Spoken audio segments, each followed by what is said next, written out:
Phase 3. The precipice. Deepening the effect through extreme measures. The goal in this phase is to make everything deeper. The effect you have on their mind, feelings of love and attachment, tension within your victims. With your hooks deep into them, you can push them back and forth between hope and despair until they weaken and snap. Showing how far you are willing to go for your victims, doing some noble or chivalrous deed, Chapter 16, Prove Yourself, will create a powerful jolt, spark an intensely positive reaction. Everyone has scars, repressed desires, and unfinished business from childhood. Bring these desires and wounds to the surface, make your victims feel they're getting what they never got as a child, and you will penetrate deep into their psyche, stir uncontrollable emotions. Chapter 17, Effect a regression. Now, you can take your victims past their limits, getting them to act out their dark sides, adding a sense of danger to your seduction. Chapter 18, Stir up the transgressive and taboo. You need to deepen the spell, and nothing will more confuse and enchant your victims than giving your seduction a spiritual veneer. It's not lust that motivates you, but destiny, divine thoughts, and everything elevated. Chapter 19, Use spiritual lures. The erotic lurks beneath the spiritual. Now, your victims have been properly set up. By deliberately hurting them, instilling fears and anxieties, you will lead them to the edge of the precipice from which it will be easy to push and make them fall. Chapter 20, Mix pleasure with pain. They feel great tension and are yearning for relief.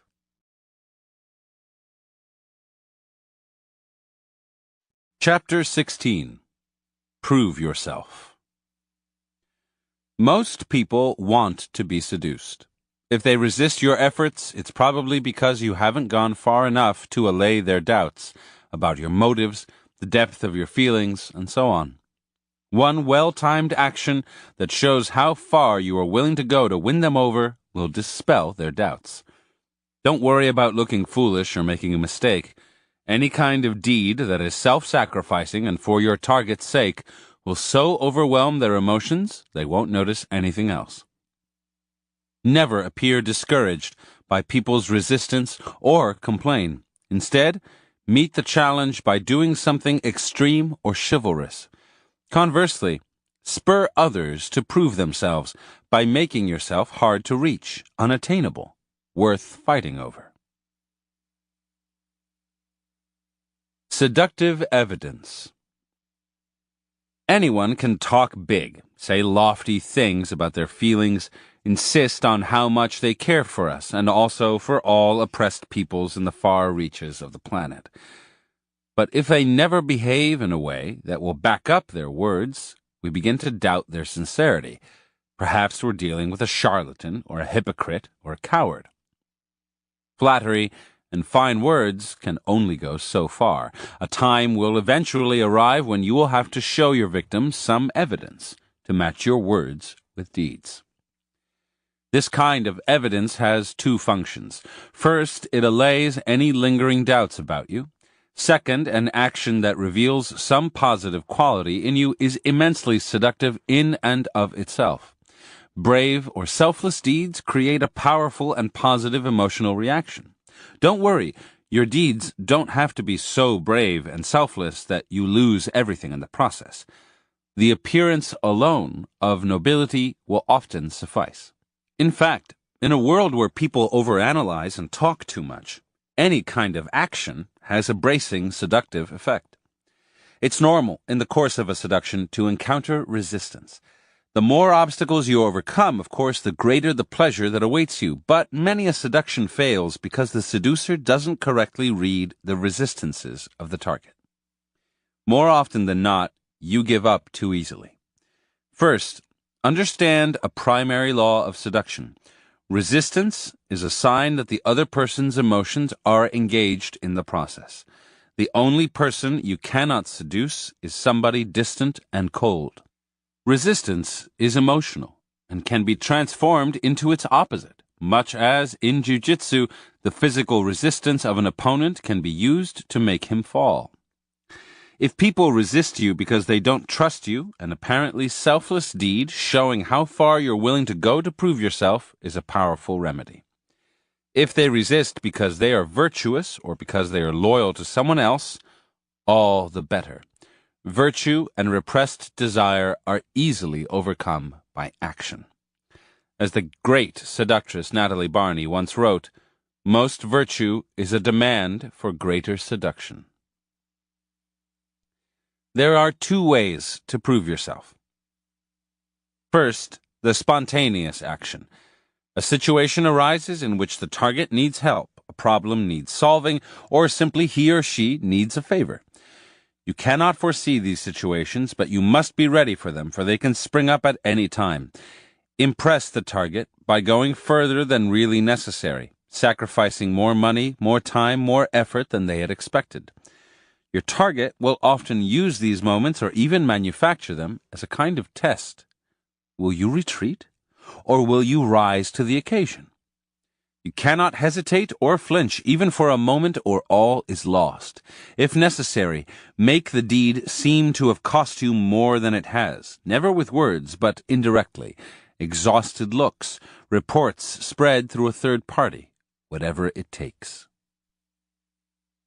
The second way to prove yourself is the brave deed that you plan and execute in advance, on your own and at the right moment, preferably some way into the seduction, when any doubts the victim still has about you are more dangerous than earlier on.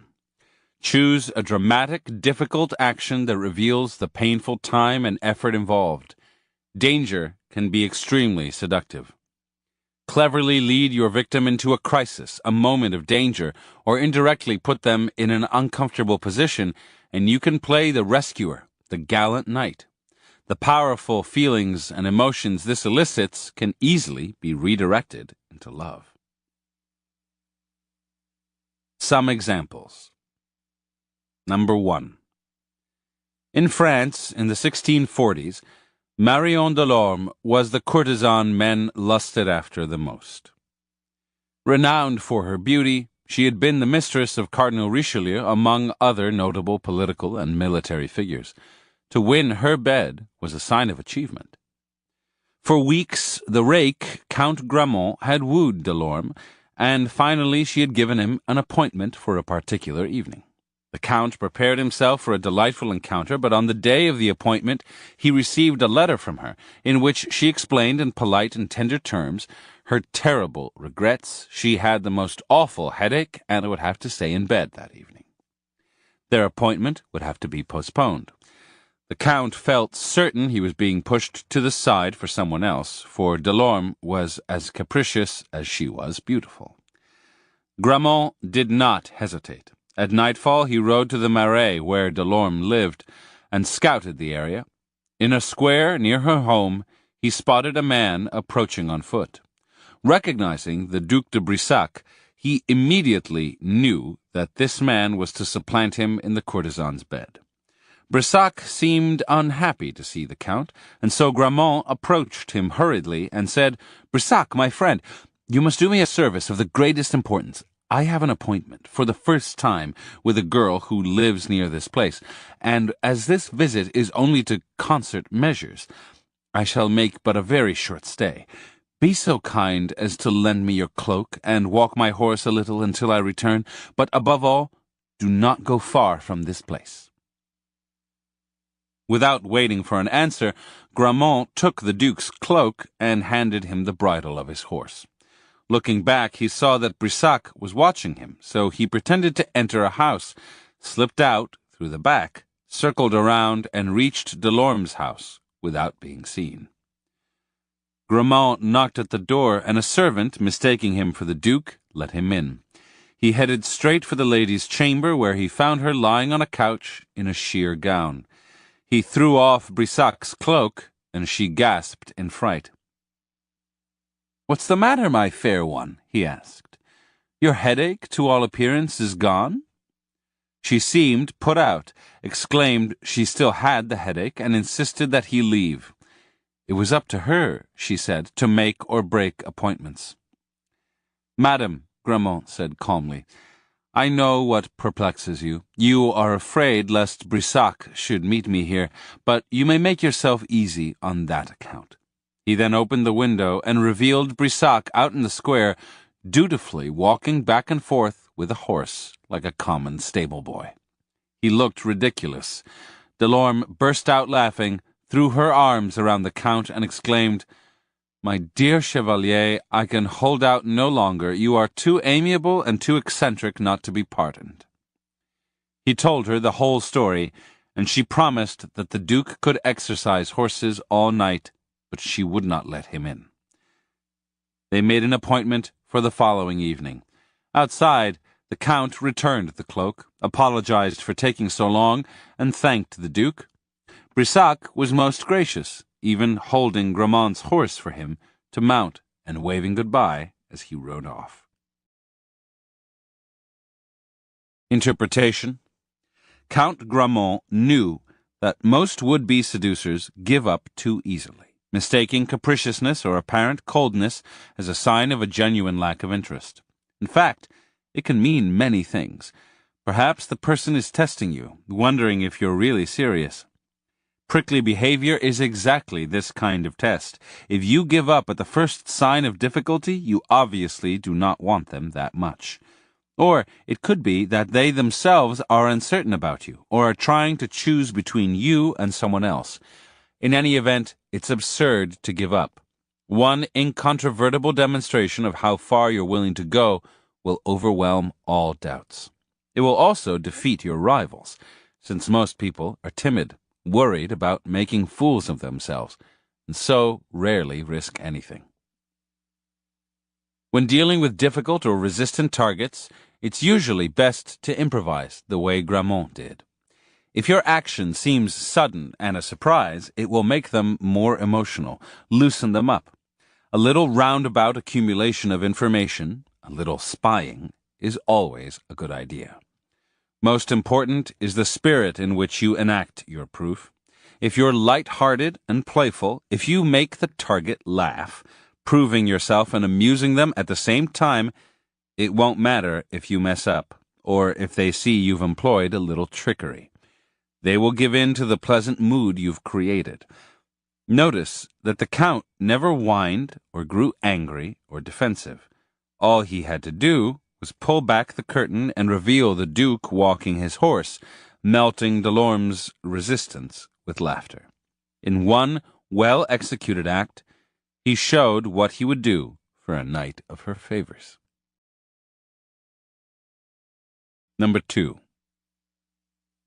Pauline Bonaparte, the sister of Napoleon, had so many affairs with different men over the years that doctors were afraid for her health. She could not stay with one man for more than a few weeks. Novelty was her only pleasure. After Napoleon married her off to Prince Camillo Borghese in 1803, her affairs only multiplied. And so, when she met the dashing Major Jules de Canouville in 1810, everyone assumed the affair would last no longer than the others. Of course, the Major was a decorated soldier, well-educated, an accomplished dancer, and one of the most handsome men in the army. But Pauline, 30 years old at the time, had had affairs with dozens of men who could have matched that resume. A few days after the affair began, the imperial dentist arrived chez Pauline. A toothache had been causing her sleepless nights, and the dentist saw he would have to pull out the bad tooth right then and there. No painkillers were used at the time, and as the man began to take out his various instruments, Pauline grew terrified. Despite the pain of the tooth, she changed her mind and refused to have it pulled. Major Canouville was lounging on a couch in a silken robe. Taking all this in, he tried to encourage her to have it done. "A moment or two of pain and it's over forever. A child could go through with it and not utter a sound," he said. "I'd like to see you do it," she said. Canouville got up, went over to the dentist, chose a tooth in the back of his own mouth, and ordered that it be pulled. A perfectly good tooth was extracted, and Canouville barely batted an eyelash. After this, not only did Pauline let the dentist do his job, her opinion of Canouville changed. No man had ever done anything like this for her before. The affair had been going to last but a few weeks. Now it stretched on. Napoleon was not pleased. Pauline was a married woman. Short affairs were allowed, but a deep attachment was embarrassing. He sent Canouville to Spain to deliver a message to a general there. The mission would take weeks, and in the meantime, Pauline would find someone else. Canouville, though, was not your average lover. Riding day and night, without stopping to eat or sleep, he arrived in Salamanca within a few days. There he found that he could proceed no farther, since communications had been cut off, and so, without waiting for further orders, he rode back to Paris, without an escort, through enemy territory. He could meet with Pauline only briefly. Napoleon sent him right back to Spain. It was months before he was finally allowed to return, but when he did, Pauline immediately resumed her affair with him, an unheard-of act of loyalty on her part. This time, Napoleon sent Canouville to Germany, and finally to Russia, where he died bravely in battle in 1812. He was the only lover Pauline ever waited for, and the only one she ever mourned. Interpretation. In seduction, the time often comes when the target has begun to fall for you, but suddenly pulls back. Your motives have begun to seem dubious. Perhaps all you are after is sexual favors, or power, or money. Most people are insecure, and doubts like these can ruin the seductive illusion. In the case of Pauline Bonaparte, she was quite accustomed to using men for pleasure, and she knew perfectly well that she was being used in turn. She was totally cynical. But people often use cynicism to cover up insecurity. Pauline's secret anxiety was that none of her lovers had ever really loved her, that all of them, to a man, had really just wanted sex or political favors from her.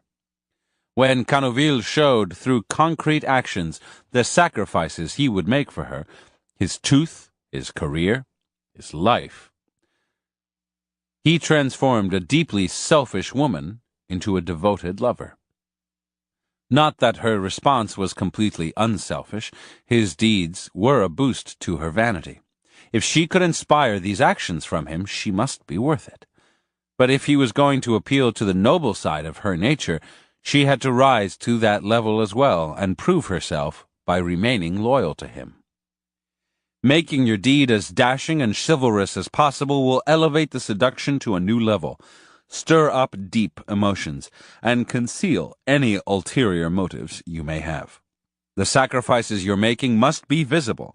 Talking about them or explaining what they've cost you will seem like bragging. Lose sleep, fall ill, lose valuable time, put your career on the line, spend more money than you can afford. You can exaggerate all this for effect, but don't get caught boasting about it or feeling sorry for yourself. Cause yourself pain and let them see it. Since almost everyone else in the world seems to have an angle, your noble and selfless deed will be irresistible. Number 3. Throughout the 1890s and into the early 20th century, Gabriele D'Annunzio was considered one of Italy's premier novelists and playwrights. Yet many Italians could not stand the man. His writing was florid, and in person he seemed full of himself, overdramatic, riding horses naked on the beach, pretending to be a Renaissance man, and more of the kind. His novels were often about war and about the glory of facing and defeating death, an entertaining subject for someone who had never actually done so. And so, at the start of World War I, no one was surprised that D'Annunzio led the call for Italy to side with the Allies and enter the fray. Everywhere you turned, there he was, giving a speech in favor of war, a campaign that succeeded in 1915 when Italy finally declared war on Germany and Austria. D'Annunzio's role so far had been completely predictable, but what did surprise the Italian public was what this 52-year-old man did next. He joined the army. He had never served in the military, boats made him seasick, but he could not be dissuaded. Eventually, the authorities gave him a post in a cavalry division, hoping to keep him out of combat. Italy had little experience in war, and its military was somewhat chaotic. The generals somehow lost track of D'Annunzio, who in any case had decided to leave his cavalry division and form units of his own. He was an artist, after all, and could not be subjected to army discipline. Calling himself Comandante, he overcame his habitual seasickness and directed a series of daring raids, leading groups of motorboats in the middle of the night into Austrian harbors and firing torpedoes at anchored ships. He also learned how to fly and began to lead dangerous sorties. In August of 1915, he flew over the city of Trieste, then in enemy hands, and dropped Italian flags and thousands of pamphlets containing a message of hope, written in his inimitable style. The end of your martyrdom is at hand. The dawn of your joy is imminent. From the heights of heaven, on the wings of Italy, I throw you this pledge, this message from my heart. He flew at altitudes unheard of at the time and through thick enemy fire. The Austrians put a price on his head. On a mission in 1916, D'Annunzio fell against his machine gun, permanently injuring one eye and seriously damaging the other.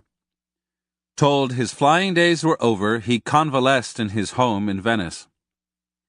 At the time, the most beautiful and fashionable woman in Italy was generally considered to be the Countess Morosini, former mistress of the German Kaiser. Her palace was on the Grand Canal, opposite the home of D'Annunzio. Now she found herself besieged by letters and poems from the writer-soldier, mixing details of his flying exploits with declarations of his love. In the middle of air raids on Venice, he would cross the canal, barely able to see out of one eye, to deliver his latest poem. D'Annunzio was much beneath Morosini's station, a mere writer, but his willingness to brave anything on her behalf won her over. The fact that his reckless behavior could get him killed any day only hastened the seduction. D'Annunzio ignored the doctor's advice and returned to flying, leading even more daring raids than before. By the end of the war, he was Italy's most decorated hero. Now, wherever in the nation he appeared, the public filled the piazzas to hear his speeches. After the war, he led a march on Fiume on the Adriatic coast. In the negotiations to settle the war, Italians believed they should have been awarded this city. But the Allies had not agreed. D'Annunzio's forces took over the city, and the poet became a leader, ruling Fiume for more than a year as an autonomous republic. By then, everyone had forgotten about his less than glorious past as a decadent writer. Now, he could do no wrong. Interpretation. The appeal of seduction is that of being separated from our normal routines, experiencing the thrill of the unknown. Death is the ultimate unknown.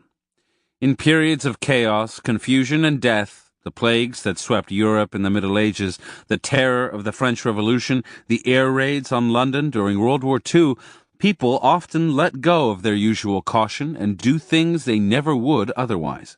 They experience a kind of delirium. There is something immensely seductive about danger, about heading into the unknown. Show that you have a reckless streak and a daring nature, that you lack the usual fear of death, and you are instantly fascinating to the bulk of humanity. What you are proving in this instance is not how you feel toward another person, but something about yourself. you're willing to go out on a limb.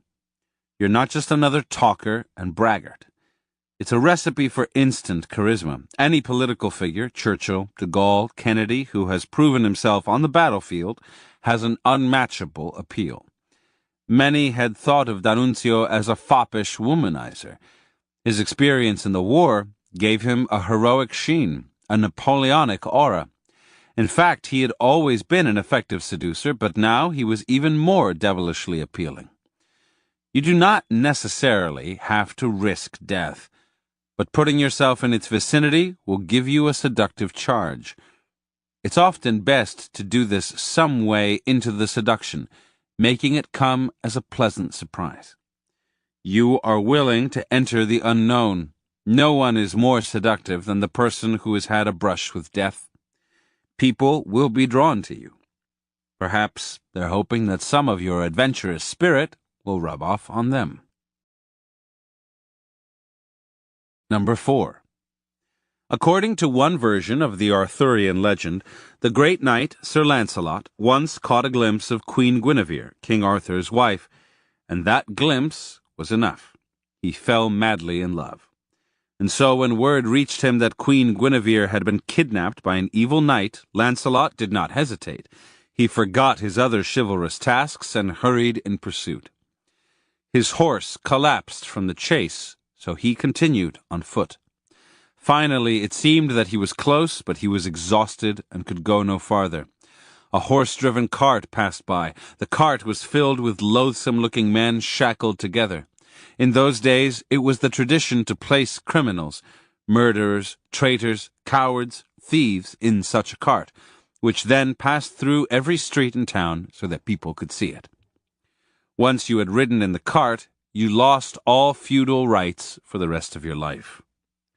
The cart was such a dreadful symbol that seeing an empty one made you shiver and give the sign of the cross. Even so, Sir Lancelot accosted the cart's driver, a dwarf. "In the name of God, tell me if you've seen my lady, the Queen, pass by this way," he said. "If you want to get into this cart I'm driving," said the dwarf, "by tomorrow you'll know what has become of the Queen." Then he drove the cart onward. Lancelot hesitated for but 2 of the horse's steps, then ran after it and climbed in. Wherever the cart went, townspeople heckled it. They were most curious about the knight among the passengers. What was his crime? How will he be put to death? Flayed, drowned, burned upon a fire of thorns? Finally, the dwarf let him get out without a word as to the whereabouts of the Queen. To make matters worse, no one now would go near or talk to Lancelot, for he had been in the cart. He kept on chasing the Queen, and all along the way he was cursed at, spat upon, challenged by other knights. He had disgraced knighthood by riding in the cart. But no one could stop him or slow him down. And finally he discovered that the Queen's kidnapper was the wicked Meleagant. He caught up with Meleagant, and the two fought a duel. Still weak from the chase, Lancelot seemed to be near defeat, but when word reached him that the Queen was watching the battle, he recovered his strength and was on the verge of killing Meleagant when a truce was called. Guinevere was handed over to him. Lancelot could hardly contain his joy at the thought of finally being in his lady's presence, but to his shock she seemed angry and would not look at her rescuer. She told Meleagant's father, "Sire, in truth he has wasted his efforts. I shall always deny that I feel any gratitude toward him." Lancelot was mortified, but he did not complain.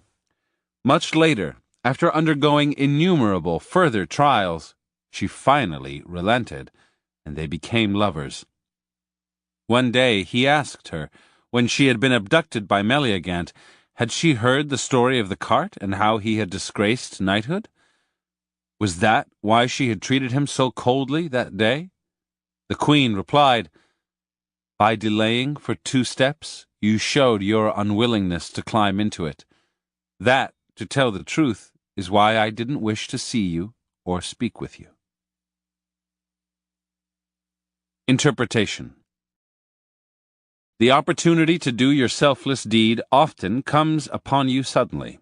You have to show your worth in an instant, right there on the spot. It could be a rescue situation, a gift you could make, or a favor you could do, a sudden request to drop everything and come to their aid.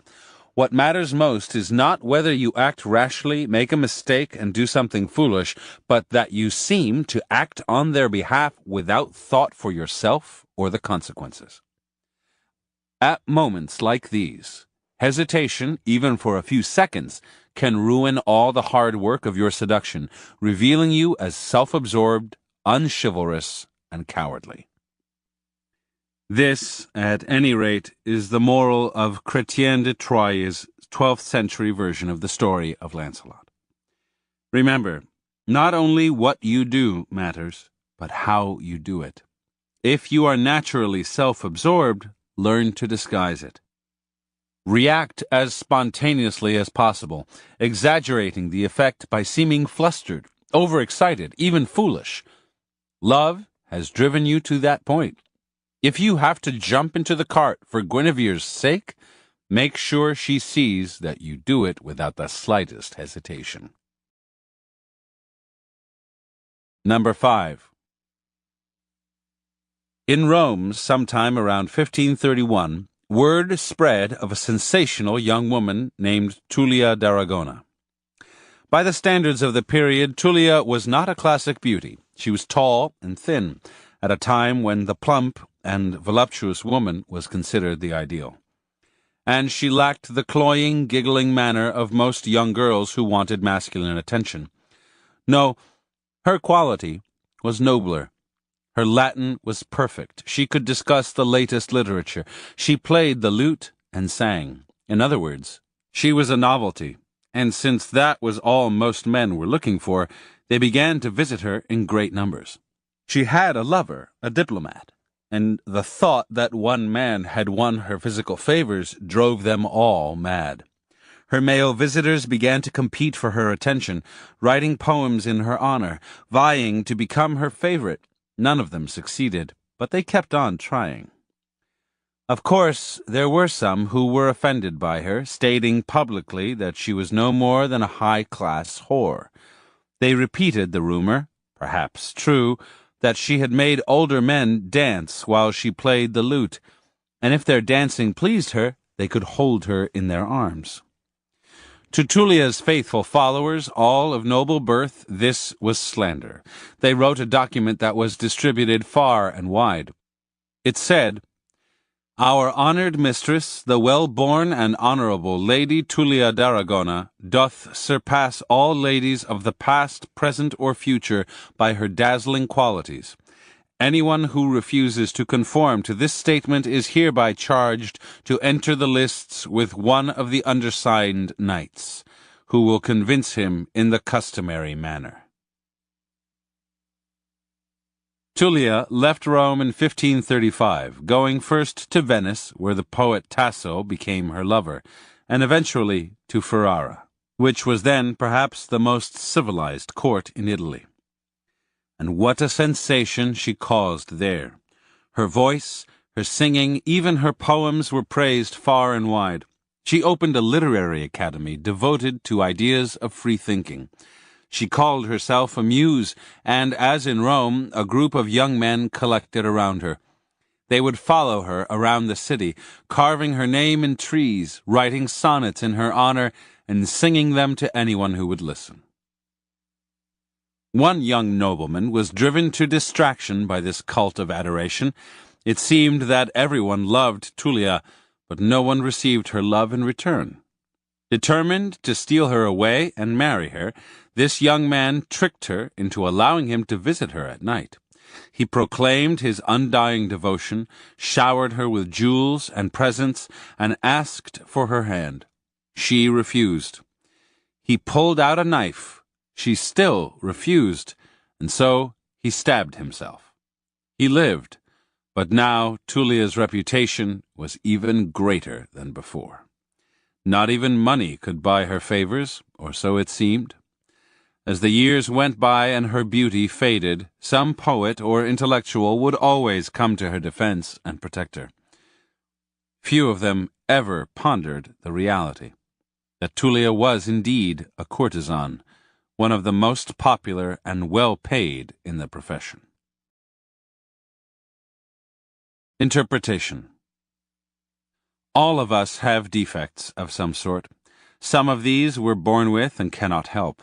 Tullia had many such defects. Physically, she was not the Renaissance ideal. Also, her mother had been a courtesan, and she was illegitimate. Yet the men who fell under her spell didn't care. They were too distracted by her image. The image of an elevated woman, a woman you would have to fight over to win. Her pose came straight out of the Middle Ages, the days of knights and troubadours. Then, a woman, most often married, was able to control the power dynamic between the sexes by withholding her favors until the knight somehow proved his worth and the sincerity of his sentiments. He could be sent on a quest or made to live among lepers or compete in a possibly fatal joust for her honor. And this he had to do without complaint. Although the days of the troubadour are long gone, the pattern remains. A man actually loves to be able to prove himself, to be challenged, to compete, to undergo tests and trials and emerge victorious. He has a masochistic streak. A part of him loves pain. And strangely enough, the more a woman asks for, the worthier she seems. A woman who is easy to get cannot be worth much. Make people compete for your attention. Make them prove themselves in some way, and you will find them rising to the challenge. The heat of seduction is raised by such challenges. Show me that you really love me. When one person of either sex rises to the occasion, often the other person is now expected to do the same, and the seduction heightens. By making people prove themselves, too, you raise your value and cover up your defects. Your targets are too busy trying to prove themselves to notice your blemishes and faults. Reversal. When trying to prove that you are worthy of your target, remember that every target sees things differently. A show of physical prowess will not impress someone who doesn't value physical prowess. It will just show that you're after attention, flaunting yourself. Seducers must adapt their way of proving themselves to the doubts and weaknesses of the seduced. For some, fine words are better proofs than daredevil deeds, particularly if they are written down. With these people, show your sentiments in a letter, a different kind of physical proof, and one with more poetic appeal than some showy bit of action. Know your target well and aim your seductive evidence at the source of their doubts or resistance.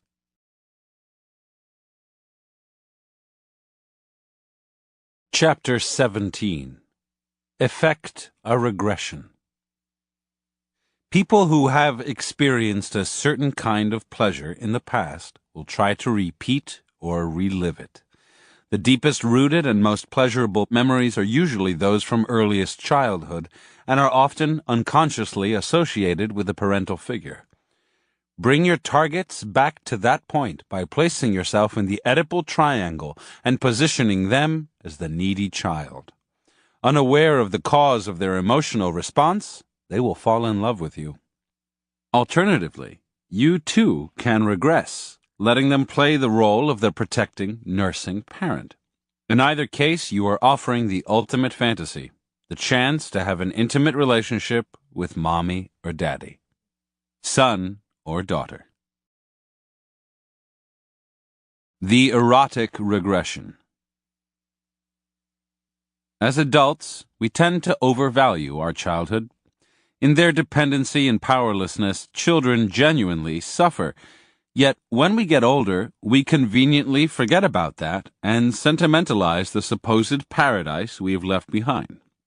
We forget the pain and remember only the pleasure. Why?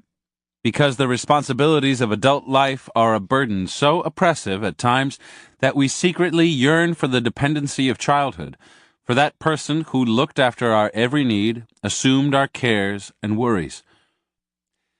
This daydream of ours has a strong erotic component, for the child's feelings of being dependent on the parent is charged with sexual undertones. Give people a sensation similar to that protected, dependent feeling of childhood, and they will project all kinds of fantasies onto you, including feelings of love or sexual attraction that they will attribute to something else. We won't admit it, but we long to regress, to shed our adult exterior and vent the childish emotions that linger beneath the surface. Early in his career, Sigmund Freud confronted a strange problem. Many of his female patients were falling in love with him. He thought he knew what was happening. Encouraged by Freud, the patient would delve into her childhood, which, of course, was the source of her illness or neuroses. She would talk about her relationship with her father, her earliest experiences of tenderness and love, and also of neglect and abandonment. The process would stir up powerful emotions and memories. In a way, she would be transported back into her childhood. Intensifying this effect was the fact that Freud himself said little and made himself a little cold and distant, although he seemed to be caring. In other words, quite like the traditional father figure. Meanwhile, the patient was lying on a couch in a helpless or passive position, so that the situation duplicated the roles of parent and child. Eventually, she would begin to direct some of the confused emotions she was dealing with toward Freud himself. Unaware of what was happening, she would relate to him as to her father. She would regress and fall in love. Freud called this phenomenon transference, and it would become an active part of his therapy. By getting patients to transfer some of their repressed feelings onto the therapist, he would bring their problems into the open, where they could be dealt with on a conscious level. The transference effect was so potent, though, that Freud was unable to move his patients past their infatuation. In fact, transference is a powerful way of creating an emotional attachment, the goal of any seduction. The method has infinite applications outside psychoanalysis. To practice it in real life, you need to play the therapist, encouraging people to talk about their childhood. Most of us are only too happy to oblige, and our memories are so vivid and emotional that a part of us regresses just in talking about our early years. Also, in the course of talking, little secrets slip out. We reveal all kinds of valuable information about our weaknesses and our mental makeup, information you must attend to and remember. Do not take your target's words at face value. They will often sugarcoat or overdramatize events in childhood, but pay attention to their tone of voice, to any nervous tics as they talk, and particularly to anything they don't want to talk about, anything they deny or that makes them emotional. Many statements actually mean their opposite. Should they say they hated their father, for instance, you can be sure that they're hiding a lot of disappointment, that they actually loved their father only too much, and perhaps never quite got what they wanted from him. Listen closely for recurring themes and stories. Most important, learn to analyze emotional responses and see what lies behind them. While they talk, maintain the therapist's pose, attentive but quiet, making occasional non-judgmental comments. Be caring yet distant, somewhat blank, in fact, and they will begin to transfer emotions and project fantasies onto you. With the information you've gathered about their childhood and the trusting bond you have forged, you can now begin to effect the regression. Perhaps you have uncovered a powerful attachment to a parent, a sibling, a teacher, or any early infatuation, a person who casts a shadow over their present lives. Knowing what it was about this person that affected them so powerfully, you can now take over that role. Or perhaps you have learned of an immense gap in their childhood, a neglectful father, for instance. You act like that parent now. but you replace the original neglect with the attention and affection that the real parent never supplied. Everyone has unfinished business from childhood, disappointments, lacks, painful memories. Finish what is unfinished. Discover what your target never got, and you have the ingredients for a deep-rooted seduction. The key is not just to talk about memories. That is weak. What you want is to get people to act out in their present old issues from their past, without their being aware of what is happening. The regressions you can effect fall into 4 main types. The infantile regression. The first bond, the bond between a mother and her infant, is the most powerful one. Unlike other animals, human babies have a long period of helplessness during which they are dependent on their mother, creating an attachment that influences the rest of their lives. The key to effecting this regression is to reproduce the sense of unconditional love a mother has for her child. Never judge your targets. Let them do whatever they want, including behaving badly. At the same time, surround them with a loving attention. Smother them with comfort. A part of them will regress to those earliest years when their mother took care of everything and rarely left them alone. This works on almost everyone, for unconditional love is the rarest and most treasured form. You don't even have to tailor your behavior to anything specific in their childhood. Most of us have experienced this kind of attention. Meanwhile, create atmospheres that reinforce the feeling you're generating. Warm environments, playful activities, bright, happy colors. The Oedipal regression. After the bond between mother and child comes the Oedipal triangle of mother, father, and child. This triangle forms during the period of the child's earliest erotic fantasies. A boy wants his mother to himself. A girl does the same with her father, but they never quite have it that way, for a parent will always have competing connections to a spouse or to other adults. Unconditional love has gone. Now, inevitably, the parent must sometimes deny what the child desires. Transport your victims back to this period. Play a parental role. Be loving, but also sometimes scold and instill some discipline. Children actually love a little discipline. It makes them feel that the adult cares about them. And adult children, too, will be thrilled if you mix your tenderness with a little toughness and punishment. Unlike infantile regression, Oedipal regression must be tailored to your target. It depends on the information you have gathered. Without knowing enough, you might treat a person like a child, scolding them now and then, only to discover that you're stirring up ugly memories.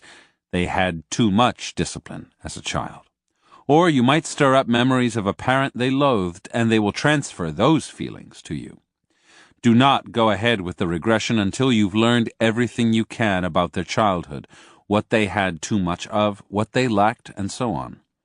If the target was strongly attached to a parent, but that attachment was partially negative, the Oedipal regression strategy can still be quite effective.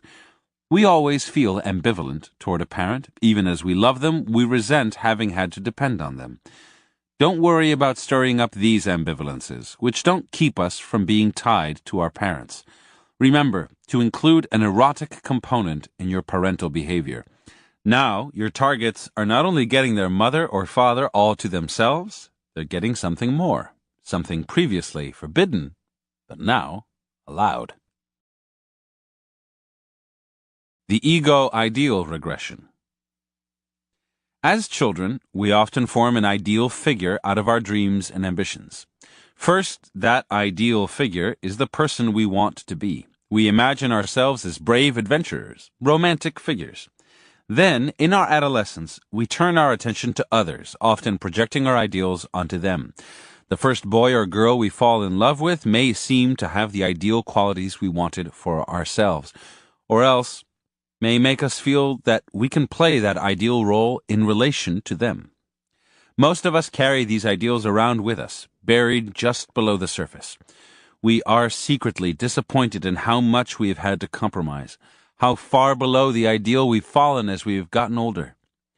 Make your targets feel they're living out this youthful ideal and coming closer to being the person they wanted to be.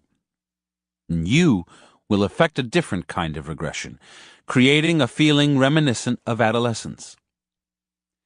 The relationship between you and the seduced is in this instance more equal than in the previous kinds of regressions, more like the affection between siblings. In fact, the ideal is often modeled on a brother or sister. To create this effect, strive to reproduce the intense, innocent mood of a youthful infatuation. The reverse parental regression. Here, you are the one to regress. You deliberately play the role of the cute, adorable, yet also sexually charged child. Older people always find younger people incredibly seductive. In the presence of youth, they feel a little of their own youth return, but they are in fact older, and mixed into the invigoration they feel in young people's company is the pleasure of playing the mother or father to them. If a child has erotic feelings toward a parent, feelings that are quickly repressed, the parent must deal with the same problem in reverse. Assume the role of the child in relation to your targets, however, and they get to act out some of those repressed erotic sentiments. The strategy may seem to call for a difference in age, but this is actually not critical. Marilyn Monroe's exaggerated little girl qualities work just fine on men her age. Emphasizing a weakness or vulnerability on your part will give the target a chance to play the protector. Some examples. Number 1. The parents of Victor Hugo separated shortly after the novelist was born in 1802. Hugo's mother, Sophie, had been carrying on an affair with her husband's superior officer, a general. She took the 3 Hugo boys away from their father and went off to Paris to raise them on her own. Now the boys led a tumultuous life, featuring bouts of poverty, frequent moves, and their mother's continued affair with the general. Of all the boys, Victor was the most attached to his mother, adopting all her ideas and pet peeves, particularly her hatred of his father. But with all the turmoil in his childhood, he never felt he got enough love and attention from the mother he adored. When she died in 1821, poor and debt-ridden, he was devastated. The following year, Hugo married his childhood sweetheart, Adele, who physically resembled his mother. It was a happy marriage for a while, but soon Adele came to resemble his mother in more ways than one. In 1832, he discovered that she was having an affair with the French literary critic Sainte-Beuve, who also happened to be Hugo's best friend at the time. Hugo was a celebrated writer by now, but he wasn't the calculating type. He generally wore his heart on his sleeve. Yet he couldn't confide in anyone about Adele's affair. It was too humiliating. His only solution was to have affairs on his own, with actresses, courtesans, married women. Hugo had a prodigious appetite, sometimes visiting 3 different women in the same day. Near the end of 1832, production began on one of Hugo's plays, and he was to supervise the casting. A 26-year-old actress named Juliette Drouet auditioned for one of the smaller roles. Normally quite adroit with the ladies, Hugo found himself stuttering in Juliette's presence. She was quite simply the most beautiful woman he had ever seen, and this and her composed manner intimidated him. Naturally, Juliette won the part. He found himself thinking about her all the time. She always seemed to be surrounded by a group of adoring men. Clearly, she wasn't interested in him, or so he thought. One evening, though, after a performance of the play, he followed her home to find that she was neither angry nor surprised. Indeed, she invited him up to her apartment. He spent the night, and soon he was spending almost every night there. Hugo was happy again. To his delight, Juliette quit her career in the theater, dropped her former friends, and learned to cook. She had loved fancy clothes and social affairs. Now she became Hugo's secretary, rarely leaving the apartment in which he had established her and seeming to live only for his visits. After a while, however, Hugo returned to his old ways and started to have little affairs on the side. She did not complain, as long as she remained the one woman he kept returning to. And Hugo had, in fact, grown quite dependent on her. In 1843, Hugo's beloved daughter died in an accident, and he sank into a depression.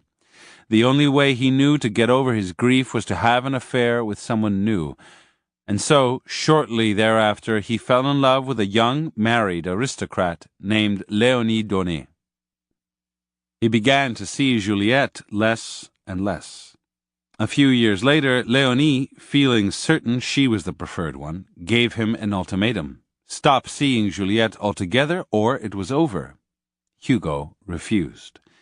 Instead, he decided to stage a contest. He would continue to see both women, and in a few months, his heart would tell him which one he preferred.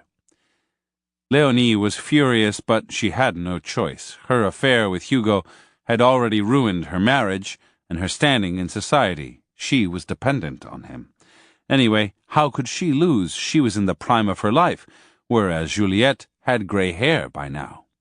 So she pretended to go along with this contest, but as time went on, she grew increasingly resentful about it and complained. Juliette, on the other hand, behaved as if nothing had changed. Whenever he visited, she treated him as she always had, dropping everything to comfort and mother him.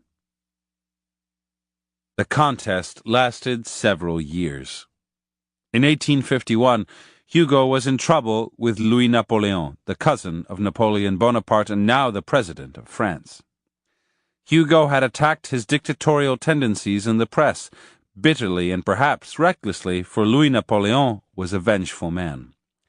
Fearing for the writer's life, Juliette managed to hide him in a friend's house and arranged for a false passport, a disguise, and safe passage to Brussels. Everything went according to plan. Juliette joined him a few days later, carrying his most valuable possessions. Clearly, her heroic actions had won the contest for her. And yet, after the novelty of Hugo's new life wore off, his affairs resumed. Finally, fearing for his health and worried that she could no longer compete with yet another 20-year-old coquette, Juliette made a calm but stern demand. No more women, or she was leaving him. Taken completely by surprise, yet certain that she meant every word, Hugo broke down and sobbed. An old man by now, he got down on his knees and swore on the Bible and then on a copy of his most famous novel, Les Miserables, that he would stray no more. Until Juliette's death in 1883, her spell over him was complete. Interpretation. Hugo's love life was determined by his relationship with his mother. He never felt she had loved him enough. Almost all the women he had affairs with bore a physical resemblance to her. Somehow, he would make up for her lack of love for him by sheer volume.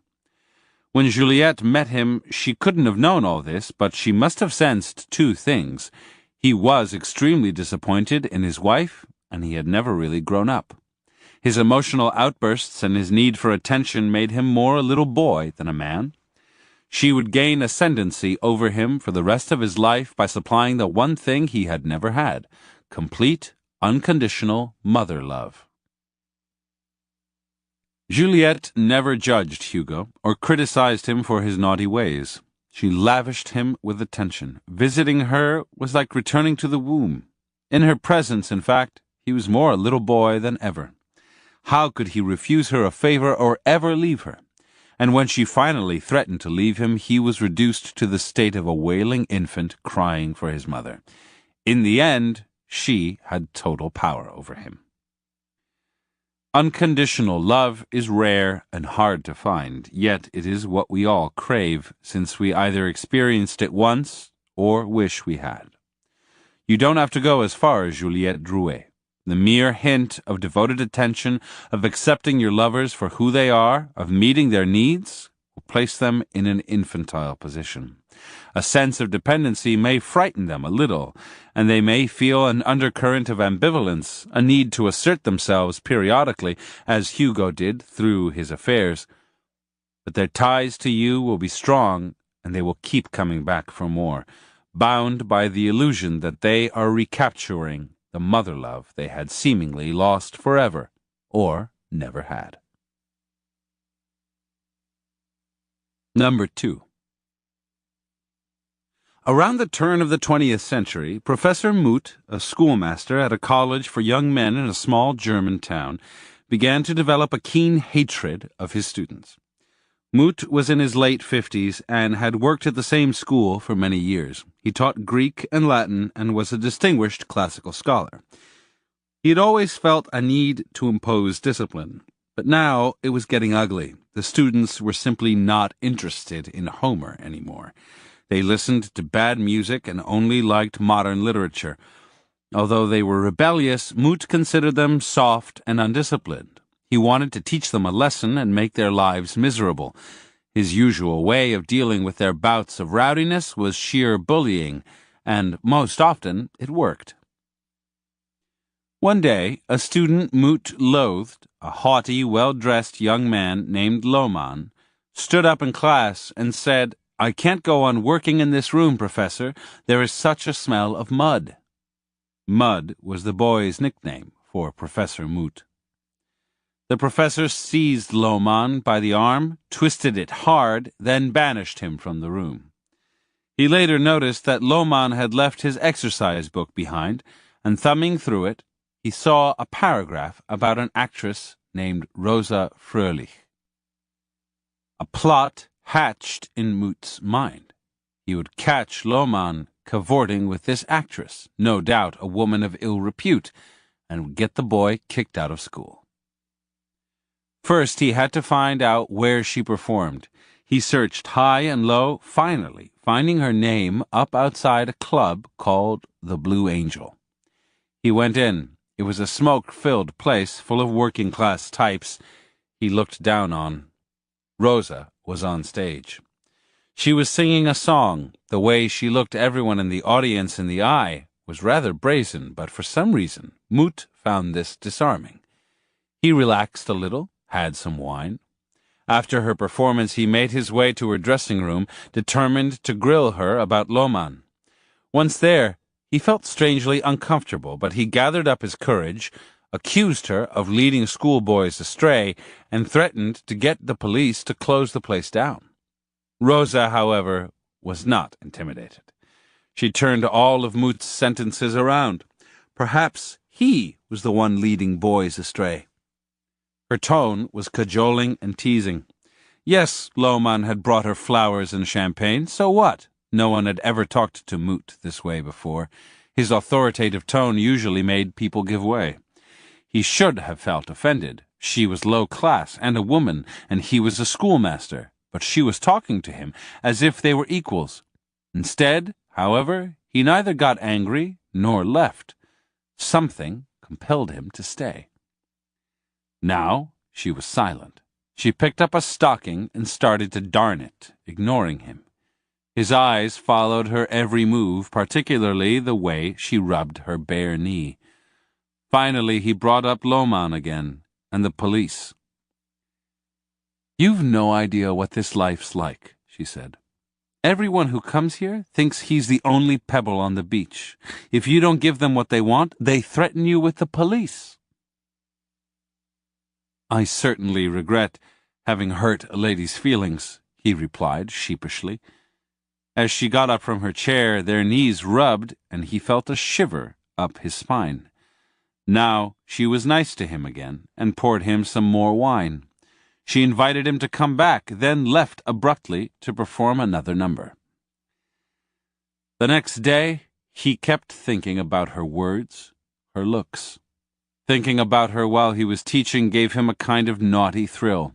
That night, he went back to the club, still determined to catch Lohmann in the act, and once again found himself in Rosa's dressing room, drinking wine and becoming strangely passive. She asked him to help her get dressed. That seemed quite an honor, and he obliged her. Helping her with her corset and her makeup, he forgot about Loman. He felt he was being initiated into some new world. She pinched his cheeks and stroked his chin, and occasionally let him glimpse her bare leg as she rolled up a stocking. Now Professor Moot showed up night after night, helping her dress, watching her perform, all with a strange kind of pride. He was there so often that Loman and his friends no longer showed up. He had taken their place. He was the one to bring her flowers, pay for her champagne, the one to serve her. Yes, an old man like himself had bested the youthful Loman, who thought himself so suave. He liked it when she stroked his chin, complimented him for doing things right, but he felt even more excited when she rebuked him, throwing a powder puff in his face or pushing him off a chair. It meant she liked him. And so, gradually, he began to pay for all her caprices. It cost him a pretty penny, but kept her away from other men. Eventually, he proposed to her. They married, and scandal ensued. He lost his job, and soon all his money. Finally, he landed in prison. To the very end, however, he could never get angry with Rosa. Instead, he felt guilty. He had never done enough for her. Interpretation. Professor Moot and Rosa Fröhlich are characters in the novel The Blue Angel, written by Heinrich Mann in 1905, and later made into a film starring Marlene Dietrich. Rosa's seduction of Moot follows the classic Oedipal regression pattern. First, the woman treats the man the way a mother would treat a little boy. She scolds him, but the scolding is not threatening. It's tender and has a teasing edge. Like a mother, she knows she is dealing with someone weak who cannot help his naughty behavior. She mixes plenty of praise and approval in with her taunts. Once the man begins to regress, she adds physical excitement, some bodily contact to excite him, subtle sexual overtones. As a reward for his regression, the man may get the thrill of finally sleeping with his mother. But there is always an element of competition which the mother figure must heighten. The man gets to possess her all on his own, something he could not do with father in the way, but he first has to win her away from others. The key to this kind of regression is to see and treat your targets as children. Nothing about them intimidates you, no matter how much authority or social standing they have. Your manner makes it clear that you feel you are the stronger party. To accomplish this, it may be helpful to imagine or visualize them as the children they once were.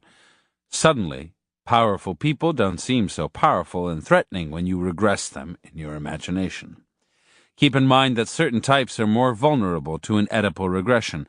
Look for those who, like Professor Moot, seem outwardly the most adult, straight-laced, serious, a little full of themselves. They are struggling to repress their regressive tendencies, overcompensating for their weaknesses.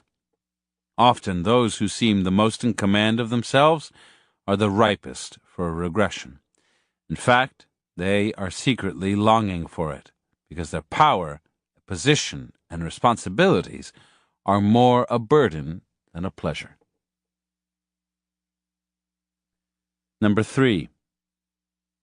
Born in 1768, the French writer François-René de Chateaubriand grew up in a medieval castle in Brittany.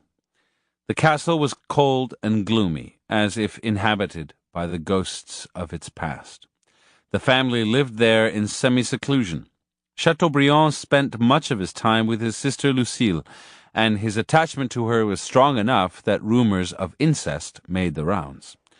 But when he was about 15, a new woman named Sylphide entered his life, a woman he created in his imagination.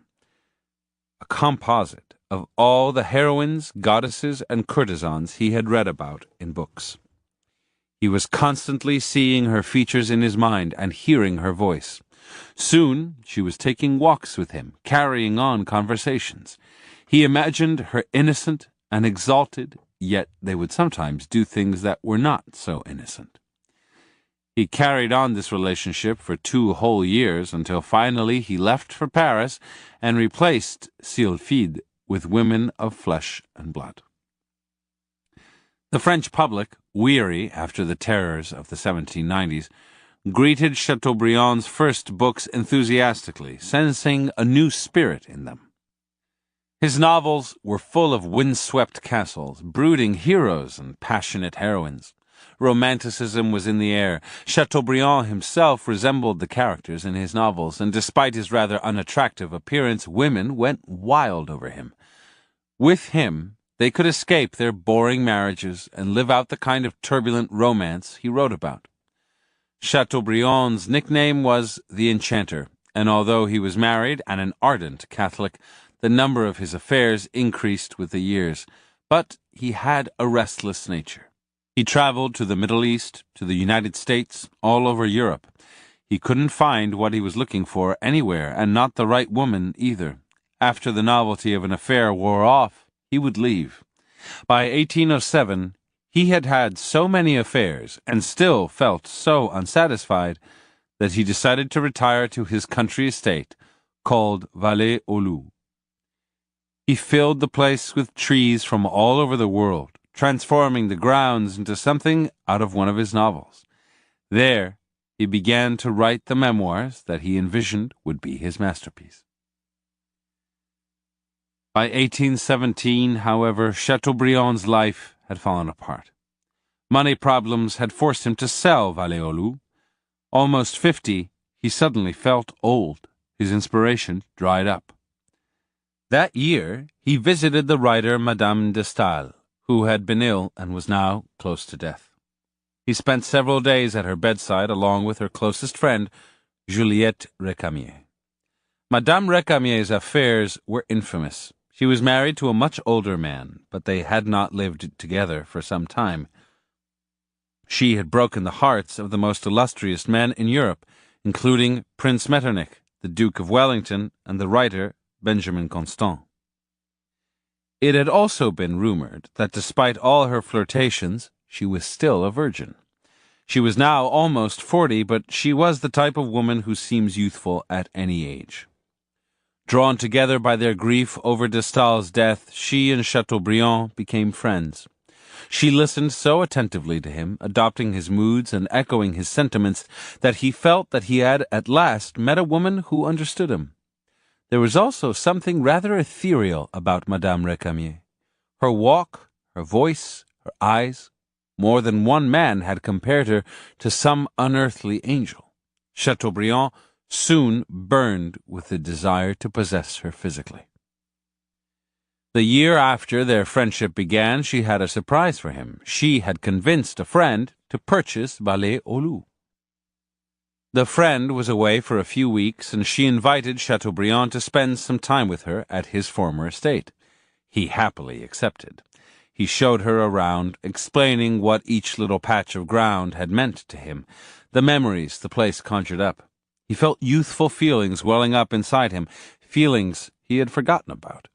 He delved further into the past, describing events in his childhood.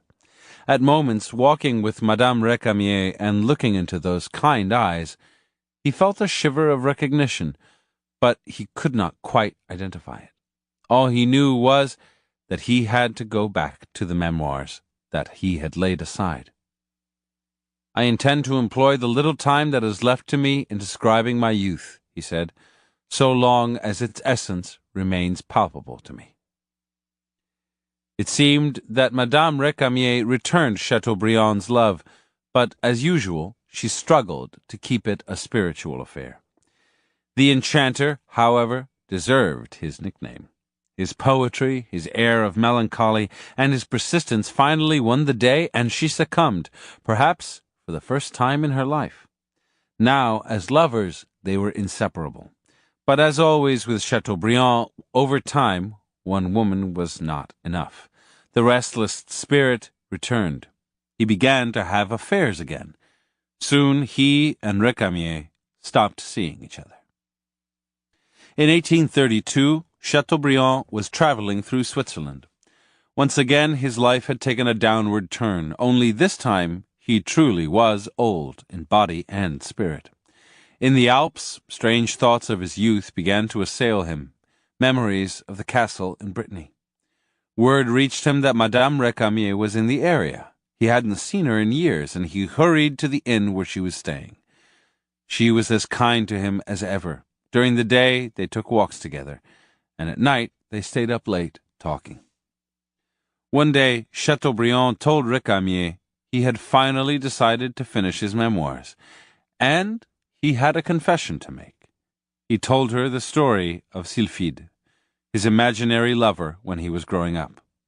He had once hoped to meet a Sylphide in real life, but the women he had known had paled in comparison. Over the years, he'd forgotten about his imaginary lover, but now he was an old man, and he not only thought of her again, he could see her face and hear her voice. And with those memories, he realized that he had in fact met Sylphide in real life. It was Madame Récamier. The face and voice were close. More important, there was the calm spirit, the innocent, virginal quality.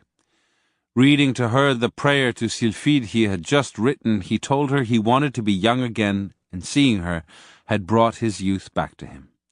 Reconciled with Madame Récamier, he began to work again on the memoirs, which were eventually published under the title Memoirs from Beyond the Grave.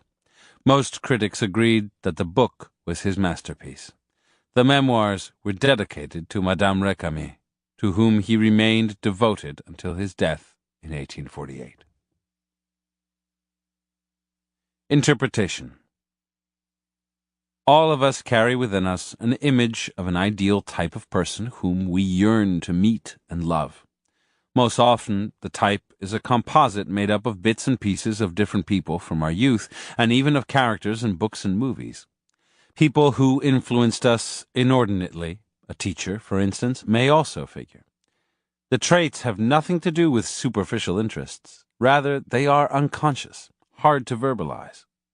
We searched hardest for this ideal type in our adolescence when we were more idealistic.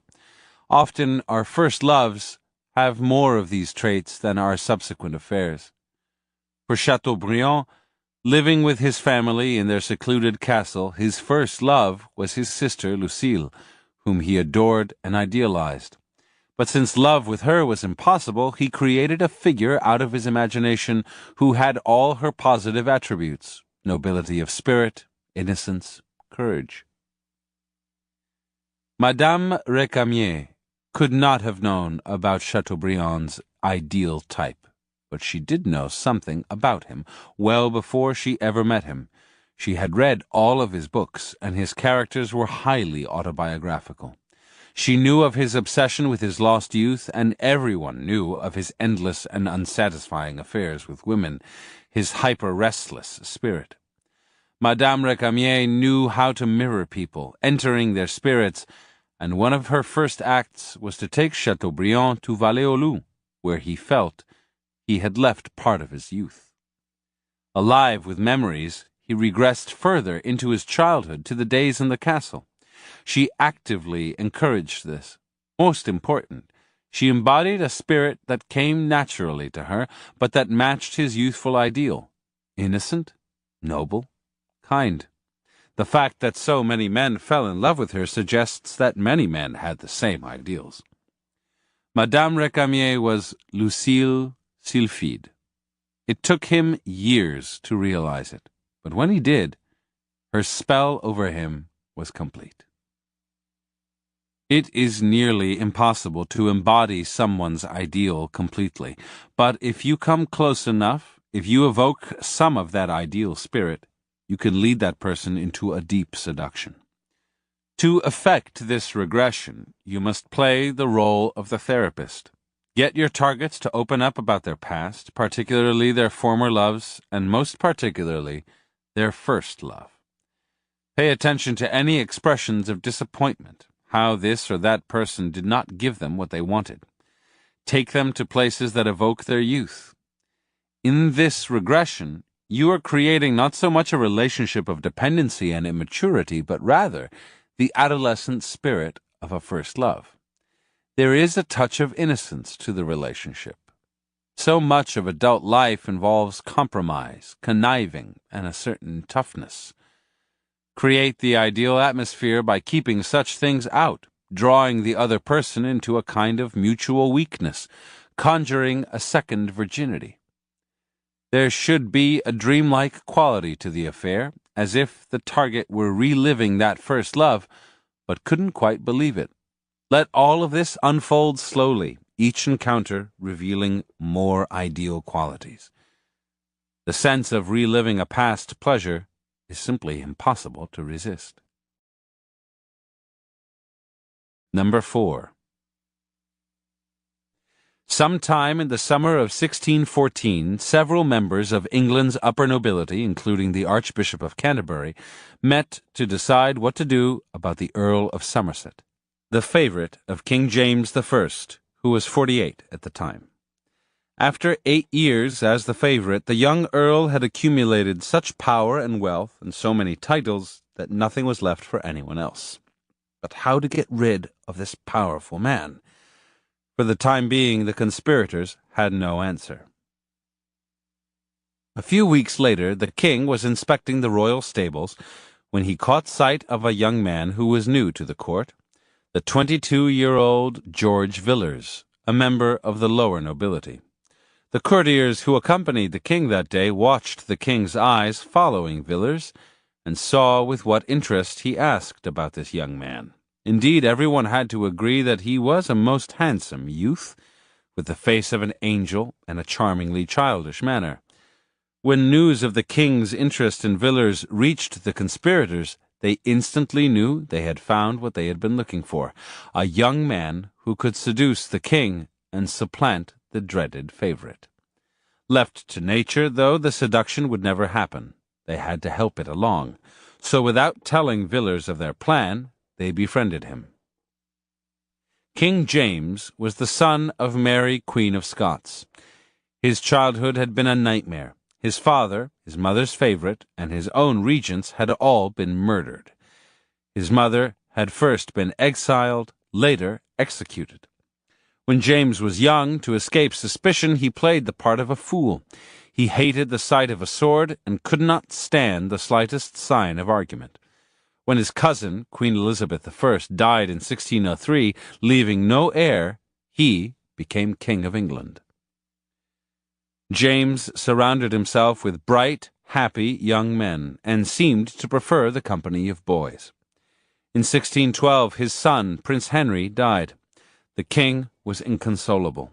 He needed distraction and good cheer, and his favorite, the Earl of Somerset, was no longer so young and attractive. The timing for a seduction was perfect.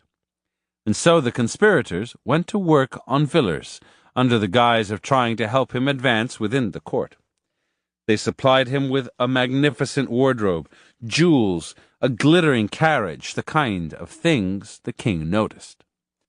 They worked on his riding, fencing, tennis, dancing, his skills with birds and dogs.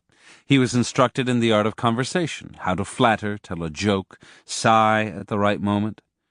Fortunately, Villiers was easy to work with. He had a naturally buoyant manner, and nothing seemed to bother him. That same year, the conspirators managed to get him appointed the royal cup-bearer. Every night, he poured out the king's wine, so that the king could see him up close. After a few weeks, the king was in love. The boy seemed to crave attention and tenderness, exactly what he yearned to offer. How wonderful it would be to mold and educate him, and what a perfect figure he had. The conspirators convinced Villiers to break off his engagement to a young lady. The king was single-minded in his affections and could not stand competition. Soon James wanted to be around Villiers all the time, for he had the qualities the king admired, innocence and a light-hearted spirit. The king appointed Villiers gentleman of the bedchamber, making it possible for them to be alone together.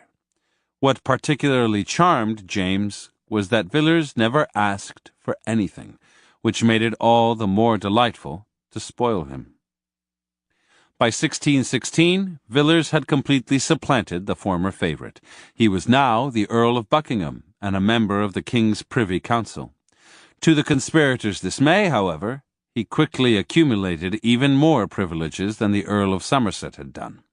The king would call him sweetheart in public, fix his doublets, comb his hair.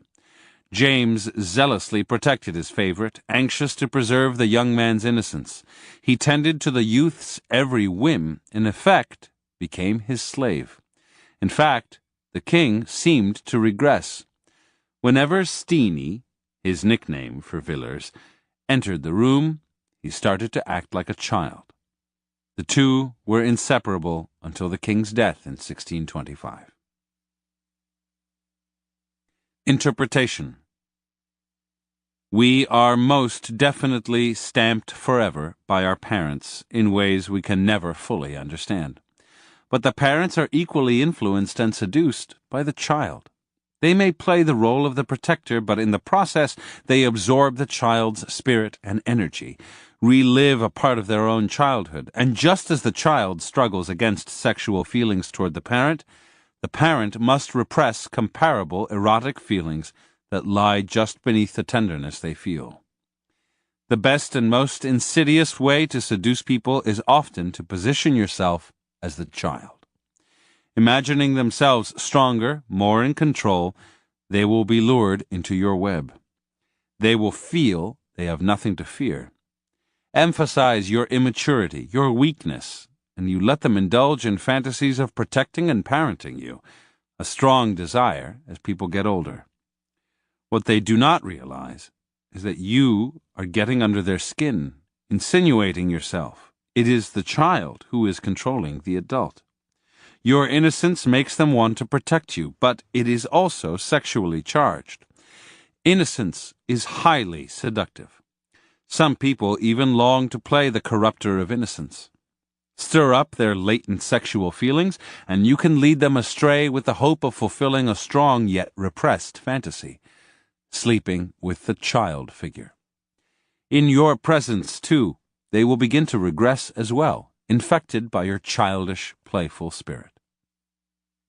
Most of this came naturally to Villers, but you will probably have to use some calculation. Fortunately, all of us have strong childish tendencies within us that are easy to access and exaggerate. Make your gestures seem spontaneous and unplanned. Any sexual element of your behavior should seem innocent, unconscious. Like Villers, don't push for favors. Parents prefer to spoil children who don't ask for things, but invite them in their manner. Seeming non-judgmental and uncritical of those around you will make everything you do seem more natural and naive. Have a happy, cheerful demeanor, but with a playful edge. Emphasize any weaknesses you might have, things you cannot control. Remember, most of us remember our early years fondly, but often, paradoxically, the people with the strongest attachment to those times are the ones who had the most difficult childhoods. Actually, circumstances kept them from getting to be children, so they never really grew up, and they long for the paradise they never got to experience. James I falls into this category. These types are ripe targets for a reverse regression. Reversal. To reverse the strategies of regression, the parties to a seduction would have to remain adults during the process. This is not only rare, it is not very pleasurable. Seduction means realizing certain fantasies. Being a mature and responsible adult is not a fantasy, it is a duty. Furthermore, a person who remains an adult in relation to you is harder to seduce. In all kinds of seduction, political, media, personal, the target must regress. The only danger is that the child, wearying of dependence, turns against the parent and rebels. You must be prepared for this, and unlike a parent, never take it personally.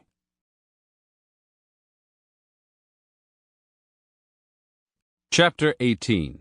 Stir up the transgressive and taboo. There are always social limits on what one can do. Some of these, the most elemental taboos, go back centuries. Others are more superficial, simply defining polite and acceptable behavior. Making your targets feel that you are leading them past either kind of limit is immensely seductive. People yearn to explore their dark side. Not everything in romantic love is supposed to be tender and soft. Hint that you have a cruel, even sadistic streak. You don't respect age differences, marriage vows, family ties. Once the desire to transgress draws your targets to you, it will be hard for them to stop. Take them further than they imagined. The shared feeling of guilt and complicity will create a powerful bond. The Lost Self. In March of 1812, the 24-year-old George Gordon Byron published the first cantos of his poem Childe Harold. The poem was filled with familiar Gothic imagery, a dilapidated abbey, debauchery, travels to the mysterious East. But what made it different was that the hero of the poem was also its villain. Harold was a man who led a life of vice, disdaining society's conventions, yet somehow going unpunished. Also, the poem wasn't set in some faraway land, but in present-day England. Childe Harold created an instant stir, becoming the talk of London. The first printing quickly sold out. Within days, a rumor made the rounds. The poem, about a debauched young nobleman, was in fact autobiographical. Now, the cream of society clamored to meet Lord Byron, and many of them left their calling cards at his London residence. Soon he was showing up at their homes. Strangely enough, he exceeded their expectations. He was devilishly handsome, with curling hair and the face of an angel. His black attire set off his pale complexion. He didn't talk much, which made an impression of itself, and when he did, his voice was low and hypnotic, and his tone a little disdainful. He had a limp. He was born with a club foot. So when an orchestra struck up a waltz, the dance craze of 1812, he would stand to the side, a faraway look in his eye. The ladies went wild over Byron. Upon meeting him, Lady Rosebery felt her heart beating so violently, a mix of fear and excitement, that she had to walk away. Women fought to be seated next to him, to win his attention, to be seduced by him. Was it true that he was guilty of a secret sin, like the hero of his poem? Lady Caroline Lamb, wife of William Lamb, son of Lord and Lady Melbourne, was a glittering young woman on the social scene, but deep inside she was unhappy. As a young girl she had dreamt of adventure, romance, travel. Now she was expected to play the role of the polite young wife, and it didn't suit her. Lady Caroline was one of the first to read Childe Harold, and something more than its novelty stirred her. When she saw Lord Byron at a dinner party surrounded by women, she looked at his face, then walked away. That night she wrote of him in her journal. "Mad, bad, and dangerous to know," she added. "That beautiful pale face is my fate." The next day, to Lady Caroline's surprise, Lord Byron called on her. Evidently he had seen her walking away from him, and her shyness had intrigued him. He disliked the aggressive women who were constantly at his heels, as it seemed he disdained everything, including his success. Soon he was visiting Lady Caroline daily. He lingered in her boudoir, played with her children, helped her choose her dress for the day. She pressed him to talk of his life. He described his brutal father, the untimely deaths that seemed to be a family curse, the crumbling abbey he had inherited, his adventures in Turkey and Greece. His life was indeed as Gothic as that of Childe Harold. Within days, the two became lovers. Now, though, the tables turned. Lady Caroline pursued Byron with unladylike aggression. She dressed as a page and sneaked into his carriage, wrote him extravagantly emotional letters, flaunted the affair. At last, a chance to play the grand romantic role of her girlhood fantasies. Byron began to turn against her. He already loved to shock. Now he confessed to her the nature of the secret sin he had alluded to, in Childe Harold, his homosexual affairs during his travels. He made cruel remarks, grew indifferent, but this only seemed to push her further. She sent him the customary lock of hair, but from her pubis. She followed him in the street, made public scenes. Finally, her family sent her abroad to avoid further scandal. After Byron made it clear the affair was over, she descended into a madness that would last several years. In 1813, an old friend of Byron's, James Webster, invited the poet to stay at his country estate. Webster had a young and beautiful wife, Lady Frances, and he knew Byron's reputation as a seducer, but his wife was quiet and chaste. Surely she would resist the temptation of a man such as Byron? To Webster's relief, Byron barely spoke to Frances, who seemed equally uninterested in him. Yet several days into Byron's stay, she contrived to be alone with him in the billiards room, where she asked him a question. How could a woman who liked a man inform him of it when he did not perceive it? Byron scribbled a racy reply on a piece of paper, which made her blush as she read it. Soon thereafter he invited the couple to stay with him at his infamous abbey. There the prim and proper Lady Frances saw him drink wine from a human skull. They stayed up late in one of the abbey's secret chambers, reading poetry and kissing. With Byron, it seemed, Lady Frances was only too eager to explore adultery. That same year, Lord Byron's half-sister, Augusta, arrived in London to get away from her husband, who was having money troubles. Byron had not seen Augusta for some time. The two were physically similar. The same face, the same mannerisms. She was Lord Byron as a woman. And his behavior toward her was more than brotherly. He took her to the theater, to dances, received her at home, treating her with an intimate spirit that Augusta soon returned. Indeed, the kind and tender attention that Byron showered on her soon became physical. Augusta was a devoted wife with 3 children, yet she yielded to her half-brother's advances.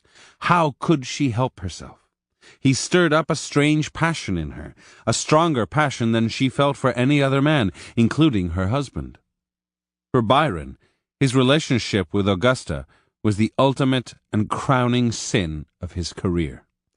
And soon he was writing to his friends, openly confessing it.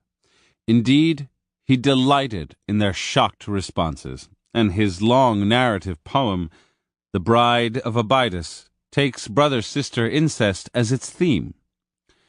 Rumors began to spread of Byron's relations with Augusta, who was now pregnant with his child. Polite society shunned him, but women were more drawn to him than before, and his books were more popular than ever. Annabella Milbank, Lady Caroline Lamb's cousin, had met Byron in those first months of 1812, when he was the toast of London. Annabella was sober and down-to-earth, and her interests were science and religion, but there was something about Byron that attracted her, and the feeling seemed to be returned. Not only did the two become friends, to her bewilderment he showed another kind of interest in her, even at one point proposing marriage. This was in the midst of the scandal over Byron and Caroline Lamb, and Annabella did not take the proposal seriously. Over the next few months, she followed his career from a distance and heard the troubling rumors of incest. Yet in 1813 she wrote her aunt, "I consider his acquaintance as so desirable that I would incur the risk of being called a flirt for the sake of enjoying it." Reading his new poems, she wrote that his description of love almost makes me in love. She was developing an obsession with Byron, of which word soon reached him.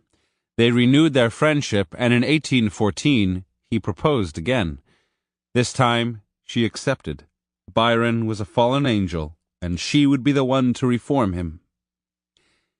It did not turn out that way.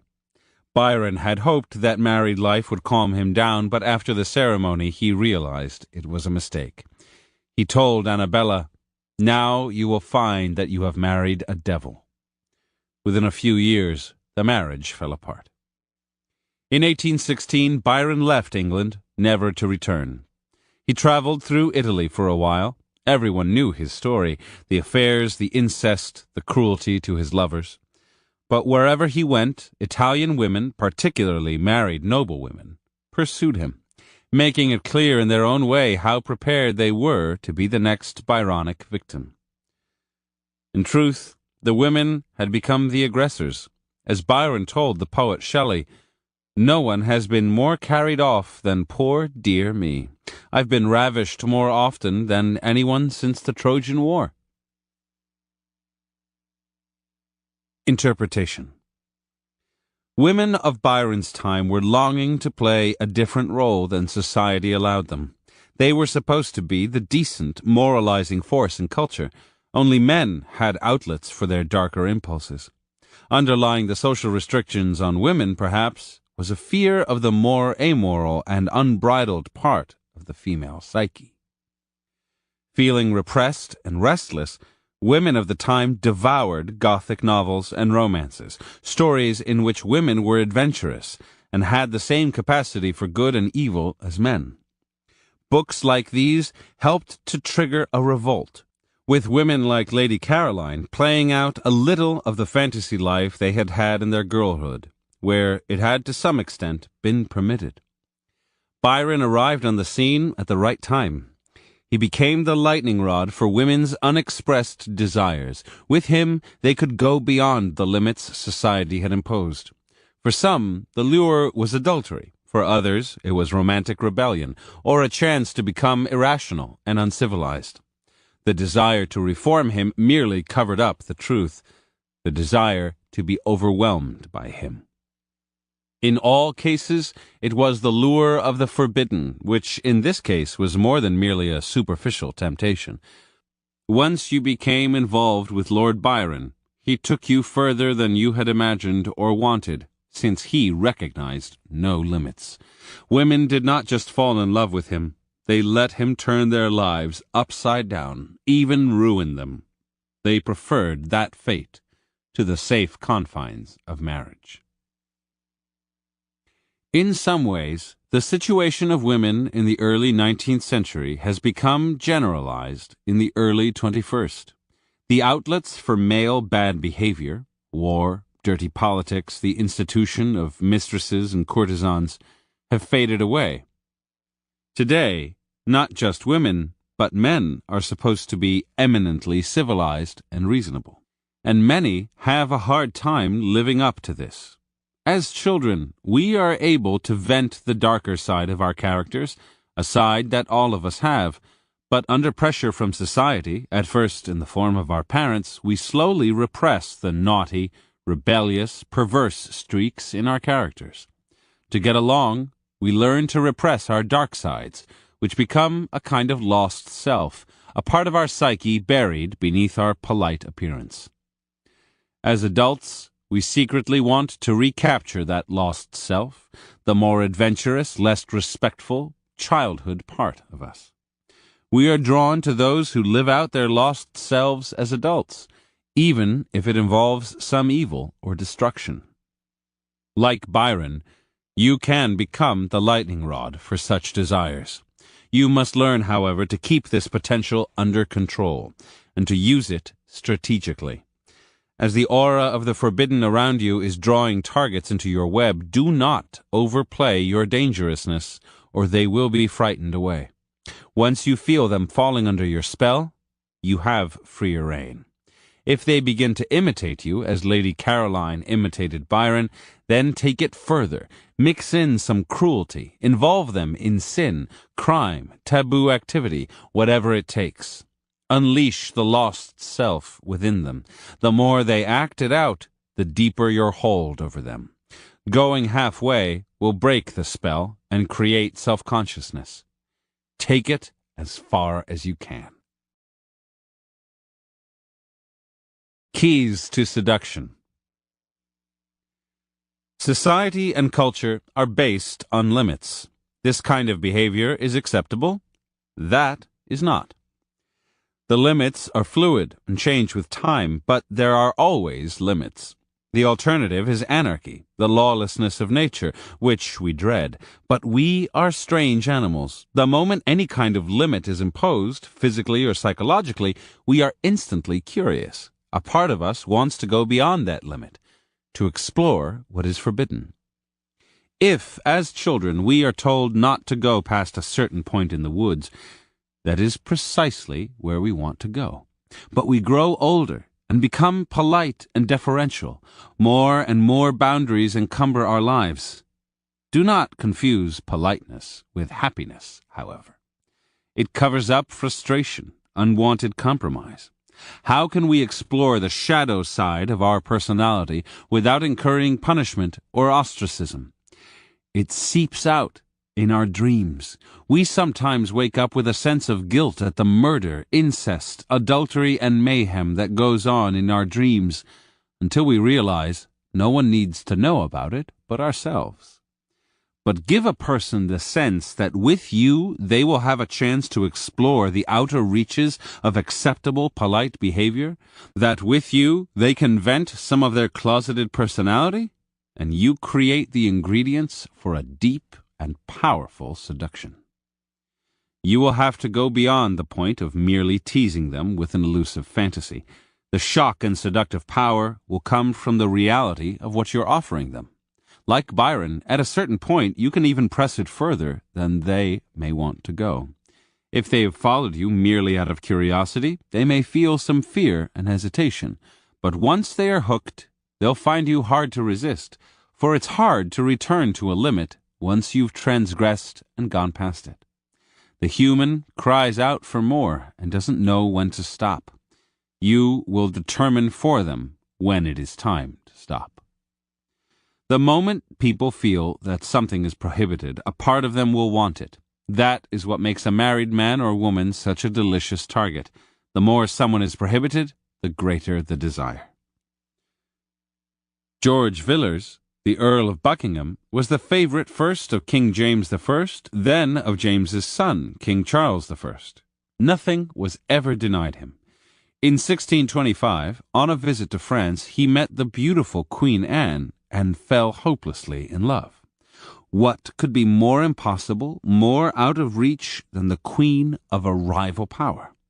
He could have had almost any other woman, but the prohibited nature of the queen completely inflamed him, until he embarrassed himself and his country by trying to kiss her in public.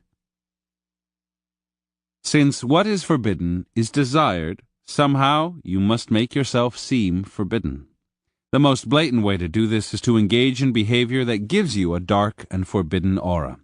Theoretically, you are someone to avoid. In fact, you are too seductive to resist. That was the allure of the actor Errol Flynn, who, like Byron, often found himself the pursued rather than the pursuer.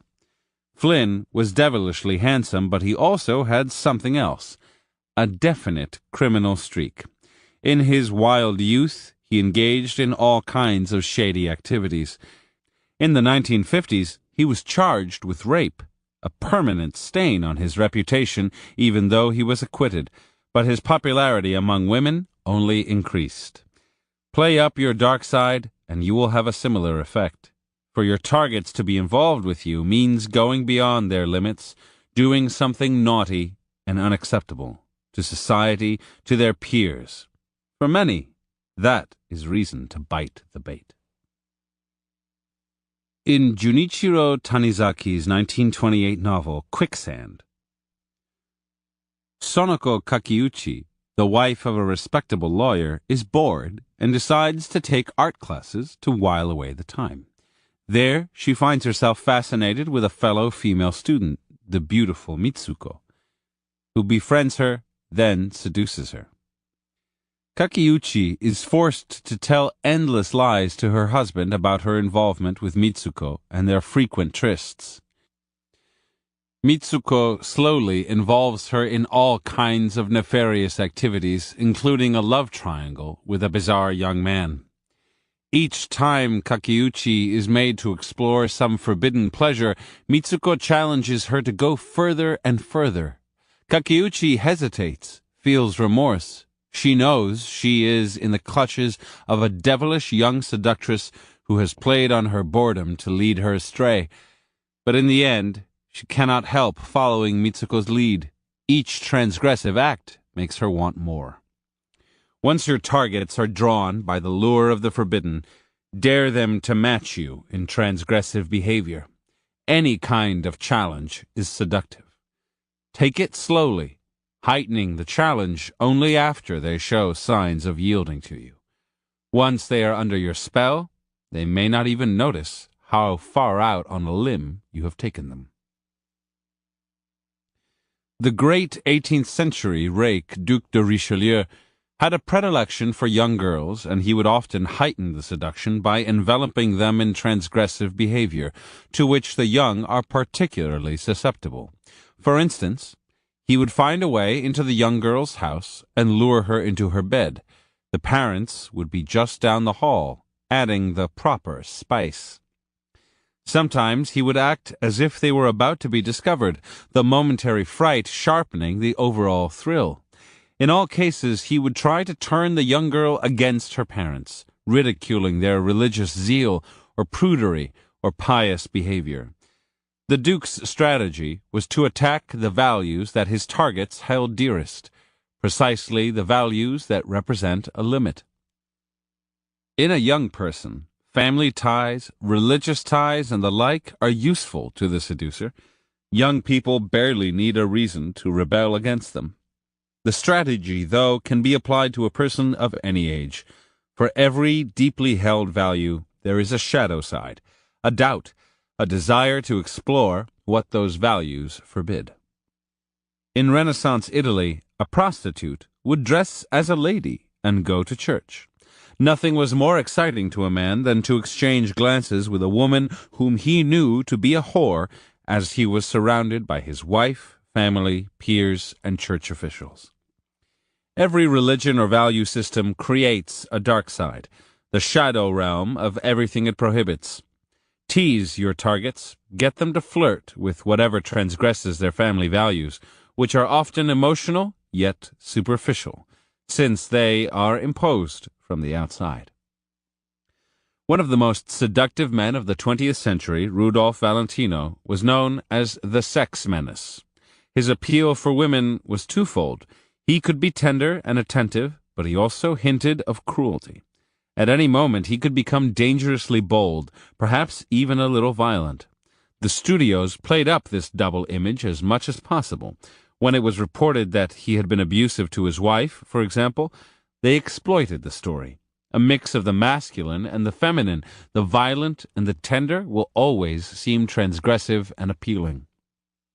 Love is supposed to be tender and delicate, but in fact it can release violent and destructive emotions, and the possible violence of love, the way it breaks down our normal reasonableness, is just what attracts us.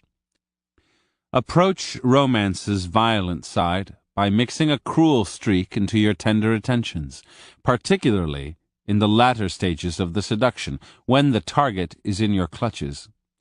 The courtesan Lola Montez was known to turn to violence, using a whip now and then, and Lou Andrea Salome could be exceptionally cruel to her men, playing coquettish games, turning alternately icy and demanding. Her cruelty only kept her targets coming back for more. A masochistic involvement can represent a great transgressive release. The more illicit your seduction feels, the more powerful its effect.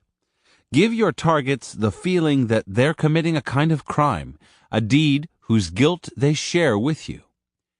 Create public moments in which the two of you know something that those around you do not.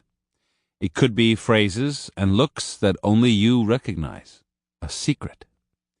Byron's seductive appeal to Lady Frances was connected to the nearness of her husband. In his company, for example, she had a love letter of Byron's hidden in her bosom. Johannes, the protagonist of Soren Kierkegaard's The Seducer's Diary, sent a message to his target, the young Cordelia, in the middle of a dinner party they were both attending. She could not reveal to the other guests that it was from him, for then she would have to do some explaining. He might also say something in public that would have a special meaning for her, since it referred to something in one of his letters. All of this added spice to the affair by giving it a feeling of a shared secret, even a guilty crime. It's critical to play on tensions like these in public, creating a sense of complicity and collusion against the world. In the Tristan and Isolde legend, the famous lovers reach the heights of bliss and exhilaration exactly because of the taboos they break. Isolde is engaged to King Mark. She will soon be a married woman. Tristan is a loyal subject and warrior in the service of King Mark, who is his father's age. The whole affair has a feeling of stealing away the bride from the father. Epitomizing the concept of love in the Western world, the legend has had immense influence over the ages, and a crucial part of it is the idea that without obstacles, without a feeling of transgression, love is weak and flavorless. People may be straining to remove restrictions on private behavior, to make everything freer in the world today, but that only makes seduction more difficult and less exciting. Do what you can to reintroduce a feeling of transgression and crime, even if it is only psychological or illusory. There must be obstacles to overcome, social norms to flout, laws to break before the seduction can be consummated. It might seem that a permissive society imposes few limits. Find some. There will always be limits, sacred cows, behavioral standards, endless ammunition for stirring up the transgressive and taboo. Reversal. The reversal of stirring up taboos would be to stay within the limits of acceptable behavior. That would make for a very tepid seduction, which is not to say that only evil or wild behavior is seductive. Goodness, kindness, and an aura of spirituality can be tremendously attractive, since they are rare qualities. But notice that the game is the same. A person who is kind or good or spiritual within the limits that society prescribes has a weak appeal. It is those who go to the extreme, the Gandhis, the Krishnamurtis, who seduce us. They don't merely expound a spiritual lifestyle, they do away with all personal material comfort to live out their ascetic ideals. They too go beyond the limits, transgressing acceptable behavior because societies would find it hard to function if everyone went to such lengths. In seduction, there is absolutely no power in respecting boundaries and limits.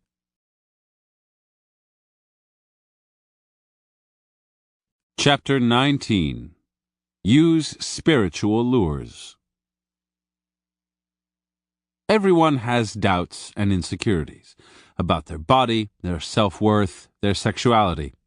If your seduction appears exclusively to the physical, you will stir up these doubts and make your targets self-conscious. Instead, lure them out of their insecurities by making them focus on something sublime and spiritual, a religious experience, a lofty work of art, the occult. Play up your divine qualities. Affect an air of discontent with worldly things. Speak of the stars, destiny, the hidden threads that unite you and the object of the seduction. Lost in a spiritual mist, the target will feel light and uninhibited. Deepen the effect of your seduction by making its sexual culmination seem like the spiritual union of two souls. Object of worship. Liane de Pougy was the reigning courtesan of 1890s Paris. Slender and androgynous, she was a novelty, and the wealthiest men in Europe vied to possess her. By late in the decade, however, she had grown tired of it all. "What a sterile life," she wrote a friend. "Always the same routine, the bois, the races, fittings, and to end an insipid day, dinner." What wearied the courtesan most was the constant attention of her male admirers, who sought to monopolize her physical charms. One spring day in 1899, Leon was riding in an open carriage through the Bois de Boulogne.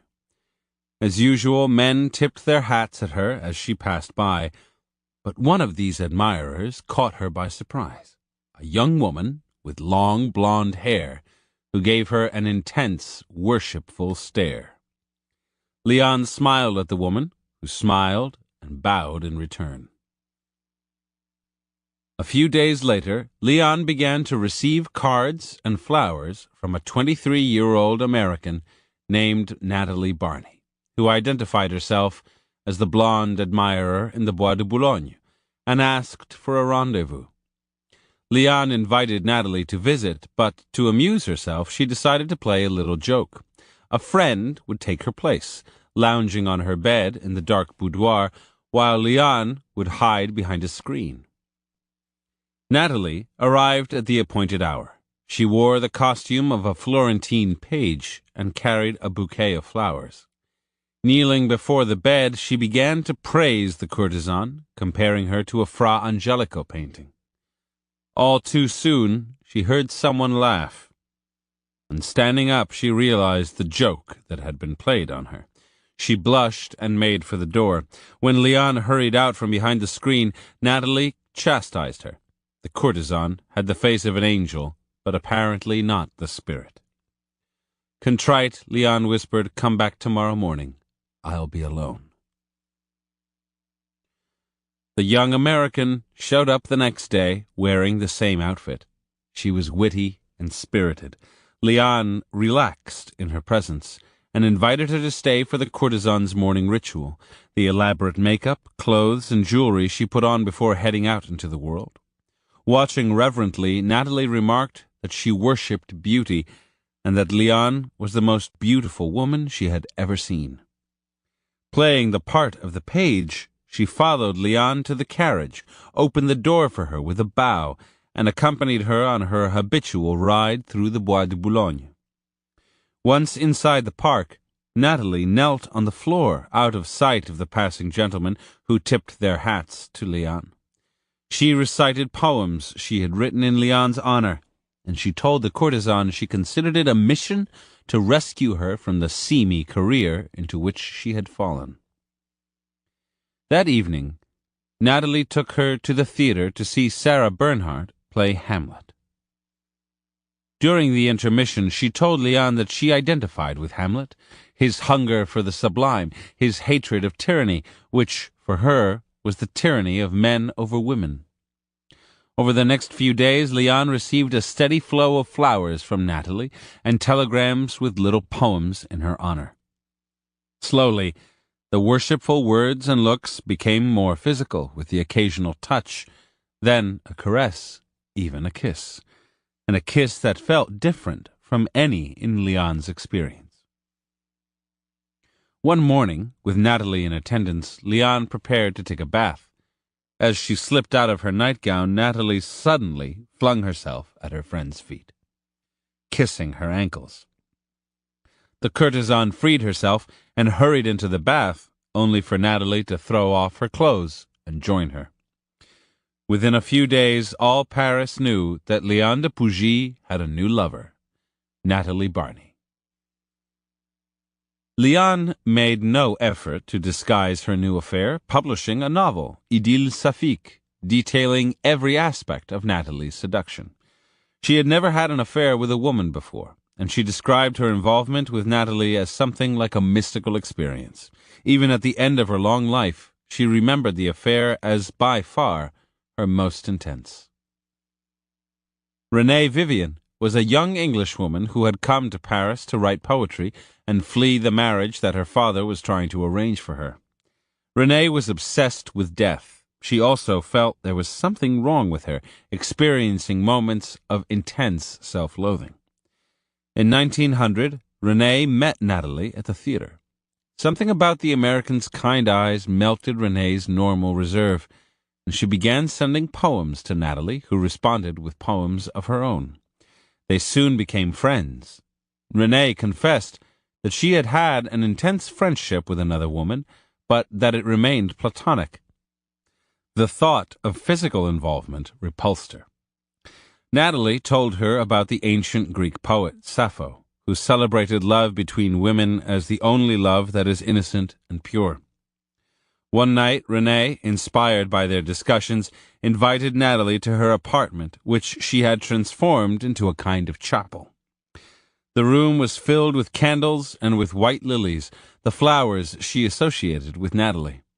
That night, the two women became lovers.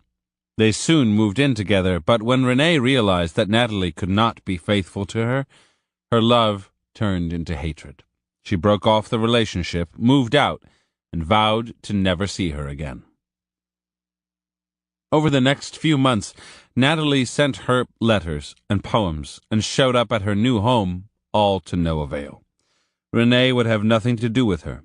One evening at the opera, though, Natalie sat down beside her and gave her a poem she had written in her honor. She expressed her regrets for the past and also a simple request. The two women should go on a pilgrimage to the Greek island of Lesbos, Sappho's home. Only there could they purify themselves and their relationship. Renee could not resist. On the island they retraced the poetess's steps, imagining they were transported back into the pagan, innocent days of ancient Greece. For Renee, Natalie had become Sappho herself. When they finally returned to Paris, Renee wrote her, "My blonde siren, I don't want you to become like those who dwell on earth. I want you to stay yourself, for this is the way you cast your spell over me." Their affair lasted until Renee's death in 1909. Interpretation. Liane de Pougy and Renee Vivian both suffered a similar oppression. They were self-absorbed, hyper-aware of themselves. The source of this habit in Liane was men's constant attention to her body. She could never escape their looks, which plagued her with a feeling of heaviness. Renee, meanwhile, thought too much about her own problems, her repression of her lesbianism, her mortality. She felt consumed with self-hatred. Natalie Barney, on the other hand, was buoyant, light-hearted, absorbed in the world around her. Her seductions, and by the end of her life they numbered well into the hundreds, all had a similar quality. She took the victim outside herself, directing her attention toward beauty, poetry, the innocence of sapphic love. She invited her women to participate in a kind of cult in which they would worship these sublimities. To heighten the cult-like feeling, she involved them in little rituals. They would call each other by new names, send each other poems in daily telegrams, wear costumes, make pilgrimages to holy sites. Two things would inevitably happen. The women would start to direct some of the worshipful feelings they were experiencing toward Natalie, who seemed as lofty and beautiful as the things she held up to be adored. And pleasantly diverted into this spiritualized realm, they would also lose any heaviness they had felt about their bodies, their selves, their identities. Their repression of their sexuality would melt away.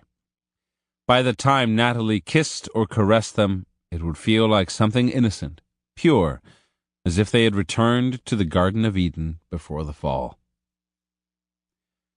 Religion is the great balm of existence, because it takes us outside ourselves, connects us to something larger.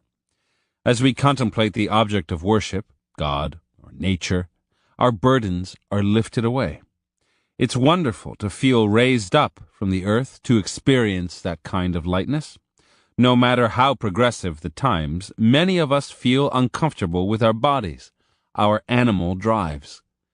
A seducer who focuses too much attention on the physical will stir up self-consciousness and a residue of disgust. So, focus attention on something else. Invite the other person to worship something beautiful in the world. It could be nature, a work of art, even God or gods. Paganism never goes out of fashion. People are dying to believe in something. Add some rituals. If you can make yourself seem to resemble the thing you are worshiping, you are natural, aesthetic, noble, and sublime, your targets will transfer their worship to you. Religion and spirituality are full of sexual undertones that can be brought to the surface once you have made your targets lose their self-awareness. From spiritual ecstasy to sexual ecstasy is but one small step. Keys to seduction. Religion is the most seductive system that mankind has created. Death is our greatest fear, and religion offers us the illusion that we're immortal, that something about us will live on. The idea that we are an infinitesimal part of a vast and indifferent universe is terrifying. Religion humanizes this universe, makes us feel important and loved. We are not animals governed by uncontrollable drives, animals that die for no apparent reason, but creatures made in the image of a supreme being. We too can be sublime, rational, and good. Anything that feeds a desire or a wished-for illusion is seductive, and nothing can match religion in this arena. Pleasure is the bait that you use to lure a person into your web, but no matter how clever a seducer you are, in the back of your target's mind, they are aware of the endgame, the physical conclusion toward which you're heading. You may think your target is unrepressed and hungry for pleasure, but almost all of us are plagued by an underlying unease with our animal nature. Unless you deal with this unease, your seduction, even when successful in the short term, will be superficial and temporary. Instead, like Natalie Barney, try to capture your target's soul to build the foundation of a deep and lasting seduction. Lure the victim deep into your web with spirituality, making physical pleasure seem sublime and transcendent. Spirituality will disguise your manipulations, suggesting that your relationship is timeless and creating a space for ecstasy in the victim's mind. Remember that seduction is a mental process, and nothing is more mentally intoxicating than religion, spirituality, and the occult. In Gustave Flaubert's novel Madame Bovary, Rodolphe Boulanger visits the country doctor Bovary and finds himself interested in the doctor's beautiful wife, Emma. Boulanger, quote, was brutal and shrewd. He was something of a connoisseur. There had been many women in his life, unquote. He senses that Emma is bored. A few weeks later, he manages to run into her at a county fair where he gets her alone. He affects an air of sadness and gloom. Quote, many's the time I've passed a cemetery in the moonlight and asked myself if I wouldn't be better off lying there with the rest, unquote. He mentions his bad reputation. He deserves it, he says, but is it his fault? Quote, do you really not know that there exist souls that are ceaselessly in torment? Unquote. Several times he takes Emma's hand, but she politely withdraws it. He talks of love, the magnetic force that draws two people together. Perhaps it has roots in some earlier existence, some previous incarnation of their souls. Quote, take us, for example. Why should we have met? How did it happen? It can only be that something in our particular inclinations made us come closer and closer across the distance that separated us, the way two rivers flow together, unquote. He takes her hand again, and this time she lets him hold it. After the fair, he avoids her for a few weeks, then suddenly shows up claiming that he tried to stay away, but that fate, destiny, has pulled him back. He takes Emma riding. When he finally makes his move in the woods, she seems frightened and rejects his advances. Quote, you must have some mistaken idea, he protests. I have you in my heart like a Madonna on a pedestal. I beseech you, be my friend, my sister, my angel, unquote. Under the spell of his words, she lets him hold her and lead her deeper into the woods, where she succumbs. Rodolphe's strategy is threefold. First, he talks of sadness, melancholy, discontent, talk that makes him seem nobler than other people, as if life's common material pursuits could not satisfy him. Next, he talks of destiny, the magnetic attraction of two souls.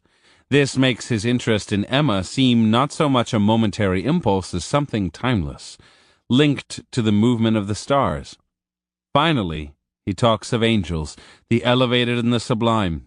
By placing everything on the spiritual plane, he distracts Emma from the physical, makes her feel giddy, and packs a seduction that could have taken months into a matter of a few encounters. The references Rodolphe uses might seem cliched by today's standards, but the strategy itself will never grow old. Simply adapt it to the occult fads of the day. Affect a spiritual air by displaying a discontent with the banalities of life. It's not money or sex or success that moves you. Your drives are never so base. No, something much deeper motivates you. Whatever this is, keep it vague, letting the target imagine your hidden depths. The stars, astrology, fate are always appealing. Create the sense that destiny has brought you and your target together. That will make your seduction feel more natural. In a world where too much is controlled and manufactured, the sense that fate, necessity, or some higher power is guiding your relationship is doubly seductive. If you want to weave religious motifs into your seduction, it's always best to choose some distant, exotic religion with a slightly pagan air. It's easy to move from pagan spirituality to pagan earthiness. Timing counts. Once you've stirred your target souls, move quickly to the physical, making sexuality seem merely an extension of the spiritual vibrations you're experiencing. In other words, employ the spiritual strategy as close to the time for your bold move as possible. The spiritual is not exclusively the religious or the occult. It is anything that will add a sublime, timeless quality to your seduction. In the modern world, culture and art have, in some ways, taken the place of religion. There are two ways to use art in your seduction. First, create it yourself, in the target's honor. Natalie Barney wrote poems and barraged her targets with them. Half of Picasso's appeal to many women was the hope that he would immortalize them in his paintings. For ars longa, vita brevis. Art is long, life is short, as they used to say in Rome. Even if your love is a passing fancy, by capturing it in a work of art, you give it a seductive illusion of eternity. The second way to use art is to make it ennoble the affair, giving your seduction an elevated edge. Natalie Barney took her targets to the theater, to the opera, to museums, to places full of history and atmosphere. In such places, your souls can vibrate to the same spiritual wavelength. Of course, you should avoid works of art that are earthy or vulgar, calling attention to your intentions. The play, movie, or book can be contemporary, even a little raw, as long as it contains a noble message and is tied to some just cause. Even a political movement can be spiritually uplifting. Remember to tailor your spiritual lures to the target. If the target is earthy and cynical, paganism or art will be more productive than the occult or religious piety. The Russian mystic Rasputin was revered for his saintliness and his healing powers. Women in particular were fascinated with Rasputin and would visit him in his St. Petersburg apartment for spiritual guidance. He would talk to them of the simple goodness of the Russian peasantry, God's forgiveness, and other lofty matters. But after a few minutes of this, he would inject a comment or two that were of a much different nature. Something about the woman's beauty, her lips that were so inviting, the desires she could inspire in a man. He would talk of different kinds of love, love of God, love between friends, love between a man and a woman, but mix them all up as if they were one. Then, as he returned to discussing spiritual matters, he would suddenly take the woman's hand or whisper into her ear. All this would have an intoxicating effect. women would find themselves dragged into a kind of maelstrom, both spiritually uplifted and sexually excited. Hundreds of women succumbed during these spiritual visits, for he would also tell them that they could not repent until they had sinned, and who better to sin with than Rasputin? Rasputin understood the intimate connection between the sexual and the spiritual. Spirituality, the love of God, is a sublimated version of sexual love.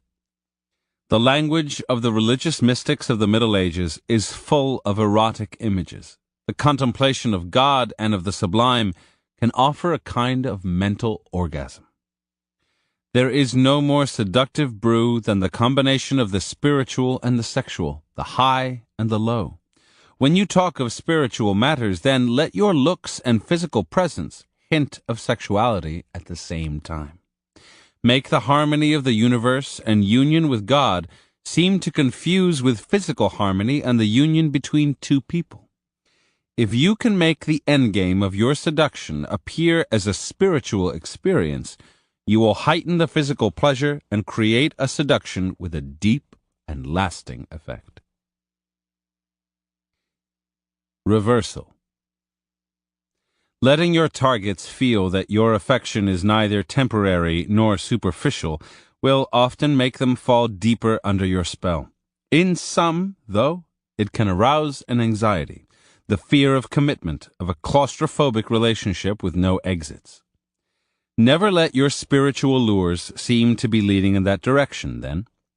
To focus attention on the distant future may implicitly constrict their freedom. You should be seducing them, not offering to marry them. What you want is to make them lose themselves in the moment, experiencing the timeless depth of your feelings in the present tense. Religious ecstasy is about intensity, not temporal extensity. Giovanni Casanova used many spiritual lures in his seductions, the occult, anything that would inspire lofty sentiments. For the time that he was involved with a woman, she would feel that he would do anything for her, that he was not just using her only to abandon her. But she also knew that when it became convenient to end the affair, he would cry, give her a magnificent gift, then quietly leave.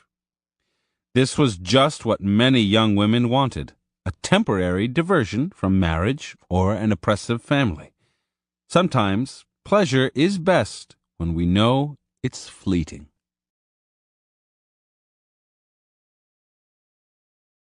Chapter 20. Mix pleasure with pain. The greatest mistake in seduction is being too nice. At first, perhaps your kindness is charming, but it soon grows monotonous. You're trying too hard to please and seem insecure. Instead of overwhelming your targets with niceness, try inflicting some pain. Lure them in with focused attention, then change direction, appearing suddenly uninterested. Make them feel guilty and insecure. Even instigate a breakup, subjecting them to an emptiness and pain that will give you room to maneuver. Now a rapprochement, an apology, a return to your earlier kindness will turn them weak at the knees. The lower the lows you create, the greater the highs. To heighten the erotic charge, create the excitement of fear. The emotional roller coaster. One hot summer afternoon in 1894, Don Mateo Diaz, a 38-year-old resident of Seville, decided to visit a local tobacco factory. Because of his connections, Don Mateo was allowed to tour the place, but his interest was not in the business side. Don Mateo liked young girls, and hundreds of them worked in the factory. Just as he had expected that day, many of them were in a state of near undress because of the heat. It was quite a spectacle. He enjoyed the sights for a while, but the noise and the temperature soon got to him. As he was heading for the door, though, a worker of no more than 16 called out to him, "Caballero, if you will give me a penny, I will sing you a little song." The girl's name was Conchita Perez, and she looked young and innocent, in fact, beautiful, with a sparkle in her eye that suggested a taste for adventure, the perfect prey. He listened to her song, which seemed vaguely suggestive, tossed her a coin that was equal to a month's salary, tipped his hat, then left. It was never good to come on too strong too early. As he walked along the street, he plotted how he would lure her into an affair. Suddenly, he felt a hand on his arm, and he turned to see her walking alongside him. It was too hot to work. Would he be a gentleman and escort her home? Of course. "Do you have a lover?" he asked her. "No," she said. "I am Mosita," which means pure, a virgin. Conchita lived with her mother in a run-down part of town. Don Mateo exchanged pleasantries, slipped the mother some money, he knew from experience how important it was to keep the mother happy, then left. He considered waiting a few days, but he was impatient and returned the following morning. The mother was out. He and Conchita resumed their playful banter from the day before, and to his surprise, she suddenly sat in his lap, put her arms around him, and kissed him. His strategy flying out the window, he took hold of her and returned the kiss. She immediately jumped up, her eyes flashing with anger. "You are trifling with me," she said, "using me for a quick thrill." Don Mateo denied having any such intentions and apologized for going too far. When he left, he felt confused. She had started it all. Why should he feel guilty? And yet he did. Young girls can be so unpredictable. It's best to break them in slowly. Over the next few days, Don Mateo was the perfect gentleman. He visited every day, showered mother and daughter with gifts, made no advances, at least not at first. The damned girl had become so familiar with him that she would dress in front of him or greet him in her nightgown. These glimpses of her body drove him crazy, and he would sometimes try to steal a kiss or caress, only to have her push him away and scold him. Weeks went by. Clearly he had shown that his was not a passing fancy. Tired of the endless courtship, he took Conchita's mother aside one day and proposed that he set the girl up in a house of her own. He would treat her like a queen. She would have everything she wanted. So, of course, would her mother. Surely his proposal would satisfy the two women. But the next day, a note came from Conchita, expressing not gratitude, but recrimination. He was trying to buy her love. "You shall never see me again," she concluded. He hurried to the house, only to discover that the women had moved out that very morning, without leaving word where they were going. Don Mateo felt terrible. Yes, he had acted like a boor. Next time he would wait months, or years if need be, before being so bold. Soon, however, another thought assailed him. He would never see Conchita again. Only then did he realize how much he loved her. The winter passed, the worst of Mateo's life. One spring day he was walking down the street when he heard someone calling his name. He looked up. Conchita was standing in an open window, beaming with excitement. She bent down toward him and he kissed her hand, beside himself with joy. Why had she disappeared so suddenly? It was all going too quickly, she said. She had been afraid of his intentions and of her own feelings, but seeing him again, she was certain that she loved him. Yes, she was ready to be his mistress. She would prove it. She would come to him. Being apart had changed them both, he thought. A few nights later, as promised, she appeared at his house. They kissed and began to undress. He wanted to savor every minute, to take it slowly, but he felt like a caged bull finally set free. He followed her into bed, his hands all over her. He started to take off her underwear, but it was laced up in some complicated way. Eventually, he had to sit up and take a look. She was wearing some elaborate canvas contraption of a kind he had never seen. No matter how hard he tugged and pulled, it would not come off. He felt like hitting Conchita. He was so distraught, but instead, he started to cry. She explained she wanted to do everything with him, yet to remain a mosita. This was her protection. Exasperated, he sent her home.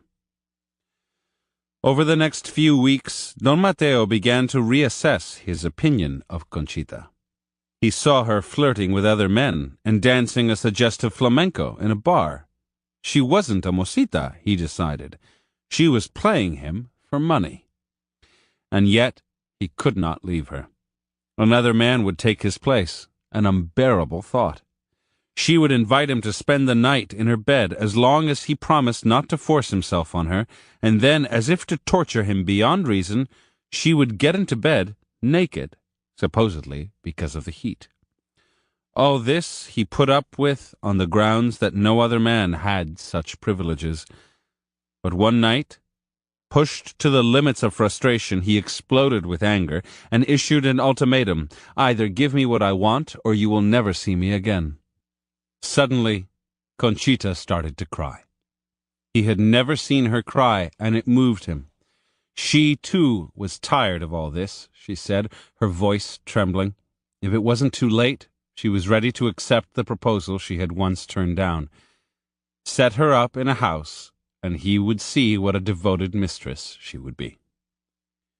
Don Mateo wasted no time. He bought her a villa, gave her plenty of money to decorate it. After 8 days the house was ready. She would receive him there at midnight. What joys awaited him! Don Mateo showed up at the appointed hour. The barred door to the courtyard was closed. He rang the bell. She came to the other side of the door. "Kiss my hands," she said through the bars. "Now, kiss the hem of my skirt and the tip of my foot in its slipper." He did as she requested. "That is good," she said. "Now you may go." His shocked expression just made her laugh. She ridiculed him, then made a confession. She was repulsed by him. Now that she had a villa in her name, she was free of him at last. She called out, and a young man appeared from the shadows of the courtyard. As Don Mateo watched, too stunned to move, they began to make love on the floor right before his eyes. The next morning, Conchita appeared at Don Mateo's house, supposedly to see if he had committed suicide. To her surprise, he hadn't. In fact, he slapped her so hard she fell to the ground. "Conchita," he said, "you have made me suffer beyond all human strength. You have invented moral tortures to try them on the only man who loved you passionately. I now declare that I am going to possess you by force." Conchita screamed that she would never be his, but he hit her again and again. Finally, moved by her tears, he stopped. Now she looked up at him lovingly. "Forget the past," she said. "Forget all that I have done." Now that he hit her, now that she could see his pain, she felt certain he truly loved her. She was still a mosita. The affair with the young man the night before had been only for show, ending as soon as he had left, and she still belonged to him. "You're not going to take me by force. I await you in my arms." Finally, she was sincere. To his supreme delight, he discovered that she was, indeed, still a virgin. Interpretation. Don Mateo and Conchita Perez are characters in the 1896 novella Woman and Puppet by Pierre Louis. Based on a true story, the Miss Charpillon episode in Casanova's memoirs, the novella has served as the basis for 2 films, Joseph von Sternberg's Devil is a Woman with Marlene Dietrich, and Luis Buñuel's That Obscure Object of Desire. In Luis's story, Conchita takes a proud and aggressive older man and in the space of a few months turns him into an abject slave. Her method is simple. She stimulates as many emotions as possible, including heavy doses of pain. She excites his lust, then makes him feel base for taking advantage of her. She gets him to play the protector, then makes him feel guilty for trying to buy her. Her sudden disappearance anguishes him. He has lost her, so that when she reappears, never by accident, he feels intense joy, which, however, she quickly turns back into tears. Jealousy and humiliation then precede the final moment when she gives him her virginity. Even after this, according to the story, she finds ways to continue to torment him. Each low she inspires, guilt, despair, jealousy, emptiness, creates the space for a more intense high. He becomes an addict, hooked on the alternation of charge and withdrawal. Your seduction should never follow a simple course upward toward pleasure and harmony. The climax will come too soon, and the pleasure will be weak. What makes us intensely appreciate something is previous suffering. A brush with death makes us fall in love with life. A long journey makes a return home that much more pleasurable. Your task is to create moments of sadness, despair, and anguish, to create the tension that allows for a great release. Don't worry about making people angry. Anger is a sure sign that you have your hooks in them. Nor should you be afraid that if you make yourself difficult, people will flee. We only abandon those who bore us. The ride on which you take your victims can be torturous, but never dull. At all costs, keep your targets emotional and on edge. Create enough highs and lows, and you will wear away the last vestiges of their willpower. Harshness and kindness. In 1972, Henry Kissinger, then President Richard Nixon's assistant for national security affairs, received a request for an interview from the famous Italian journalist Oriana Fallaci. Kissinger rarely gave interviews. He had no control over the final product, and he was a man who needed to be in control. But he had read Fallaci's interview with a North Vietnamese general, and it had been instructive. She was extremely well informed on the Vietnam War. Perhaps he could gather some information of his own, pick her brain. He decided to ask for a pre-interview, a preliminary meeting. He would grill her on different subjects. If she passed the test, he would grant her an interview proper. They met, and he was impressed. She was extremely intelligent and tough. It would be an enjoyable challenge to outwit her and prove that he was tougher. He agreed to a short interview a few days later. To Kissinger's annoyance, Fallaci began the interview by asking him whether he was disappointed by the slow pace of the peace negotiations with North Vietnam. He would not discuss the negotiations. He had made that clear in the pre-interview, yet she continued the same line of questioning. He grew a little angry. "That's enough," he said. "I don't want to talk any more about Vietnam." Although she didn't immediately abandon the subject, her questions became gentler. What were his personal feelings toward the leaders of South and North Vietnam? Still, he ducked. "I'm not the kind of person to be swayed by emotion. Emotions serve no purpose," he said. She moved to grander philosophical issues: war, peace. She praised him for his role in the rapprochement with China. Without realizing it, Kissinger began to open up. He talked of the pain he felt in dealing with Vietnam, the pleasures of wielding power. Then suddenly, the harsher questions returned. Was he simply Nixon's lackey, as many suspected? Up and down she went, alternately baiting and flattering him. His goal had been to pump her for information while revealing nothing about himself. By the end, though, she had given him nothing, while he had revealed a range of embarrassing opinions. his view of women as playthings, for instance, and his belief that he was popular with the public because people saw him as a kind of lonesome cowboy, the hero who cleans things up by himself. When the interview was published, Nixon, Kissinger's boss, was livid about it. In 1973, the Shah of Iran, Mohammad Reza Pahlavi, granted Fallaci an interview. He knew how to handle the press, be non-committal, speak in generalities, seem firm yet polite. This approach had worked 1,000 times before. Fallaci began the interview on a personal level, asking how it felt to be a king, to be the target of assassination attempts, and why the Shah always seemed so sad. He talked of the burdens of his position, the pain and loneliness he felt.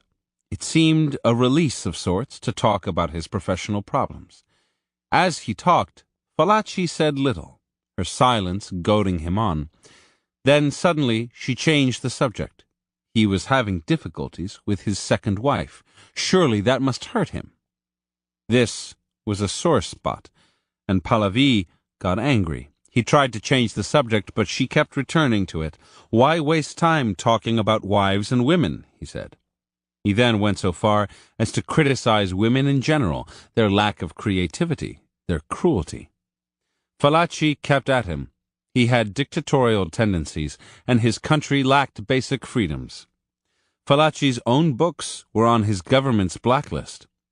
Hearing this, the Shah seemed somewhat taken aback. Perhaps he was dealing with a subversive writer. But then she softened her tone again, asked him about his many achievements. The pattern repeated. The moment he relaxed, she blindsided him with a sharp question. When he grew bitter, she lightened the mood.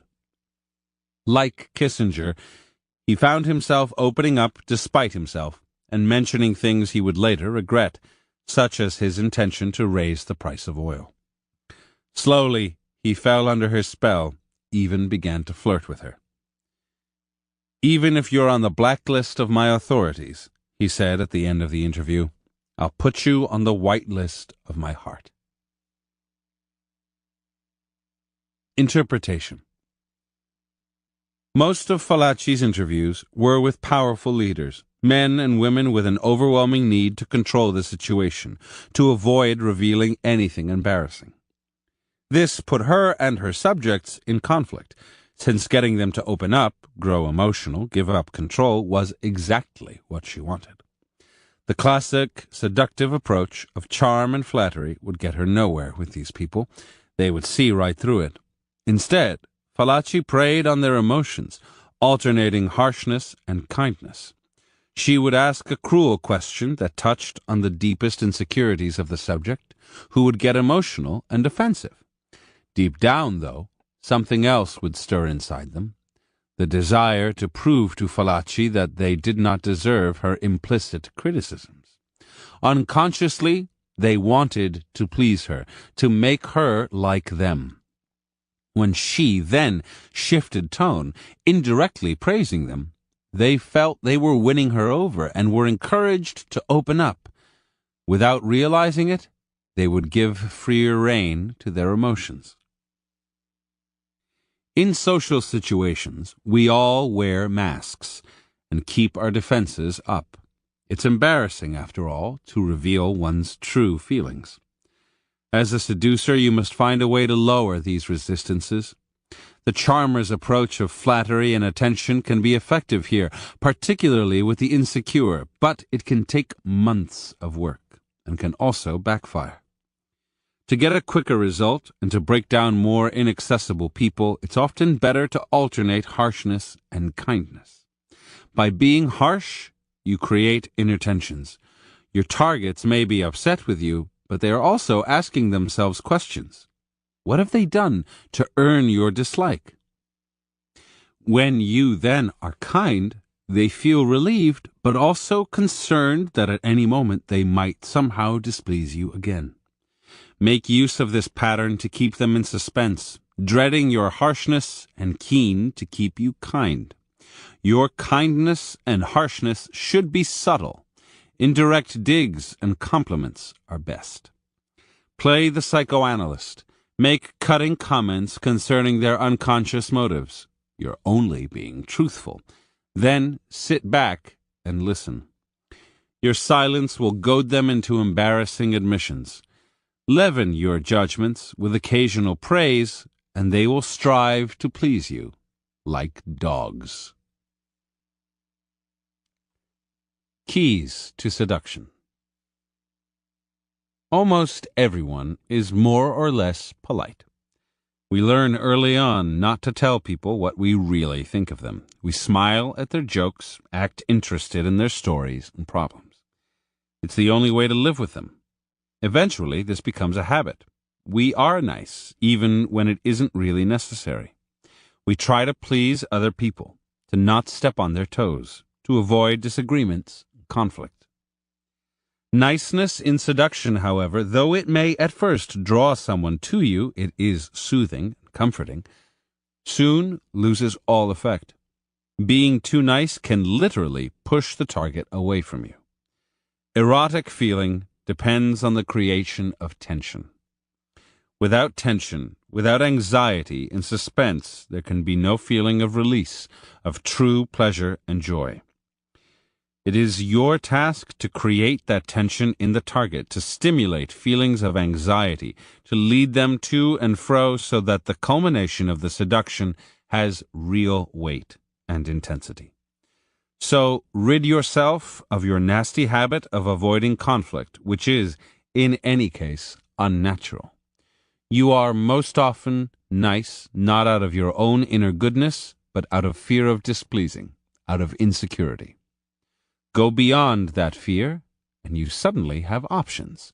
The freedom to create pain, then magically dissolve it. Your seductive powers will increase tenfold. People will be less upset by your hurtful actions than you might imagine. In the world today, we often feel starved for experience. We crave emotion, even if it's negative. The pain you cause your targets, then, is bracing. It makes them feel more alive. They have something to complain about. They get to play the victim. As a result, once you've turned the pain into pleasure, they will readily forgive you. Stir up their jealousy. Make them feel insecure, and the validation you later give their ego by preferring them over their rivals is doubly delightful. Remember, you have more to fear by boring your targets than by shaking them up. Wounding people binds them to you more deeply than kindness. Create tension so you can release it. If you need inspiration, find the part of the target that most irritates you and use it as a springboard for some therapeutic conflict. The more real your cruelty, the more effective it is. In 1818, the French writer Stendhal, then living in Milan, met the Countess Matilde Viscontini. For him, it was love at first sight. She was a proud, somewhat difficult woman, and she intimidated Stendhal, who was terribly afraid of displeasing her with a stupid comment or undignified act. Finally, unable to take it any longer, he one day took her hand and confessed his love. Horrified, the Countess told him to leave and never come back. Stendhal flooded Viscontini with letters, begging her to forgive him. At last she relented. She would see him again, but under one condition. He could visit only once every 2 weeks for no more than an hour, and only in the presence of company. Stendhal agreed. He had no choice. He now lived for those short fortnightly visits, which became occasions of intense anxiety and fear, since he was never quite sure whether she would change her mind and banish him forever. This went on for over 2 years, during which the Countess never showed him the slightest sign of favor. Stendhal never found out why she had insisted on this arrangement. Perhaps she wanted to toy with him or keep him at a distance. All he knew was that his love for her only grew stronger, became unbearably intense, until finally he had to leave Milan. To get over this sad affair, Stendhal wrote his famous book On Love, in which he described the effect of fear on desire. First, if you fear the loved one, you can never get too close or familiar with him or her. The beloved then retains an element of mystery, which only intensifies your love. Second, there is something bracing about fear. It makes you vibrate with sensation, heightens your awareness, is intensely erotic. According to Stendhal, the closer the loved one brings you to the edge of the precipice, to the feeling that they could abandon you, the dizzier and more lost you will become. Falling in love means literally falling, losing control, a mix of fear and excitement. Apply this wisdom in reverse. Never let your targets get too comfortable with you. They need to feel fear and anxiety. Show them some coldness, a flash of anger they didn't expect. Be irrational if necessary. There is always the trump card, a breakup. Let them feel they have lost you forever. Make them fear that they have lost the power to charm you. Let these feelings sit with them for a while, then pull them back from the precipice. The reconciliation will be intense. In 33 BC, Mark Antony heard a rumor that Cleopatra, his lover of several years, had decided to seduce his rival, Octavius, and that she was planning to poison Antony. Cleopatra had poisoned people before. In fact, she was an expert in the art. Antony grew paranoid and finally one day confronted her. Cleopatra did not protest her innocence. Yes, that was true. It was quite within her power to poison Antony at any moment.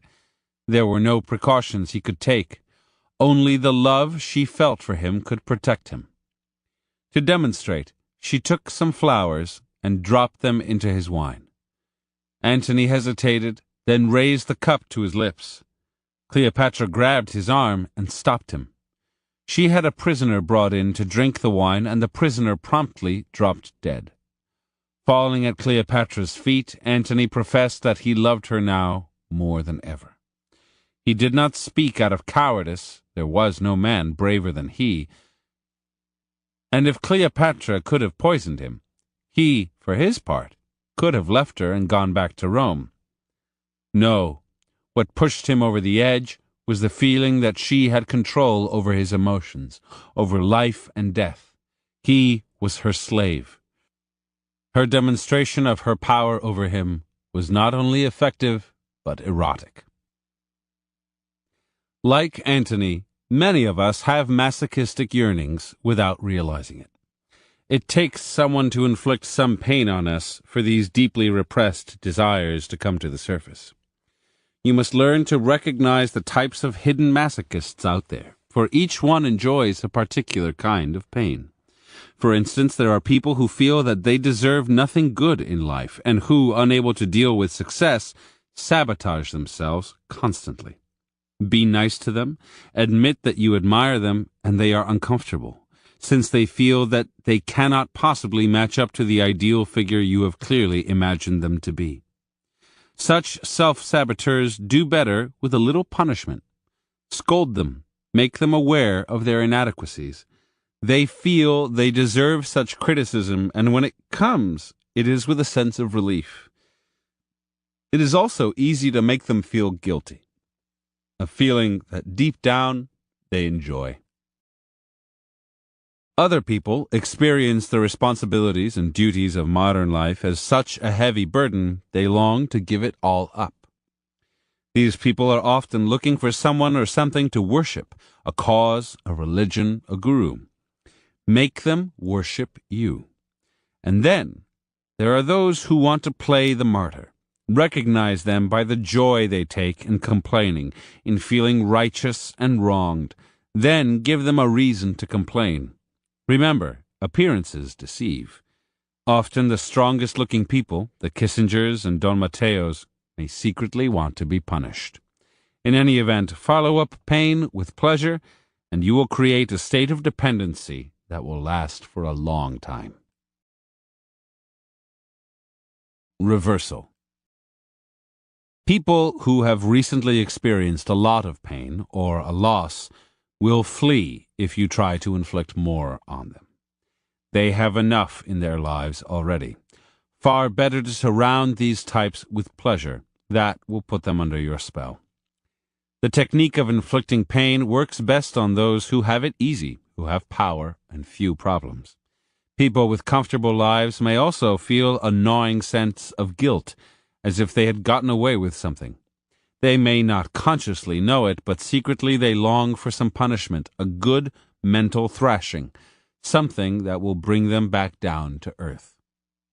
Also, remember to not use the pleasure through pain tactic too early on. Some of the greatest seducers in history, Byron, Jiang Qing, Madame Mao, Picasso, had a sadistic streak, an ability to inflict mental torture. If their victims had known in advance what they were getting themselves into, they would have run for the hills. In truth, most of these seducers lured their targets into their webs by appearing to be paragons of sweetness and affection. Even Byron seemed like an angel when he first met a woman, so that she tended to doubt his devilish reputation. A seductive doubt, for it allowed her to think of herself as the only one who really understood him. His cruelty would come out later on, but by then it would be too late. The victim's emotions were engaged, and his harshness would only intensify her feelings. In the beginning, then, wear the mask of a lamb, making pleasure and attentiveness your bait. First get under their skin, then lead them on a wild ride.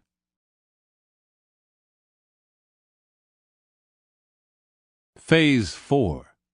Moving in for the kill. First, you worked on their mind, the mental seduction. Then you confused and stirred them up, the emotional seduction. Now the time has come for hand-to-hand combat, the physical seduction. At this point, your victims are weak and ripe with desire. By showing a little coldness or uninterest, you will spark panic. They will come after you with impatience and erotic energy. Chapter 21. Give them space to fall. The pursuer is pursued. To bring them to a boil, you need to put their minds to sleep and heat up their senses. It's best to lure them into lust by sending certain loaded signals that will get under their skin and spread sexual desire like a poison. Chapter 22. Use physical lures. The moment to strike and move in for the kill is when your victim is brimming with desire, but not consciously expecting the climax to come. Chapter 23. Master the art of the bold move. Once the seduction is over, there is the danger that disenchantment will set in and ruin all your hard work. Chapter 24. Beware the after effects. If you are after a relationship, then you must constantly re-seduce the victim, creating tension and releasing it. If your victim is to be sacrificed, then it must be done swiftly and cleanly, leaving you free, physically and psychologically, to move on to the next victim. Then, the game begins all over.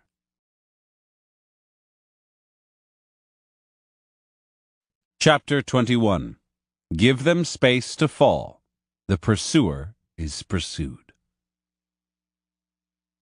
If your targets become too used to you as the aggressor, they will give less of their own energy, and the tension will slacken. You need to wake them up, turn the tables.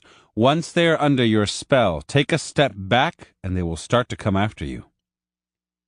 Begin with a touch of aloofness, an unexpected non-appearance, a hint that you're growing bored.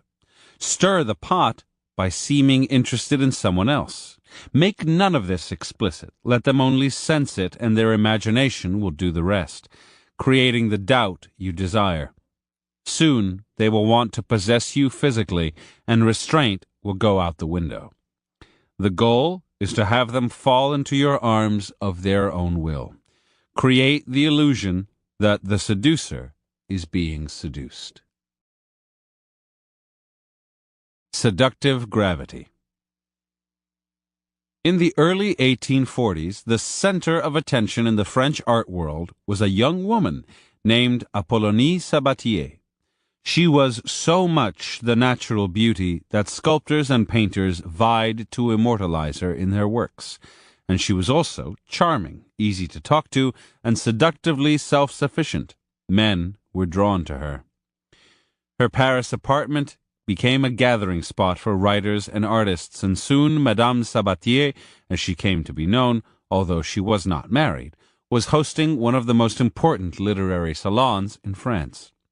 Writers such as Gustave Flaubert, the elder Alexandre Dumas, and Théophile Gautier were among her regular guests. Near the end of 1852, when she was 30, Madame Sabatier received an anonymous letter. The writer confessed that he loved her deeply. Worried that she would find his sentiments ridiculous, he would not reveal his name, yet he had to let her know that he adored her. Sabatier was used to such attentions. One man after another had fallen in love with her, but this letter was different. In this man she seemed to have inspired a quasi-religious ardor. The letter, written in a disguised handwriting, contained a poem dedicated to her, titled "To One Who Is Too Gay." It began by praising her beauty, yet ended with the lines, "And so, one night I'd like to sneak, when darkness tolls the hour of pleasure, a craven thief toward the treasure which is your person, plump and sleek.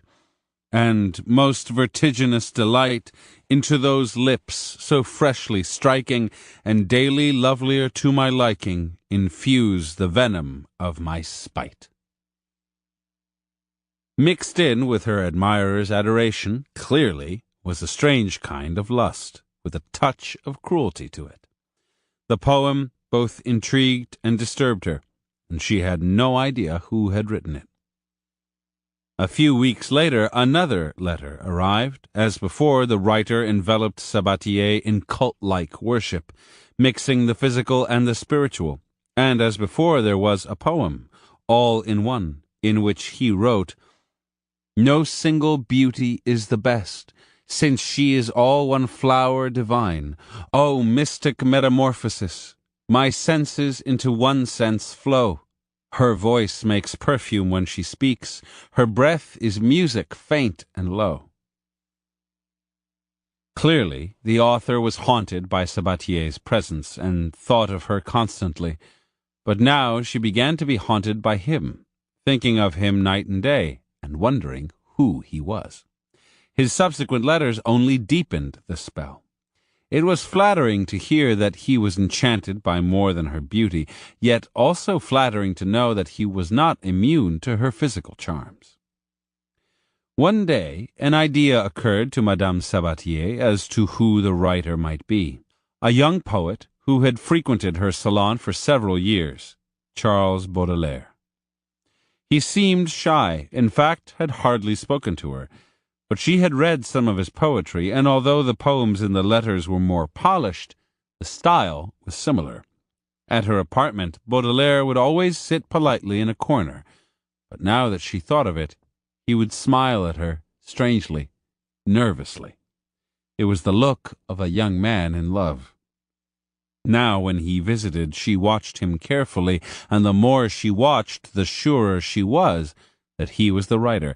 But she never confirmed her intuition, because she did not want to confront him. He might be shy, and he was a man, and at some point he would have to come to her. And she felt certain that he would. Then, suddenly, the letters stopped coming, and Madame Sabatier could not understand why, since the last one had been even more adoring than all of the others before. Several years went by in which she often thought of her anonymous admirer's letters, but they were never renewed. In 1857, however, Baudelaire published a book of poetry, The Flowers of Evil, and Madame Sabatier recognized several of the verses. They were the ones he had written for her. Now they were out in the open for everyone to see. A little while later the poet sent her a gift, a specially bound copy of the book and a letter, this time signed with his name. Yes, he wrote, he was the anonymous writer. Would she forgive him for being so mysterious in the past? Furthermore, his feelings for her were as strong as ever. Quote, "You didn't think for a moment that I could have forgotten you. You to me are more than a cherished image conjured up in a dream. You're my superstition, my constant companion, my secret. Farewell, dear madame. I kiss your hands with profound devotion." Unquote. This letter had a stronger effect on Madame Sabatier than the others had. Perhaps it was his childlike sincerity and the fact that he had finally written to her directly. Perhaps it was that he loved her, but asked nothing of her, unlike all the other men she knew, who at some point had always turned out to want something. Whatever it was, she had an uncontrollable desire to see him. The next day she invited him to her apartment alone. Baudelaire appeared at the appointed hour. He sat nervously in his seat, gazing at her with his large eyes, saying little, and what he did say was formal and polite. He seemed aloof. After he left, a kind of panic seized Madame Sabatier, and the next day she wrote him a first letter of her own. Quote, "Today I'm more calm, and I can feel more clearly the impression of our Tuesday evening together. I can tell you, without the danger of your thinking I'm exaggerating, that I'm the happiest woman on the face of the earth, that I've never felt more truly that I love you, and that I've never seen you look more beautiful, more adorable, my divine friend." Unquote. Madame Sabatier had never before written such a letter. She had always been the one who was pursued. Now she had lost her usual self-possession, and it only got worse. Baudelaire did not answer right away. When she saw him next, he was colder than before. She had the feeling there was someone else, that his old mistress, Jeanne Duval, had suddenly reappeared in his life and was pulling him away from her. One night she turned aggressive, embracing him, trying to kiss him, but he did not respond and quickly found an excuse to leave. Why was he suddenly inaccessible? She began to flood him with letters, begging him to come to her. Unable to sleep, she would wait all night for him to show up. She had never experienced such desperation. Somehow she had to seduce him, possess him, have him all to herself. She tried everything, letters, coquetry, all kinds of promises, until he finally wrote that he was no longer in love with her, and that was that. Interpretation. Baudelaire was an intellectual seducer. He wanted to overwhelm Madame Sabatier with words, dominate her thoughts, make her fall in love with him. Physically, he knew he could not compete with her many other admirers. He was shy, awkward, not particularly handsome. So he resorted to his one strength, poetry. Haunting her with anonymous letters gave him a perverse thrill.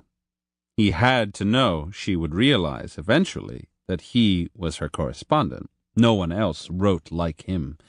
But he wanted her to figure this out on her own. He stopped writing to her because he had become interested in someone else, but he knew she would be thinking of him, wondering, perhaps waiting for him. And when he published his book, he decided to write to her again, this time directly, stirring up the old venom he had injected in her. When they were alone, he could see she was waiting for him to do something, to take hold of her, but he was not that kind of seducer. Besides, it gave him pleasure to hold himself back, to sense his power over a woman whom so many desired. By the time she turned physical and aggressive, the seduction was over for him. He had made her fall in love. That was enough. The devastating effect of Baudelaire's push and pull on Madame Sabatier teaches us a great lesson in seduction. First, it is always best to keep at some distance from your targets. You do not have to go as far as remaining anonymous, but you don't want to be seen too often or to be seen as intrusive.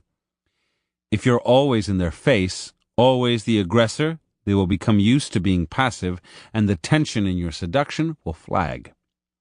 Use letters to make them think about you all the time, to feed their imagination. Cultivate mystery. Stop them from figuring you out. Baudelaire's letters were delightfully ambiguous, mixing the physical and the spiritual, teasing Sabatier with their multiplicity of possible interpretations. Then, at the point when they are ripe with desire and interest, when perhaps they are expecting you to make a move, as Madame Sabatier expected that day in her apartment, take a step back. You are unexpectedly distant, friendly, but no more than that. Certainly not sexual. Let this sink in for a day or two. Your withdrawal will trigger anxiety. The only way to relieve this anxiety is to pursue and possess you.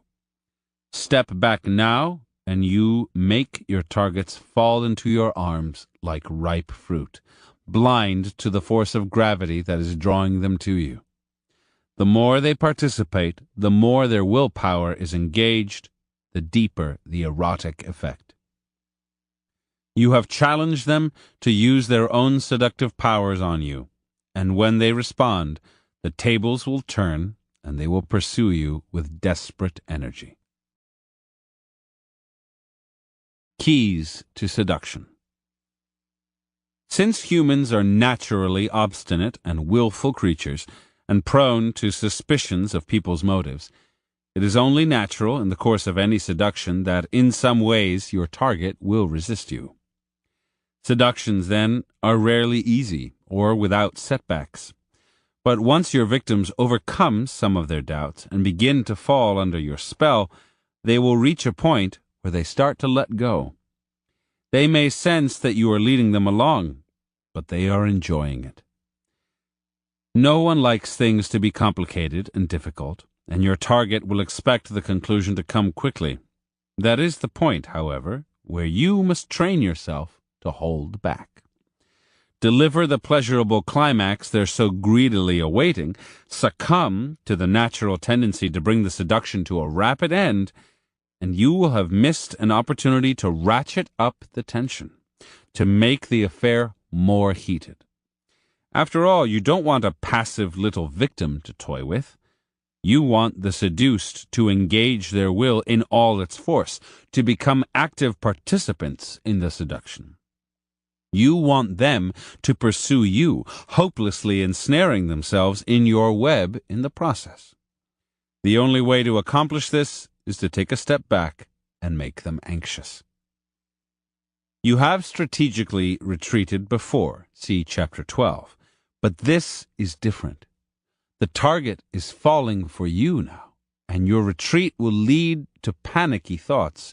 You're losing interest. It's somehow my fault. Perhaps it's something I've done. Rather than think you're rejecting them on your own, your targets will want to make this interpretation, since if the cause of the problem is something they've done, they have the power to win you back by changing their behavior. If you are simply rejecting them, on the other hand, they have no control.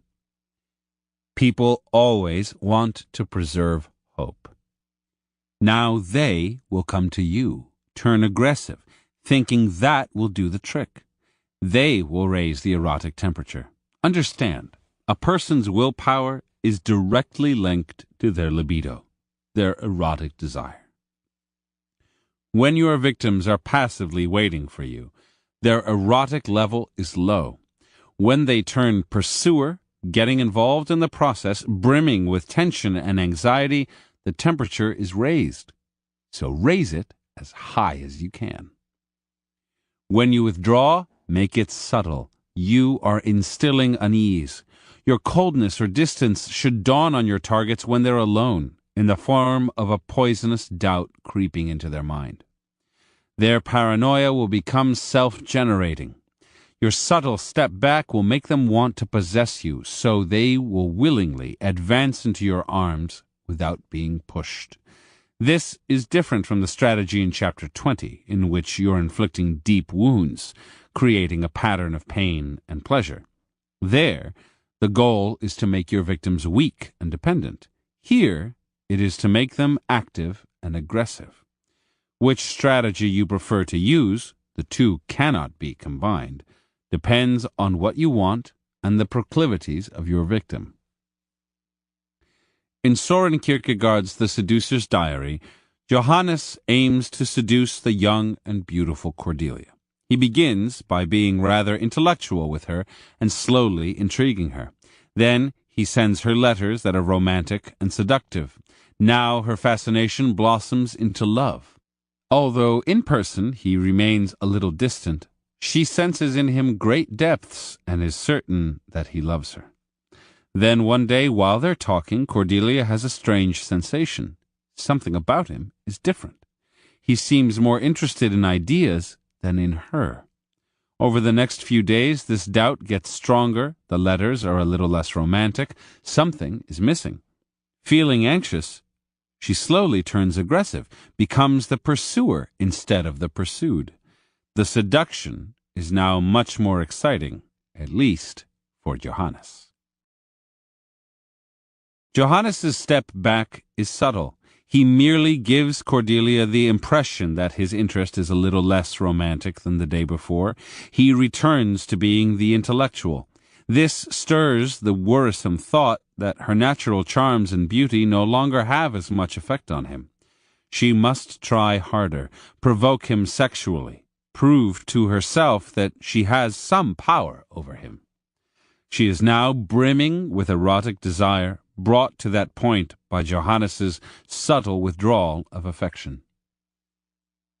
Each gender has its own seductive lures, which come naturally to them. When you seem interested in someone but don't respond sexually, it is disturbing and presents a challenge. They will find a way to seduce you. To produce this effect, first reveal an interest in your targets through letters or subtle insinuation. But when you're in their presence, assume a kind of sexless neutrality. Be friendly, even warm, but no more.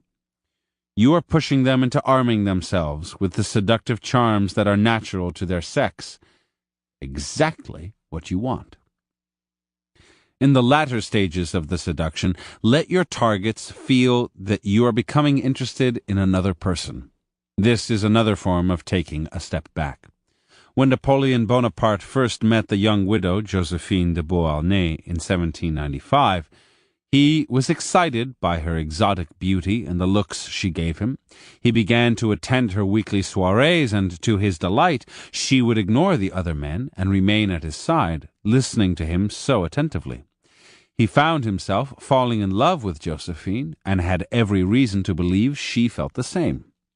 Then, at one soiree, she was friendly and attentive as usual, except that she was equally friendly to another man there, a former aristocrat, like Josephine, the kind of man that Napoleon could never compete with when it came to manners and wit. Doubts and jealousies began to stir within.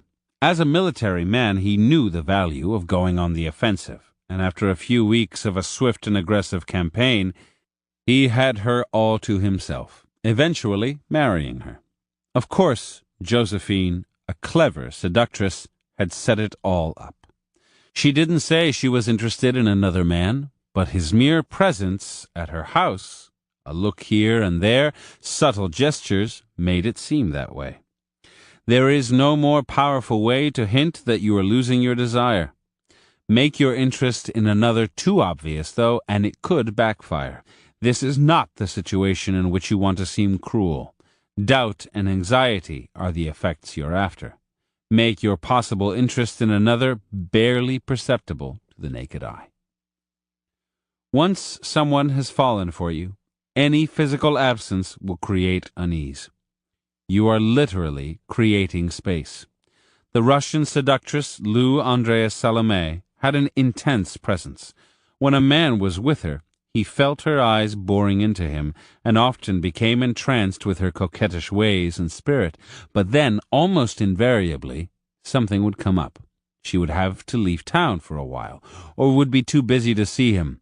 It was during her absences that men fell hopelessly in love with her, and vowed to be more aggressive next time they were with her. Your absences at this latter point of the seduction should seem at least somewhat justified. You are insinuating not a blatant brush-off, but a slight doubt. Perhaps you could have found some reason to stay. Perhaps you're losing interest. Perhaps there is someone else. In your absence, their appreciation of you will grow. They will forget your faults, forgive your sins. The moment you return, they will chase after you as you desire. It will be as if you had come back from the dead. According to the psychologist Theodor Reich, we learn to love only through rejection. As infants, we are showered with love by our mother. We know nothing else. But when we get a little older, we begin to sense that her love is not unconditional. If we don't behave, if we do not please her, she can withdraw it. The idea that she'll withdraw her affection fills us with anxiety and, at first, with anger. We will show her. We will throw a tantrum. But that never works, and we slowly realize that the only way to keep her from rejecting us again is to imitate her, to be as loving, kind, and affectionate as she is. This will bond her to us in the deepest way. The pattern is ingrained in us for the rest of our lives. By experiencing a rejection or a coldness, we learn to court and pursue, to love. Recreate this primal pattern in your seduction. First, shower your targets with affection. They will not be sure where this is coming from, but it is a delightful feeling and they will never want to lose it.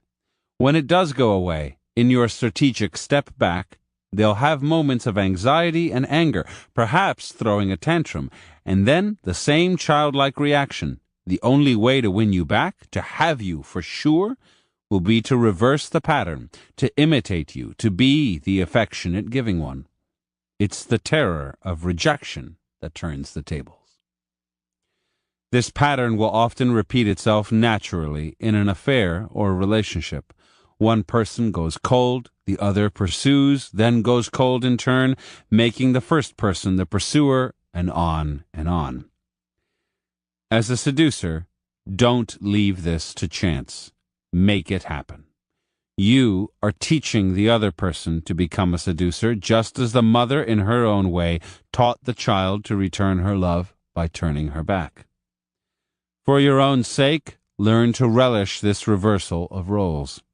Don't merely play at being the pursued, but enjoy it. Give in to it.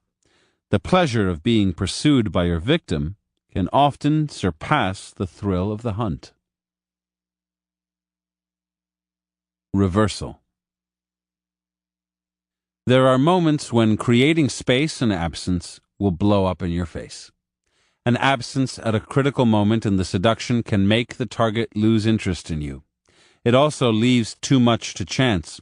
While you're away, they could find another person who will distract their thoughts from you. Cleopatra easily seduced Mark Antony, but after their first encounters, he returned to Rome. Cleopatra was mysterious and alluring, but if she let too much time pass, he would forget her charms. So she let go of her usual coquetry and came after him when he was on one of his military campaigns. She knew that once he saw her, he would fall under her spell again and pursue her. Use absence only when you're sure of the target's affection, and never let it go on too long. It's most effective later in the seduction. Also, never create too much space. Don't write too rarely. Don't act too cold. Don't show too much interest in someone else. That is the strategy of mixing pleasure with pain, detailed in Chapter 20, and will create a dependent victim, or will even make him or her give up completely. Some people, too, are inveterately passive. They're waiting for you to make the bold move, and if you don't, they'll think you're weak. The pleasure to be had from such a victim is less than the pleasure you'll get from someone more active. But if you're involved with such a type, do what you need to if you are to have your way. Then end the affair and move on.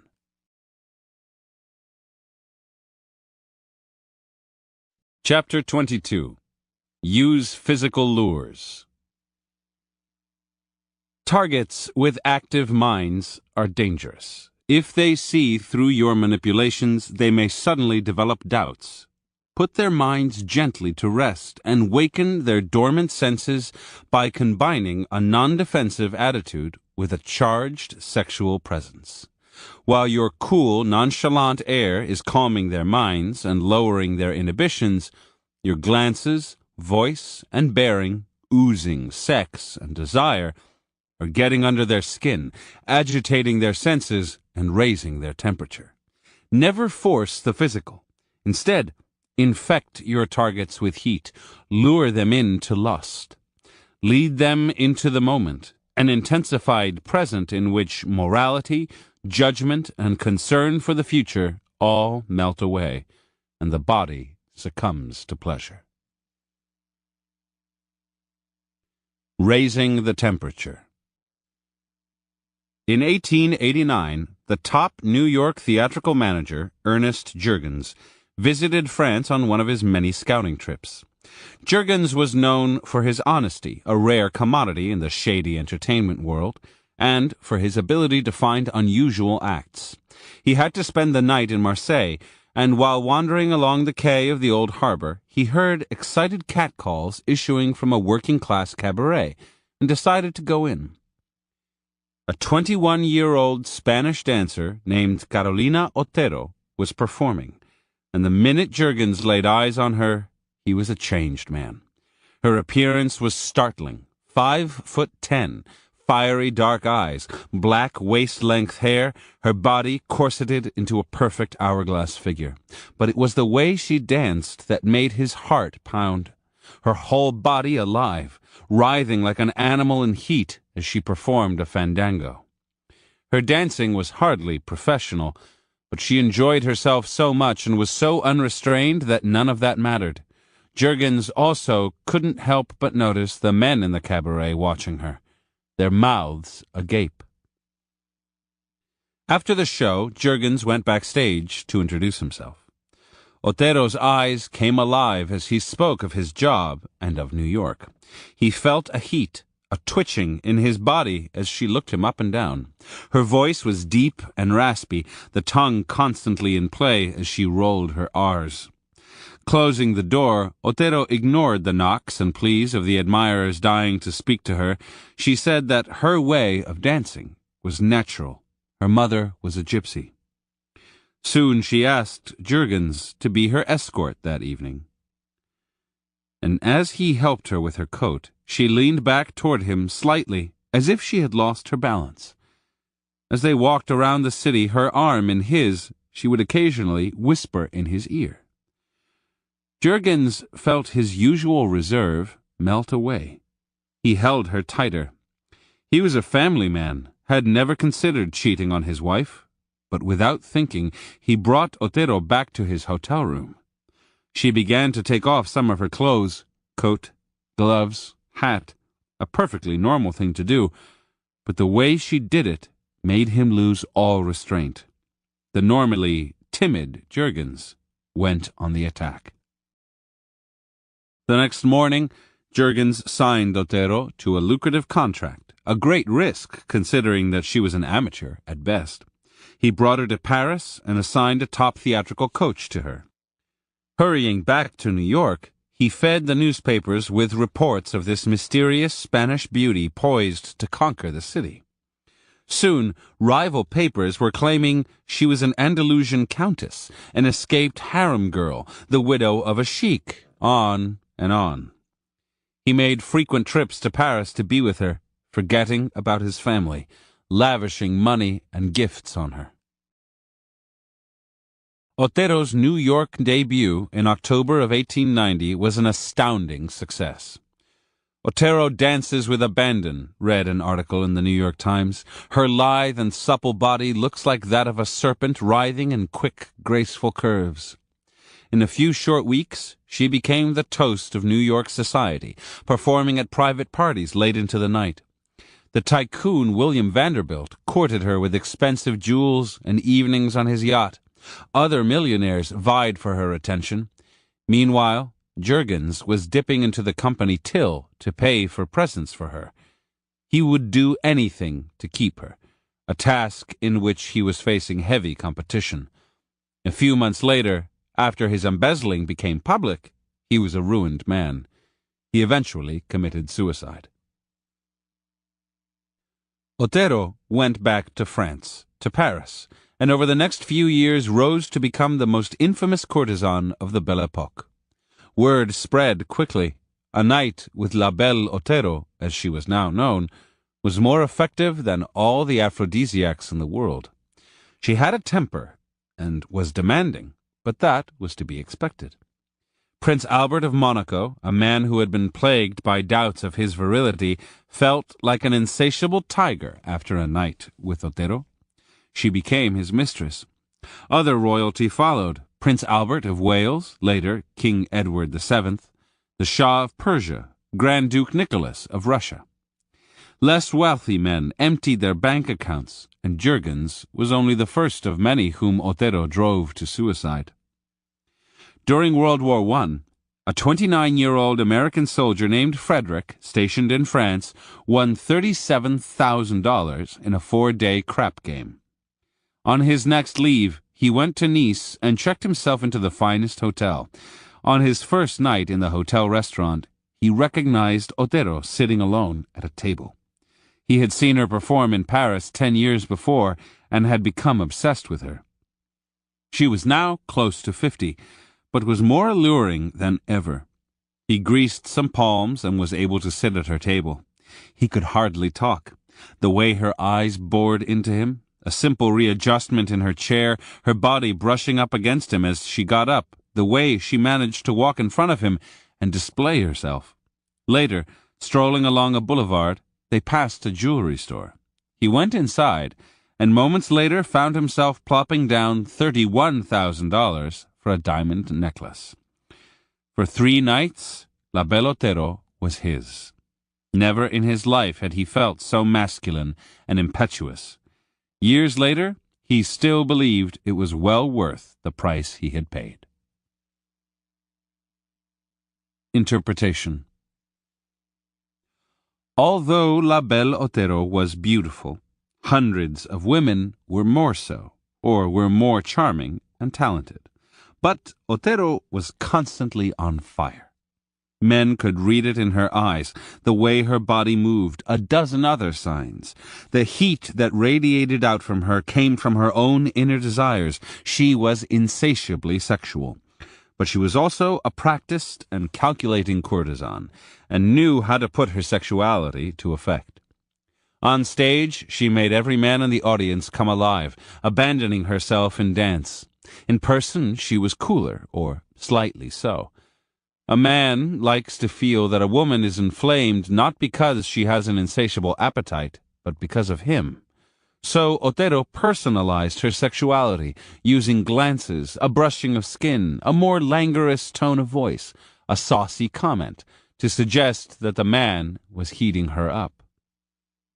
In her memoirs, she revealed that Prince Albert was a most inept lover. Yet he believed, along with many other men, that with her he was Hercules himself. Her sexuality actually originated from her, but she created the illusion that the man was the aggressor. The key to luring the target into the final act of your seduction is not to make it obvious, not to announce that you are ready to pounce or be pounced upon. Everything should be geared not to the conscious mind, but to the senses. You want your target to read cues not from your words or actions, but from your body. You must make your body glow with desire for the target. Your desire should be read in your eyes, in a trembling in your voice, in your reaction when your bodies draw near. You cannot train your body to act this way, but by choosing a victim, see Chapter 1, who has this effect on you, it will all flow naturally. During the seduction, you will have had to hold yourself back, to intrigue and frustrate the victim.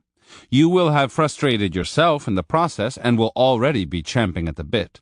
Once you sense that the target has fallen for you and cannot turn back, let those frustrated desires course through your blood and warm you up. You don't need to touch your targets or become physical. As La Belle Otero understood, sexual desire is contagious.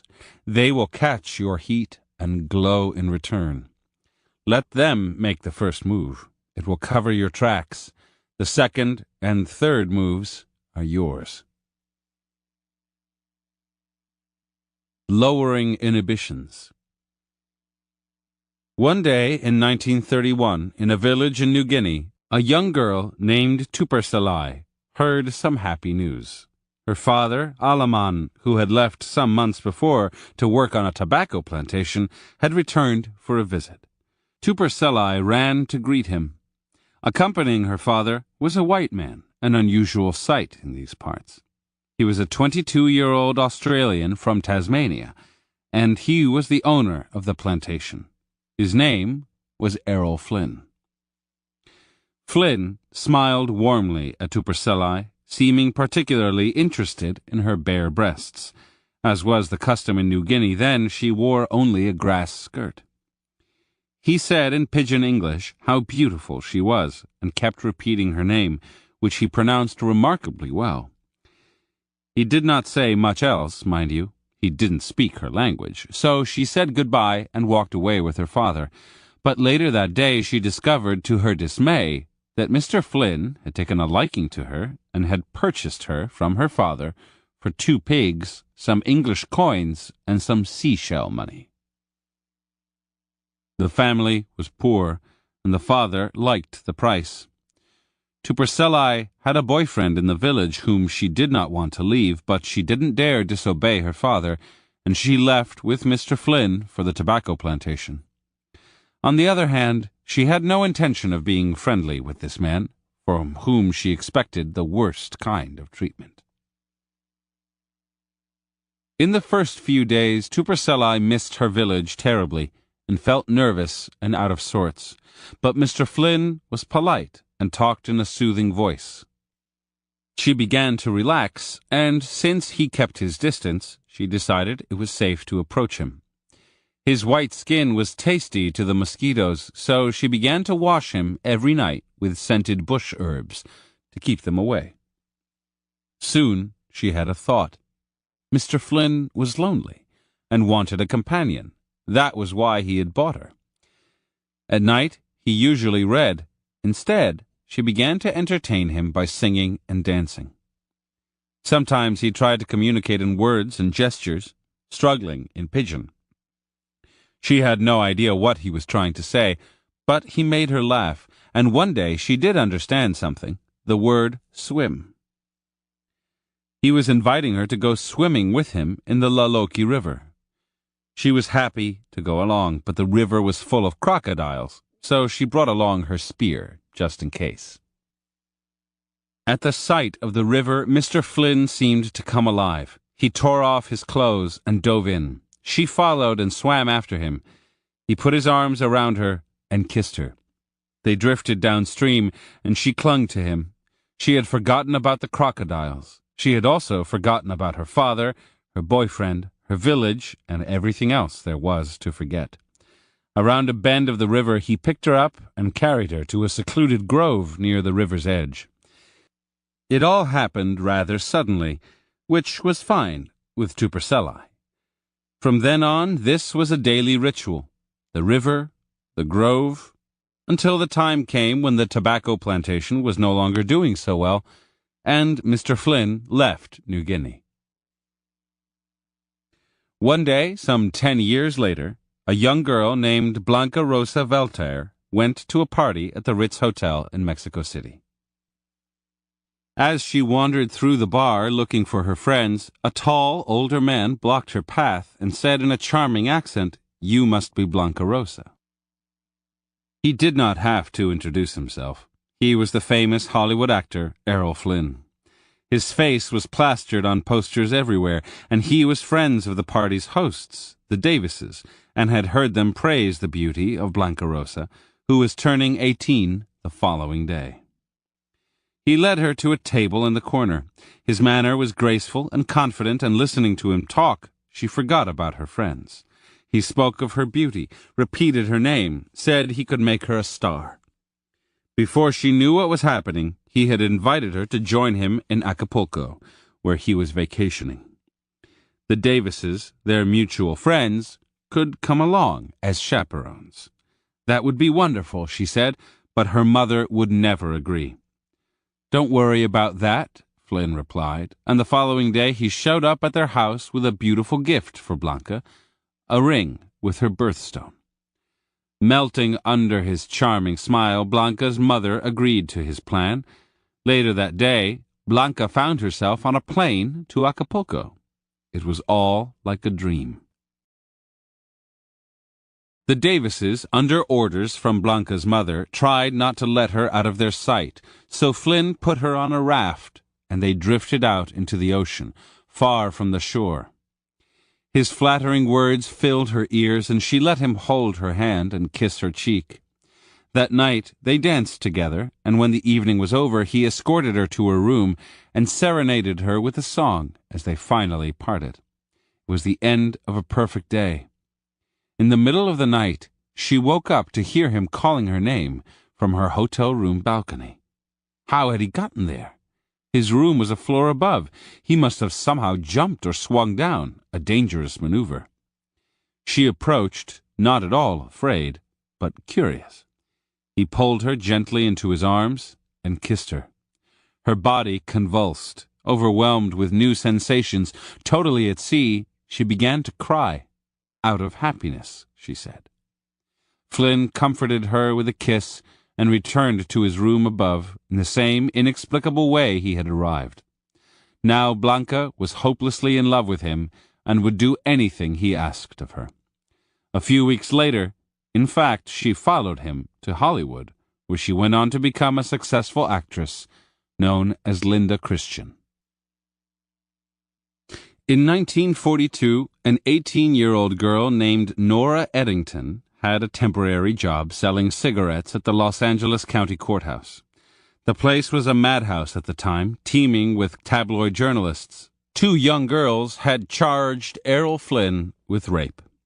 Nora, of course, noticed Flynn, a tall, dashing man who occasionally bought cigarettes from her, but her thoughts were with her boyfriend, a young Marine. A few weeks later, Flynn was acquitted, the trial ended, and the place settled down. A man she had met during the trial called her up one day. He was Flynn's right-hand man, and on Flynn's behalf, he wanted to invite her up to the actor's house on Mulholland Drive. Nora had no interest in Flynn, and in fact she was a little afraid of him, but a girlfriend who was dying to meet him talked her into going and bringing her along. What did she have to lose? Nora agreed to go. On the day, Flynn's friend showed up and drove them to a splendid house on top of a hill. When they arrived, Flynn was standing shirtless by his swimming pool. He came to greet her and her girlfriend, moving so gracefully, like a lithe cat, and his manner so relaxed she felt her jitters melt away. He gave them a tour of the house, which was full of artifacts of his various sea voyages. He talked so delightfully of his love of adventure that she wished she had had adventures of her own.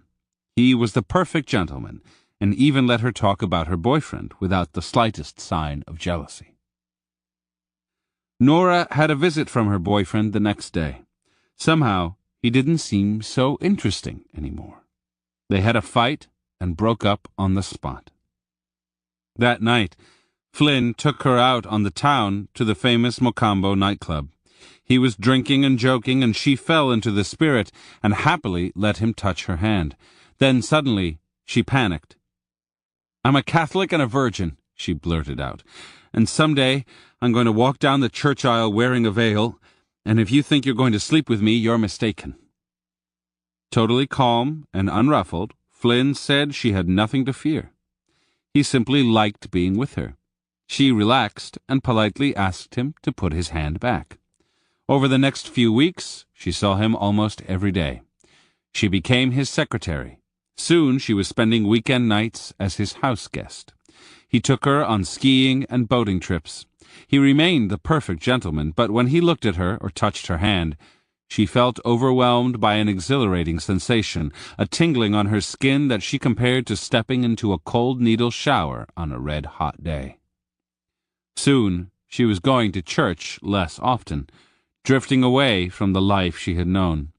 Although outwardly nothing had changed between them, inwardly all semblance of resistance to him had melted away. One night, after a party, she succumbed. She and Flynn eventually engaged in a stormy marriage that lasted 7 years. Interpretation.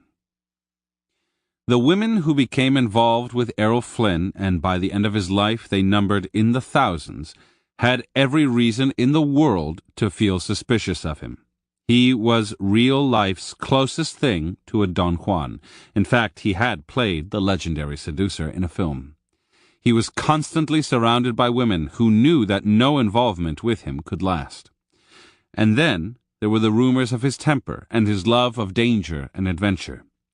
No woman had greater reason to resist him than Nora Eddington. When she met him, he stood accused of rape. She was involved with another man. She was a God-fearing Catholic. Yet she fell under his spell, just like all the rest. Some seducers, D.H. Lawrence, for instance, operate mostly on the mind, creating fascination, stirring up the need to possess them. Flynn operated on the body. His cool, nonchalant manner infected women, lowering their resistance. This happened almost the minute they met him, like a drug. He was at ease around women, graceful and confident. They fell into this spirit, drifting along on a current he created, leaving the world and its heaviness behind. It was only you and him. Then, perhaps that same day, perhaps a few weeks later, there would come a touch of his hand, a certain look that would make them feel a tingling, a vibration, a dangerously physical excitement.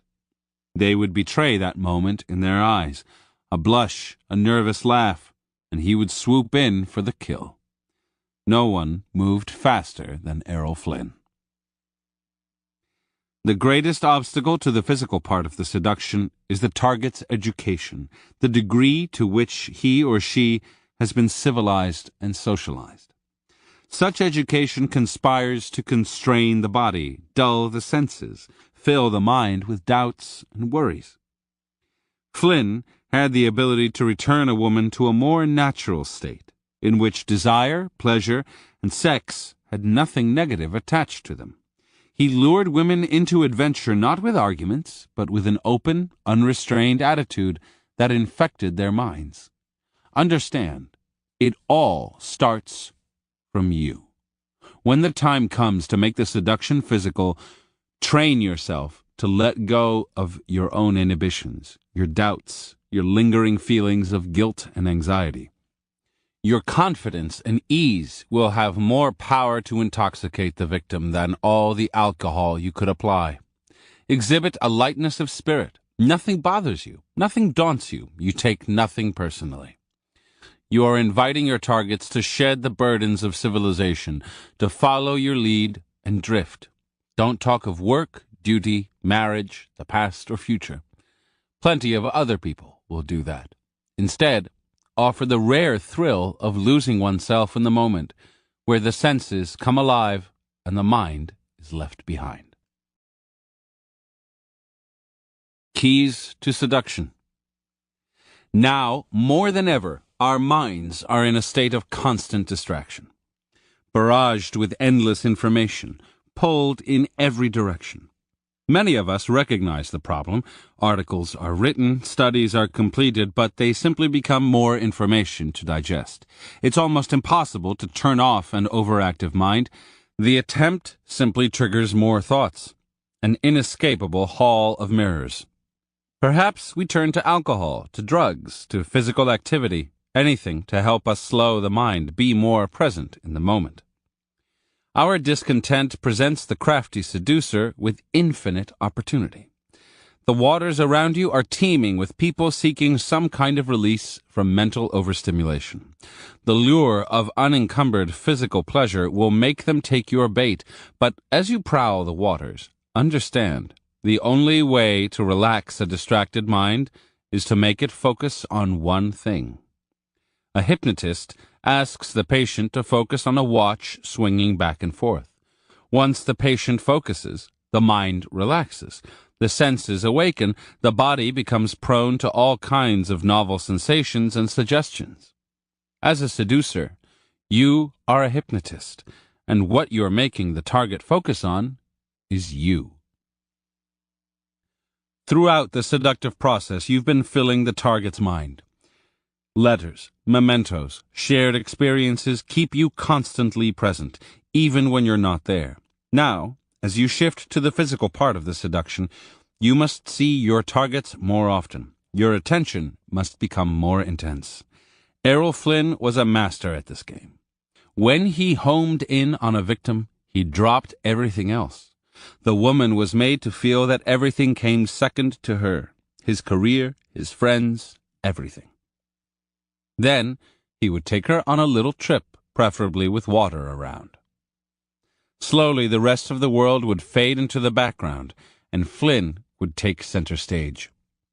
The more your targets think of you, the less they are distracted by thoughts of work and duty.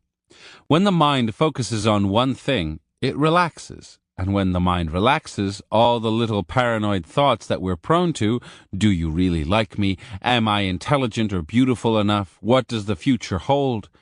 Vanish from the surface. Remember, it all starts with you. Be undistracted, present in the moment, and the target will follow suit. The intense gaze of the hypnotist creates a similar reaction in the patient. Once the target's overactive mind starts to slow down, their senses will come to life, and your physical lures will have double their power. Now, a heated glance will give them flush. You will have a tendency to employ physical lures that work primarily on the eyes, the sense we most rely on in our culture. Physical appearances are critical, but you're after a general agitation of the senses. La Belle Otero made sure men noticed her breasts, her figure, her perfume, her walk. No part was allowed to predominate. The senses are interconnected. An appeal to smell will trigger touch. An appeal to touch will trigger vision. Casual or accidental contact, better a brushing of the skin than something more forceful right now, will create a jolt and activate the eyes. Subtly modulate the voice, make it slower and deeper. Living senses will crowd out rational thought. In the 18th century libertine novel The Wayward Head and Heart by Crébillon Fils, Madame de Lursay is trying to seduce a younger man, Mécourt. Her weapons are several. One night at a party she's hosting, she wears a revealing gown. Her hair is slightly tousled. She throws him heated glances. Her voice trembles a bit. When they're alone, she innocently gets him to sit close to her and talks more slowly. At one point, she starts to cry. Mécourt has many reasons to resist her. He's fallen in love with a girl his own age, and he's heard rumors about Madame de Lursay that should make him distrust her. But the clothes, the looks, the perfume, the voice, the closeness of her body, the tears, it all begins to overwhelm him. An indescribable agitation stirred my senses, says Mécourt. Mécourt succumbs. The French libertines of the 18th century called this the moment. The seducer leads the victim to a point where he or she reveals involuntary signs of physical excitation that can be read in various symptoms. Once those signs are detected, the seducer must work quickly, applying pressure on the target to get lost in the moment. The past, the future, all moral scruples vanishing in air. Once your victims lose themselves in the moment, it's all over. Their mind, their conscience no longer holds them back. The body gives in to pleasure. Madame de Lursay lures Mecourt into the moment by creating a generalized disorder of the senses, rendering him incapable of thinking straight. In leading your victims into the moment, remember a few things. First, a disordered look, Madame de Lursay's tousled hair, her ruffled dress, has more effect on the senses than a neat appearance. It suggests the bedroom. Second, be alert to the signs of physical excitation. Blushing, trembling of the voice, tears, unusually forceful laughter, relaxing movements of the body, any kind of involuntary mirroring, their gestures imitating yours, a revealing slip of the tongue. These are signs that the victim is slipping into the moment and pressure is to be applied. In 1934, a Chinese football player named Li met a young actress named Lan Ping in Shanghai. He began to see her often at his matches, cheering him on. They would meet at public affairs, and he would notice her glancing at him with her strange, yearning eyes, then looking away. One evening, he found her seated next to him at a reception. Her leg brushed up against his. They chatted, and she asked him to see a movie with her at a nearby cinema. Once they were there, her head found its way onto his shoulder. She whispered into his ear something about the film. Later, they strolled the streets, and she put her arm around his waist. She brought him to a restaurant where they drank some wine. Li took her to his hotel room, and there he found himself overwhelmed by caresses and sweet words. She gave him no room to retreat, no time to cool down. 3 years later, Lan Ping, soon to be renamed Jiangqing, played a similar game on Mao Zedong. She was to become Mao's wife, the infamous Madame Mao, leader of the Gang of Four. Seduction, like warfare, is often a game of distance and closeness. At first, you track your enemy from a distance. Your main weapons are your eyes and a mysterious manner. Byron had his famous underlook, Madame Mao her yearning eyes. The key is to make the look short and to the point, then look away like a rapier glancing the flesh. Make your eyes reveal desire and keep the rest of the face still. A smile will spoil the effect. Once the victim is heated up, you quickly bridge the distance, turning to hand-to-hand combat in which you give the enemy no room to withdraw, no time to think or to consider the position in which you've placed him or her. To take the element of fear out of this, use flattery. Make the target feel more masculine or feminine. Praise their charms. It's their fault that you've become so physical and aggressive. There's no greater physical lure than to make the target feel alluring. Remember, the girdle of Aphrodite, which gave her untold seductive powers, included that of sweet flattery. Shared physical activity is always an excellent lure. The Russian mystic Rasputin would begin his seductions with a spiritual lure, the promise of a shared religious experience. But then his eyes would bore into his target at a party, and inevitably he would lead her in a dance, which would become more and more suggestive as he moved closer to her. Hundreds of women succumbed to this technique. For Flynn, it was swimming or sailing. In such physical activity, the mind turns off and the body operates according to its own laws. The target's body will follow your lead, will mirror your moves as far as you want it to go. In the moment, all moral considerations fade away, and the body returns to a state of innocence. You can partly create that feeling through a devil-may-care attitude. You don't worry about the world or what people think of you. You don't judge your target in any way. Part of Flynn's appeal was his total acceptance of a woman. He wasn't interested in a particular body type, a woman's race, her level of education, her political beliefs. He was in love with her feminine presence. He was luring her into an adventure, free of society's strictures and moral judgments. With him, she could act out a fantasy, which for many was the chance to be aggressive or transgressive, to experience danger. So, empty yourself of your tendency to moralize and judge. You have lured your targets into a momentary world of pleasure, soft and accommodating, all rules and taboos thrown out the window. Reversal. Some people panic when they sense they're falling into the moment. Often, using spiritual lures will help disguise the increasingly physical nature of the seduction. That is how the lesbian seductress Natalie Barney operated. In her heyday, at the turn of the 20th century, lesbian sex was immensely transgressive, and women new to it often felt a sense of shame or dirtiness. Barney led them into the physical, but so enveloped it in poetry and mysticism that they relaxed and felt purified by the experience. Today, few people feel repulsed by their sexual nature, but many are uncomfortable with their bodies. A purely physical approach will frighten and disturb them. Instead, make it seem a spiritual, mystical union, and they will take less notice of your physical manipulations.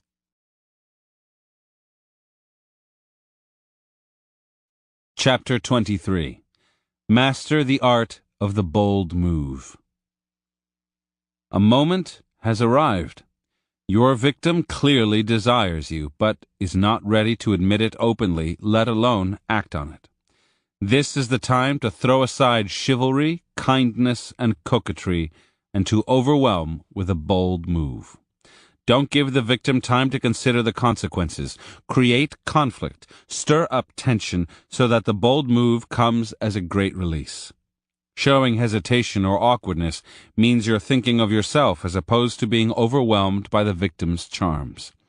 Never hold back or meet the target halfway, under the belief that you're being correct and considerate.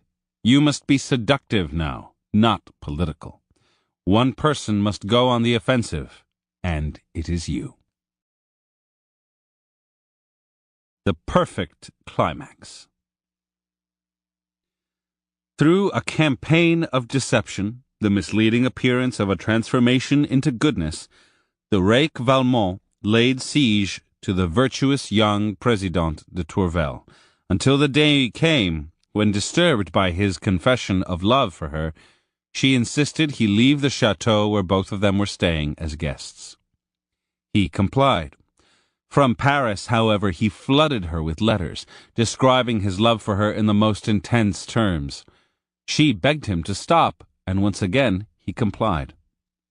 Then, several weeks later, he paid a surprise visit to the chateau. In his company, Tourvel was flushed and jumpy and kept her eyes averted, all signs of his effect on her. Again she asked him to leave. "What have you to fear?" he replied. "I have always done what you asked. I have never forced myself on you." He kept his distance, and she slowly relaxed. She no longer left the room when he entered, and she could look at him directly. When he offered to accompany her on a walk, she didn't refuse. They were friends, she said. She even put her arm in his as they strolled, a friendly gesture. One rainy day, they could not take their usual walk. He met her in the hallway as she was entering her room. For the first time, she invited him in. She seemed relaxed, and Valmont sat near her on a sofa. He talked of his love for her. She gave the faintest protest. He took her hand. She left it there and leaned against his arm. Her voice trembled. She looked at him, and he felt his heart flutter. It was a tender, loving look. She started to speak. "Well, yes, then suddenly collapsed into his arms, crying. It was a moment of weakness, yet Valmont held himself back. Her crying became convulsive. She begged him to help her to leave the room before something terrible happened. He did so. The following morning he awoke to some surprising news. In the middle of the night, claiming she was feeling ill, Tourvel had suddenly left the chateau and returned home.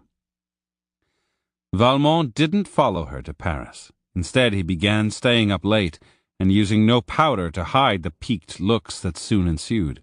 He went to the chapel every day and dragged himself despondently around the chateau. He knew that his hostess would be writing to the Président, who would hear of his sad state. Next, he wrote to a church father in Paris and asked him to pass along a message to Tourvel. He was ready to change his life for good. He wanted one last meeting to say goodbye and to return the letters she had written him over the last few months.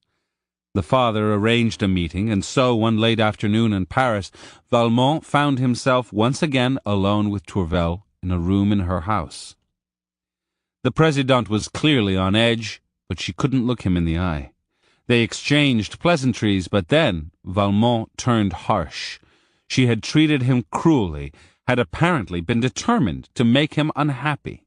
Well, this was the end. They were separating for good, since that was how she wanted it.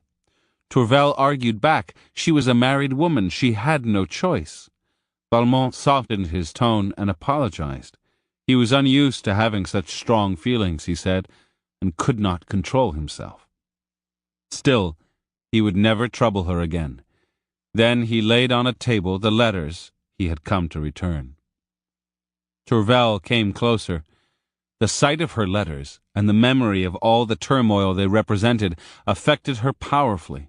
She had thought his decision to renounce his libertine way of life was voluntary, she said, with a touch of bitterness in her voice, as if she resented being abandoned. No, it wasn't voluntary, he replied. It was because she had spurned him. Then he suddenly stepped closer and took her in his arms. She did not resist. "Adorable woman," he cried. "You have no idea of the love you inspire. You will never know how I have worshipped you, how much dearer my feelings have been to me than life. May your days be blessed with all of the happiness of which you have deprived me." Then he let her go and turned to leave. Tourvel suddenly snapped. "You shall listen to me. I insist," she said, and grabbed his arm. He turned around, and they embraced. This time he waited no longer, picking her up, carrying her to an ottoman, overwhelming her with kisses and sweet words of the happiness he now felt. Before this sudden flood of caresses, all her resistance gave way. "From this moment on I am yours," she said, "and you will hear neither refusals nor regrets from my lips." Tourvel was true to her word, and Valmont's suspicions were to prove correct. The pleasures he won from her were far greater than with any other woman he had seduced.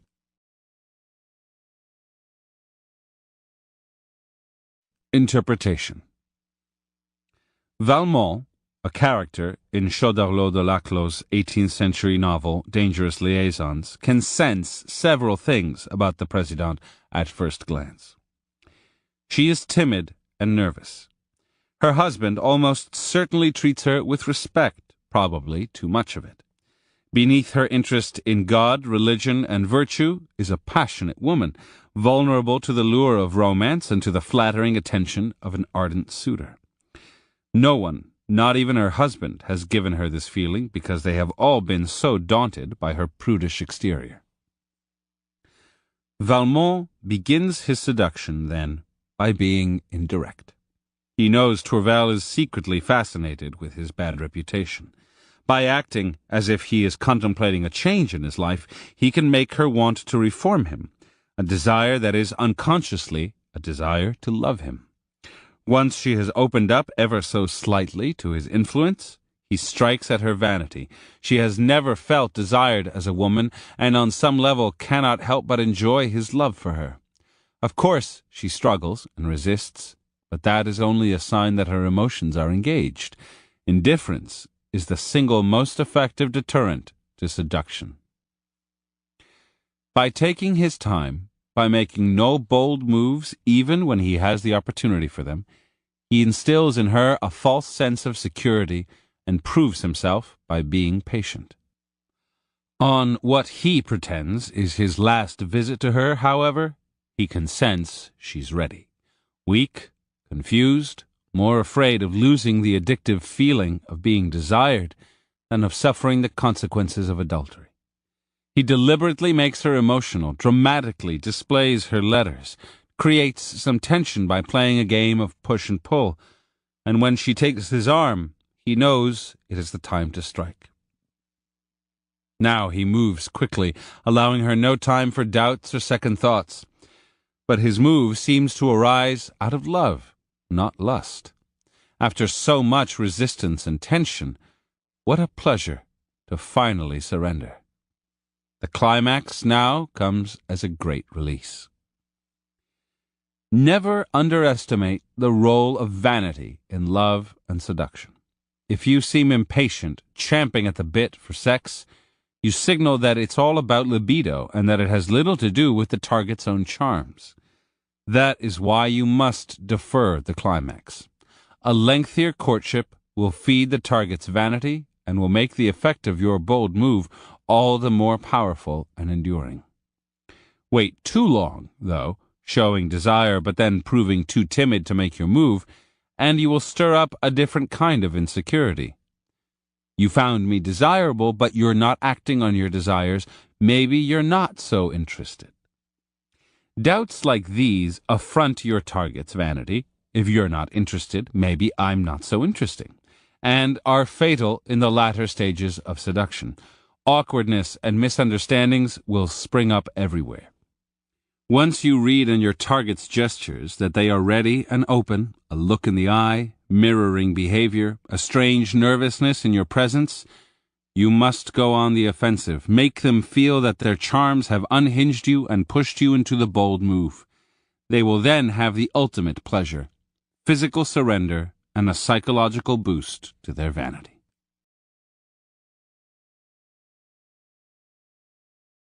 Keys to seduction. Think of seduction as a world you enter, a world that is separate and distinct from the real world. The rules are different here. What works in daily life can have the opposite effect in seduction. The real world features a democratizing, leveling impulse in which everything has to seem at least something like equal. An overt imbalance of power, an overt desire for power, will stir envy and resentment. We learn to be kind and polite, at least on the surface. Even those who have power generally try to act humble and modest. They don't want to offend. In seduction, on the other hand, you can throw all of that out. Revel in your dark side. Inflict a little pain. In some ways, be more yourself. Your naturalness in this respect will prove seductive in itself. The problem is that after years of living in the real world, we lose the ability to be ourselves. We become timid, humble, over-polite. Your task is to regain some of your childhood qualities, to root out all this false humility. And the most important quality to recapture is boldness. No one is born timid. Timidity is a protection we develop. If we never stick our necks out, if we never try, we will never have to suffer the consequences of failure or success. If we're kind and unobtrusive, no one will be offended. In fact, we will seem saintly and likable. In truth, timid people are often self-absorbed, obsessed with the way people see them, and not at all saintly. And humility may have its social uses, but it is deadly in seduction. You need to be able to play the humble saint at times. It is a mask you wear. But in seduction, take it off. Boldness is bracing, erotic, and absolutely necessary to bring the seduction to its conclusion. Done right, it tells your targets that they have made you lose your normal restraint and gives them license to do so as well. People are yearning to have a chance to play out the repressed sides of their personality. At the final stage of a seduction, boldness eliminates any awkwardness or doubts. In a dance, two people cannot lead. One takes over, sweeping the other along. Seduction is not egalitarian. It's not a harmonic convergence. Holding back at the end out of fear of offending or thinking it correct to share the power is a recipe for disaster. This is an arena not for politics, but for pleasure. It can be by the man or woman, but a bold move is required. If you are so concerned about the other person, console yourself with the thought that the pleasure of the one who surrenders is often greater than that of the aggressor. As a young man, the actor Errol Flynn was uncontrollably bold. This often got him into trouble. He became too aggressive around desirable women. Then, while traveling through the Far East, he became interested in the Asian practice of tantric sex, in which the male must train himself not to ejaculate, preserving his potency and heightening both partners' pleasure in the process. Flynn later applied this principle to his seductions as well, teaching himself to restrain his natural boldness and delay the end of the seduction as long as possible. So, while boldness can work wonders, uncontrollable boldness is not seductive, but frightening. You need to be able to turn it on and off at will, know when to use it. As in Tantrism, you can create more pleasure by delaying the inevitable. In the 1720s, the Duc de Richelieu developed an infatuation with a certain duchess. The woman was exceptionally beautiful and was desired by one and all, but she was far too virtuous to take a lover, although she could be quite coquettish. Richelieu bided his time. He befriended her, charming her with the wit that had made him the favorite of the ladies. One night, a group of such women, including the Duchess, decided to play a practical joke on him, in which he was to be forced naked out of his room at the Palace of Versailles. The joke worked to perfection. The ladies all got to see him in his native glory, and had a good chuckle watching him run away. There were many places Richelieu could have hidden. The place he chose was the Duchess's bedroom. Minutes later, he watched her enter and undress, and once the candles were extinguished, he crept into bed with her. She protested, tried to scream. He covered her mouth with kisses, and she eventually and happily relented. Richelieu had decided to make his bold move then for several reasons. First, the Duchess had come to like him and even to harbor a secret desire for him. She would never act upon it or admit it, but he was certain it existed. Second, she had seen him naked and could not help but be impressed. Third, she would feel a touch of pity for his predicament and for the joke played on him. Richelieu, a consummate seducer, would find no more perfect moment. The bold move should come as a pleasant surprise, but not too much of a surprise. Learn to read the signs that the target is falling for you. His or her manner toward you will have changed. It will be more pliant, with more words and gestures mirroring yours, yet there will still be a touch of nervousness and uncertainty. Inwardly, they have given in to you, but they don't expect a bold move. This is the time to strike.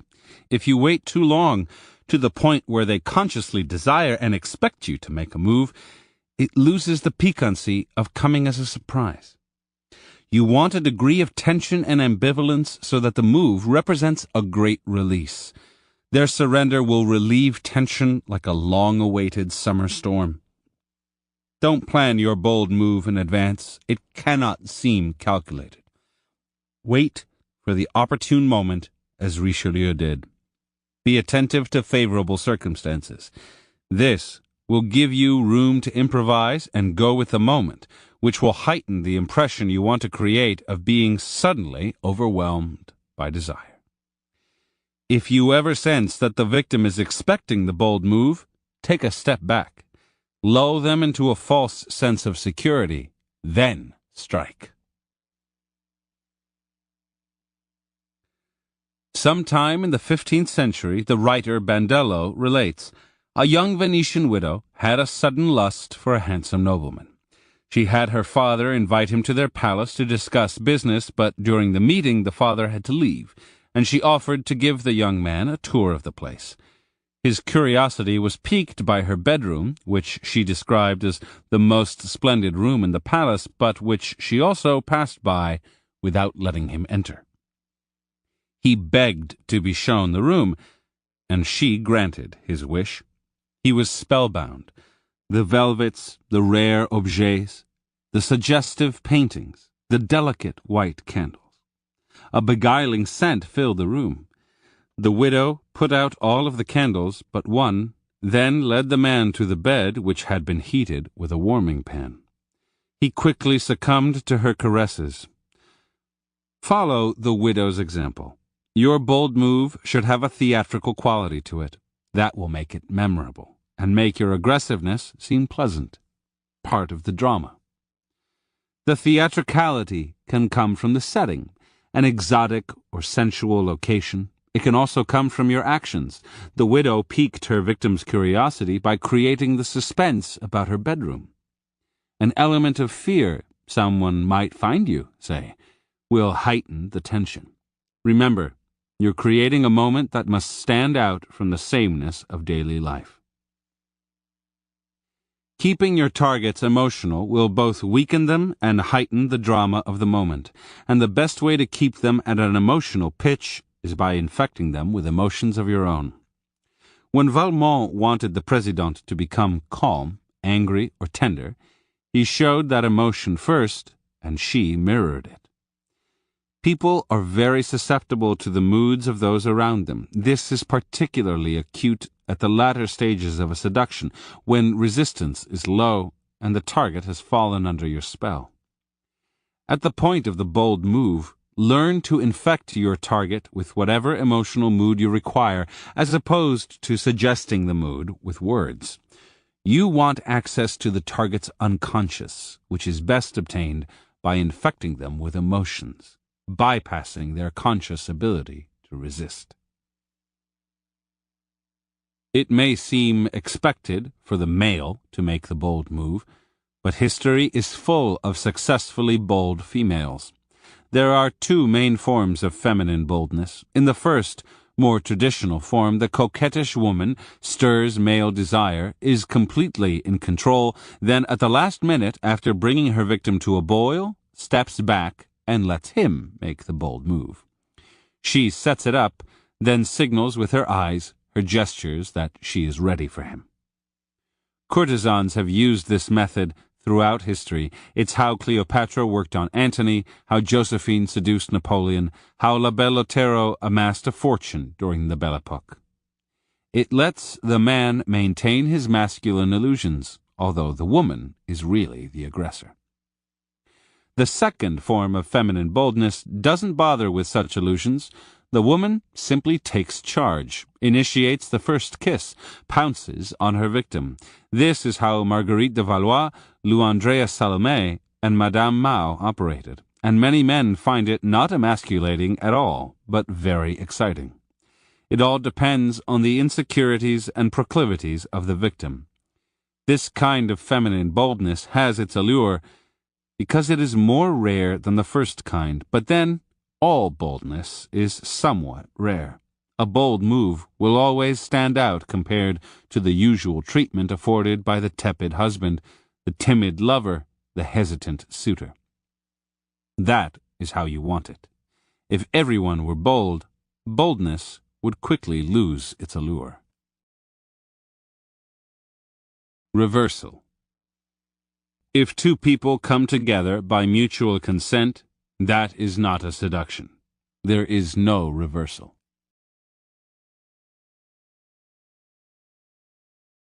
Chapter 24. Beware the after effects. Danger follows in the aftermath of a successful seduction. After emotions have reached a pitch, they often swing in the opposite direction, toward lassitude, distrust, disappointment. Beware of the long, drawn-out goodbye. Insecure, the victim will cling and claw, and both sides will suffer. If you are to part, make the sacrifice swift and sudden. If necessary, deliberately break the spell you have created. If you are to stay in a relationship, beware a flagging of energy, a creeping familiarity that will spoil the fantasy. If the game is to go on, a second seduction is required. Never let the other person take you for granted. Use absence, create pain and conflict to keep the seduced on tenterhooks. Disenchantment. Seduction is a kind of spell, an enchantment. When you seduce, you're not quite your normal self. Your presence is heightened. You are playing more than one role. You are strategically concealing your tics and insecurities. You have deliberately created mystery and suspense to make the victim experience a real-life drama. Under your spell, the seduced gets to feel transported away from the world of work and responsibility. You will keep this going for as long as you want or can, heightening the tension, stirring the emotions until the time finally comes to complete the seduction. After that, disenchantment almost inevitably sets in. The release of tension is followed by a letdown of excitement, of energy, that can even materialize as a kind of disgust directed at you by your victim, even though what is happening is really a natural emotional course. It is as if a drug were wearing off, allowing the target to see you as you are, and being disappointed by the flaws that are inevitably there. On your side, you too have probably tended to idealize your targets somewhat, and once your desire is satisfied, you may see them as weak. After all, they have given in to you. You too may feel disappointed. Even in the best of circumstances, you're dealing now with the reality rather than the fantasy, and the flames will slowly die down, unless you start up a second seduction. You may think that if the victim is to be sacrificed, none of this matters, but sometimes your effort to break off the relationship will inadvertently revive the spell for the other person, causing him or her to cling to you tenaciously. No, in either direction, sacrifice or the integration of the two of you into a couple, you must take disenchantment into account. There is an art to the post-seduction as well. Master the following tactics to avoid undesired after effects. Fight against inertia. The sense that you're trying less hard is often enough to disenchant your victims. Reflecting back on what you did during the seduction, they will see you as manipulative. You wanted something then, and so you worked at it, but now you are taking them for granted. After the first seduction is over, then show that it isn't really over, that you want to keep proving yourself, focusing your attention on them, luring them. That is often enough to keep them enchanted. Fight the tendency to let things settle into comfort and routine. Stir the pot, even if that means a return to inflicting pain and pulling back. Never rely on your physical charms. Even beauty loses its appeal with repeated exposure. Only strategy and effort will fight off inertia. Maintain mystery. Familiarity is the death of seduction. If the target knows everything about you, the relationship gains a level of comfort but loses the elements of fantasy and anxiety. Without anxiety and a touch of fear, the erotic tension is dissolved. Remember, reality is not seductive. Keep some dark corners in your character. Flout expectations. Use absences to fragment the clinging, possessive pull that allows familiarity to creep in. Maintain some mystery or be taken for granted. You will have only yourself to blame for what follows. Maintain lightness. Seduction is a game, not a matter of life and death. There will be a tendency in the post phase to take things more seriously and personally and to whine about behavior that doesn't please you. Fight this as much as possible, for it will create exactly the effect you don't want. You cannot control the other person by nagging and complaining. It will make them defensive, exacerbating the problem. You will have more control if you maintain the proper spirit. Your playfulness, the little ruses you employ to please and delight them, your indulgence of their faults, will make your victims compliant and easy to handle. Never try to change your victims. Instead, induce them to follow your lead. Avoid the slow burnout. Often, one person becomes disenchanted but lacks the courage to make the break. Instead, he or she withdraws inside. As an absence, this psychological step back may inadvertently reignite the other person's desire, and a frustrating cycle begins of pursuit and retreat. Everything unravels slowly. Once you feel disenchanted and know it is over, end it quickly, without apology.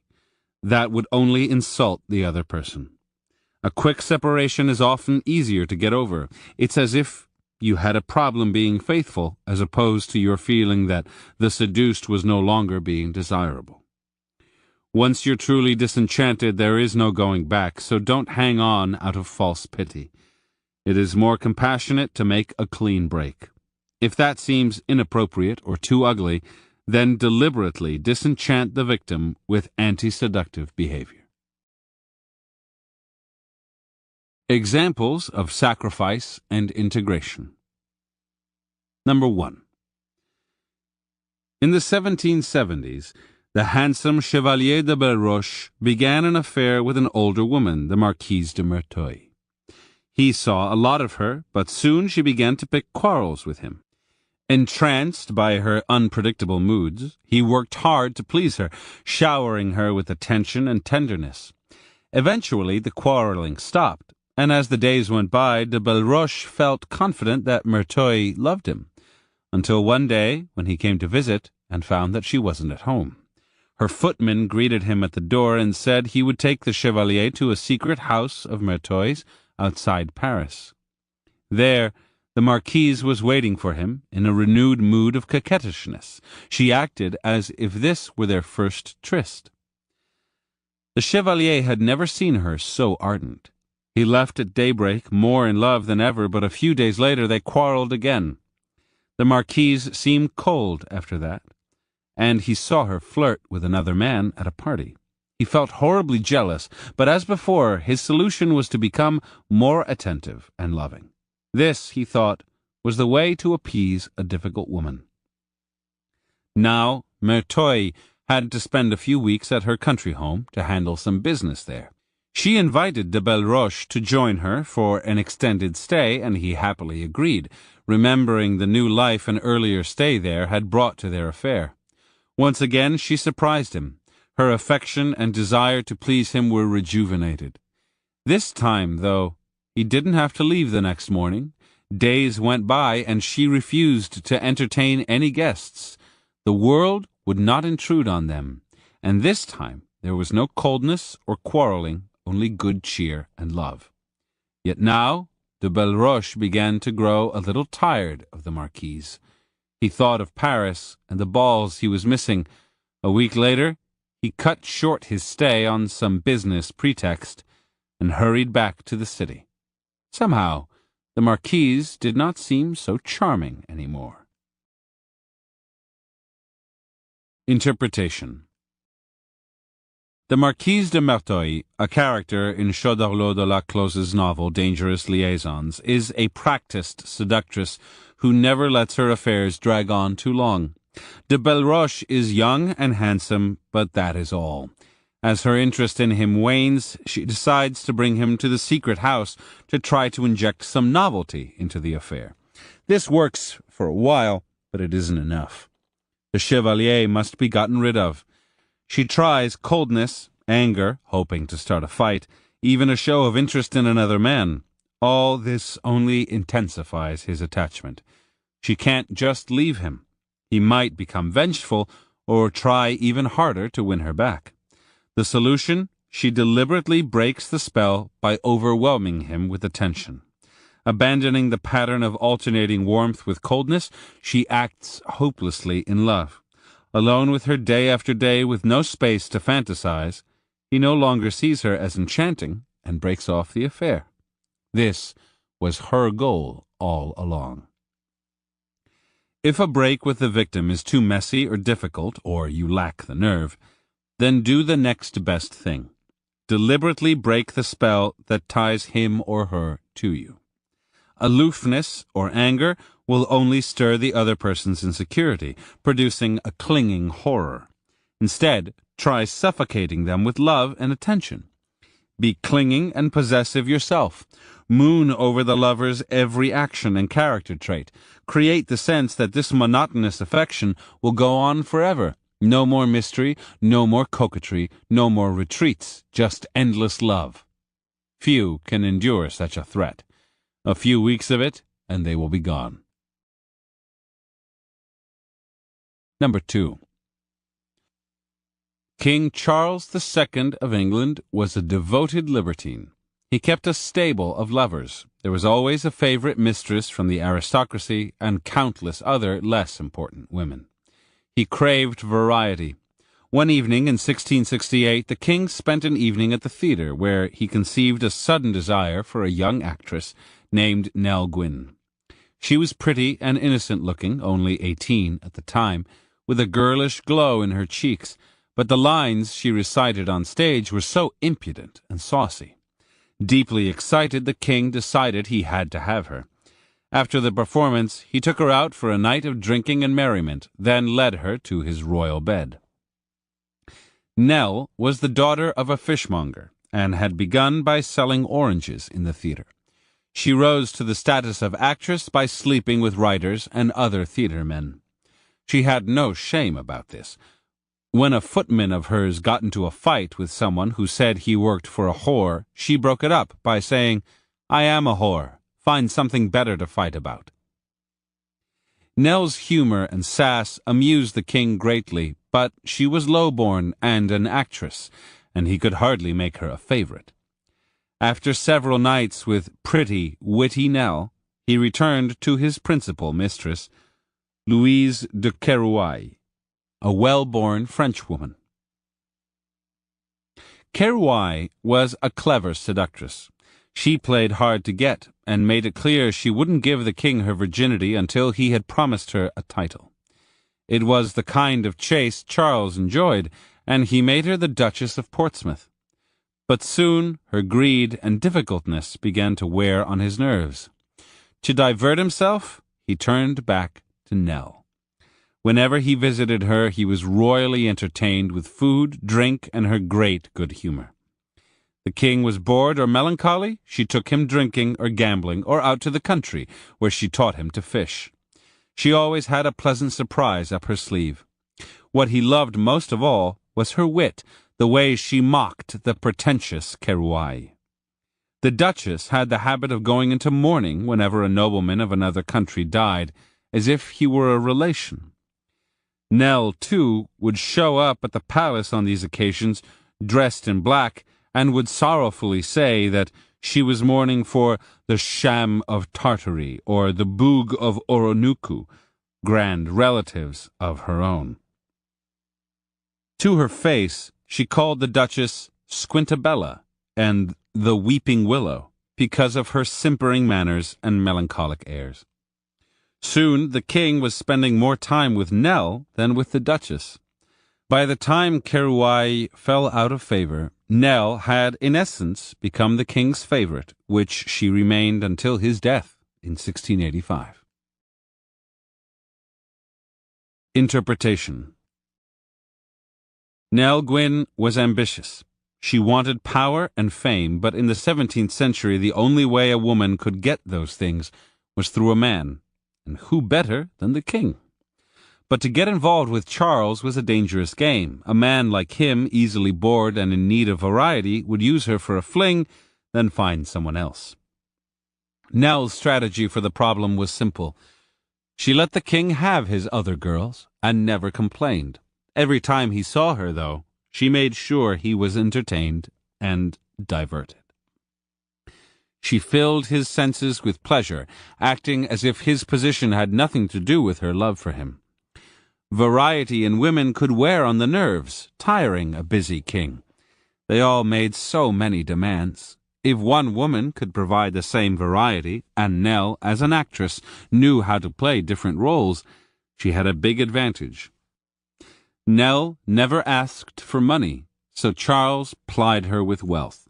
She never asked to be the favorite. How could she? She was a commoner. But he elevated her to the position. Many of your targets will be like kings and queens, particularly those who are easily bored. Once the seduction is over, they will not only have trouble idealizing you, they may also turn to another man or woman whose unfamiliarity seems exciting and poetic. Needing other people to divert them, they often satisfy this need through variety. Don't play into the hands of these bored royals by complaining, becoming self-pitying, or demanding privileges. That would only further their natural disenchantment once the seduction is over. Instead, make them see that you are not the person they thought you were. Make it a delightful game to play new roles, to surprise them, to be an endless source of entertainment. It's almost impossible to resist a person who provides pleasure with no strings attached. When they're with you, keep the spirit light and playful. Play up the parts of your character they find delightful, but never let them feel they know you too well. In the end, you will control the dynamic, and a haughty king or queen will become your abject slave. Number 3. When the great jazz composer Duke Ellington came to town, he and his band were always a big attraction, but especially so for the ladies of the area. They came to hear his music, of course, but once there, they were mesmerized by the Duke himself. On stage, Ellington was relaxed and elegant and seemed to be having such a good time. His face was very handsome, and his bedroom eyes were infamous. He slept very little, and his eyes had permanent pouches under them. After the performance, some woman would inevitably invite him to her table, another would sneak into his dressing room, yet another would approach him on his way out. Duke made a point of being accessible, and when he kissed a woman's hand, his eyes and hers would meet for a moment. Sometimes she would signal an interest in him, and his glance in return would say he was more than ready. Sometimes his eyes were the first to speak. Few women could resist that look, even the most happily married. With the night's music still ringing in her ears, the woman would show up at Ellington's hotel room. He would be dressed in a stylish suit, he loved good clothes, and the room would be full of flowers. There would be a piano in the corner. He would play some music. His playing and his elegant, nonchalant manner would come across to the woman as pure theater, a pleasant continuation of the performance she had just witnessed. And when it was over, and Ellington had to leave town, he would give her a thoughtful gift. He would make it seem that the only thing taking him away from her was his touring. A few weeks later, the woman might hear a new Ellington song on the radio, with lyrics suggesting that she had inspired it. If ever he passed through the area again, she would find a way to be there, and Ellington would often renew the affair, if only for a night. Sometime in the 1940s, 2 young women from Alabama came to Chicago to attend a debutante ball. Ellington and his band were the entertainment. He was the women's favorite musician, and after the show they asked him for an autograph. He was so charming and engaging that one of the girls found herself asking what hotel he was staying at. He told them with a big grin. The girls switched hotels, and later that day they called up Ellington and invited him to their room for a drink. He accepted.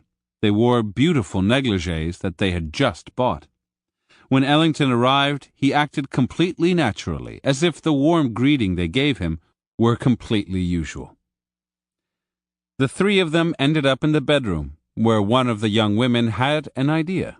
Her mother adored Ellington. She had to call her now and put Ellington on the phone.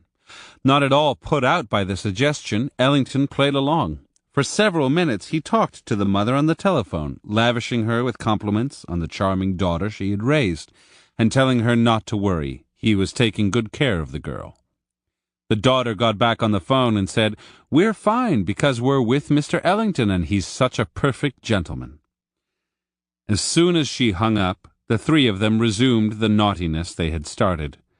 To the 2 girls, it later seemed an innocent but unforgettable night of pleasure. Sometimes several of these far-flung mistresses would show up at the same concert.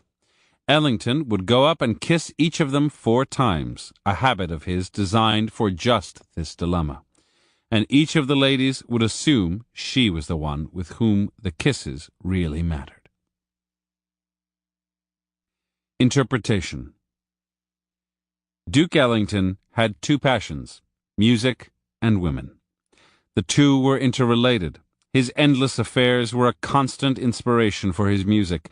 He also treated them as if they were theater, a work of art in themselves. When it came time to separate, he always managed it with a theatrical touch. A clever remark and a gift would make it seem that for him the affair was hardly over. Song lyrics referring to their night together would keep up the aesthetic atmosphere long after he had left town. No wonder women kept coming back for more. This wasn't a sexual affair, a tawdry one-nighter, but a heightened moment in the woman's life. And his carefree attitude made it impossible to feel guilty. Thoughts of one's mother or husband would not spoil the illusion. Ellington was never defensive or apologetic about his appetite for women. It was his nature, and never the fault of the woman that he was unfaithful. And if he couldn't help his desires, how could she hold him responsible? It was impossible to hold a grudge against such a man or complain about his behavior. Ellington was an aesthetic rake, a type whose obsession with women can only be satisfied by endless variety. A normal man's tomcatting will eventually land him in hot water, but the aesthetic rake rarely stirs up ugly emotions. After he seduces a woman, there is neither an integration nor a sacrifice. He keeps them hanging and hoping. The spell is not broken the next day because the aesthetic rake makes the separation a pleasant, even elegant experience. The spell Ellington cast on a woman never went away. The lesson is simple. Keep the moments after the seduction and the separation in the same key as before, heightened, aesthetic, and pleasant. If you don't act guilty for your feckless behavior, it's hard for the other person to feel angry or resentful. Seduction is a light-hearted game in which you invest all of your energy in the moment. The separation should be light-hearted and stylish as well. It's work, travel, some dreaded responsibility that calls you away. Create a memorable experience and then move on, and your victim will most likely remember the delightful seduction, not the separation. You will have made no enemies and will have a lifelong harem of lovers to whom you can always return when you feel so inclined. Number 4. In 1899, 20-year-old Baroness Frieda von Richthofen married an Englishman named Ernest Weekly, a professor at the University of Nottingham, and soon settled into the role of the professor's wife.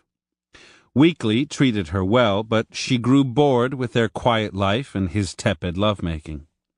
On trips home to Germany, she had a few love affairs, but this wasn't what she wanted either, and so she returned to being faithful and caring for their 3 children.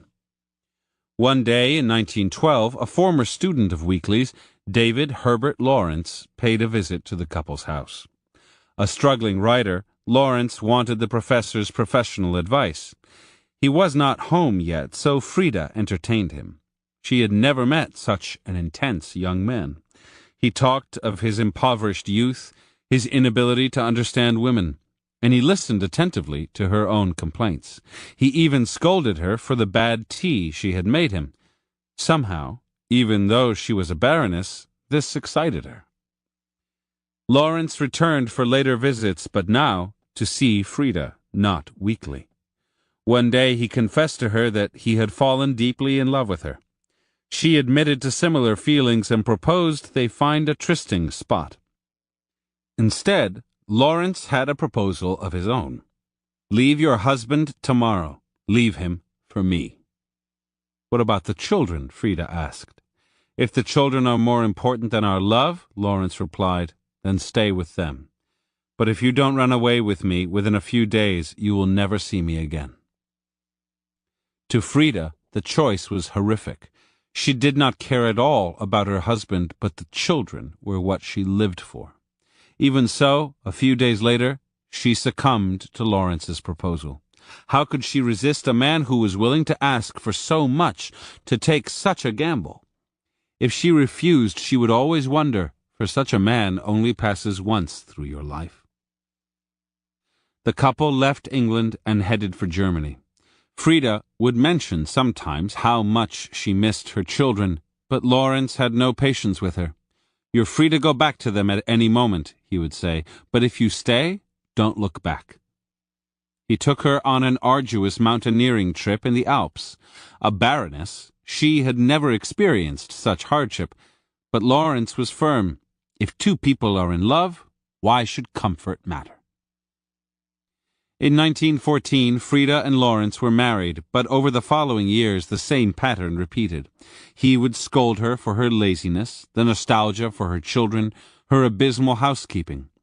He would take her on trips around the world on very little money, never letting her settle down, although it was her fondest wish. They fought and fought. Once, in New Mexico, in front of friends, he yelled at her, "Take that dirty cigarette out of your mouth and stop sticking out that fat belly of yours." "You'd better stop that talk or I'll tell about your things," she yelled back. She had learned to give him a taste of his own medicine. They both went outside. Their friends watched, worried it might turn violent. They disappeared from sight, only to reappear moments later, arm in arm, laughing and mooning over one another. That was the most disconcerting thing about the Lawrences. Married for years, they often behaved like infatuated newlyweds. Interpretation. When Lawrence first met Frida, he could sense right away what her weakness was. She felt trapped in a stultifying relationship and a pampered life.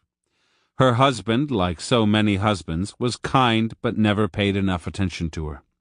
She craved drama and adventure but was too lazy to get it on her own. Drama and adventure were just what Lawrence would provide.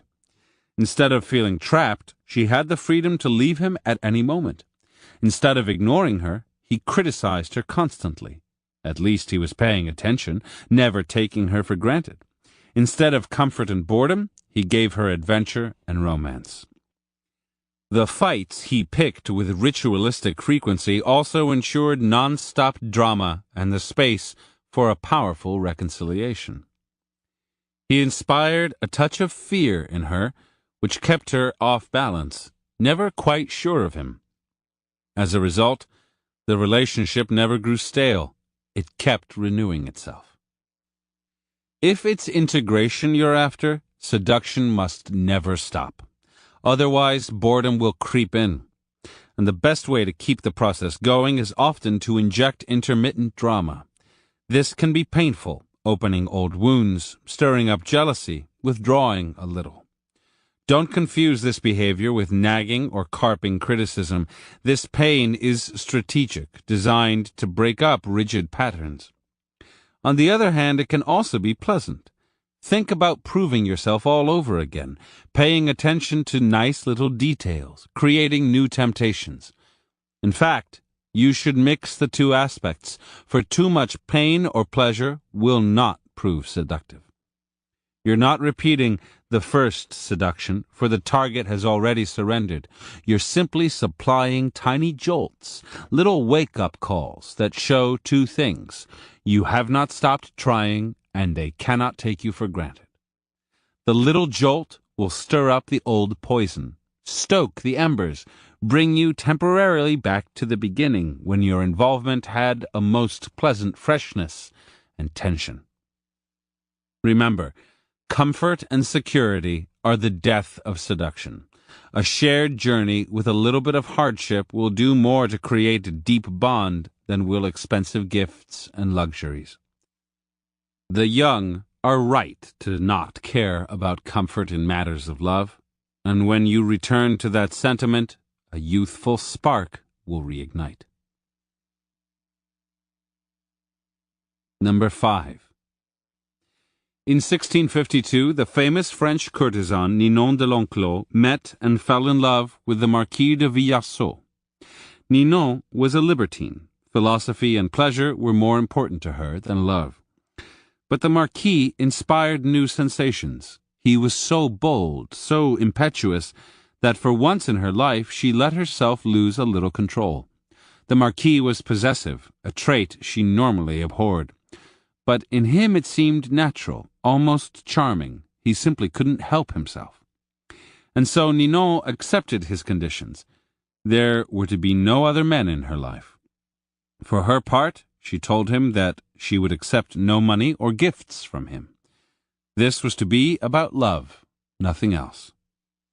She rented a house opposite his in Paris, and they saw each other daily. One afternoon the Marquis suddenly burst in and accused her of having another lover. His suspicions were unfounded, his accusations absurd, and she told him so. This did not satisfy him, and he stormed out. The next day, Ninon received news that he'd fallen quite ill. She was deeply concerned.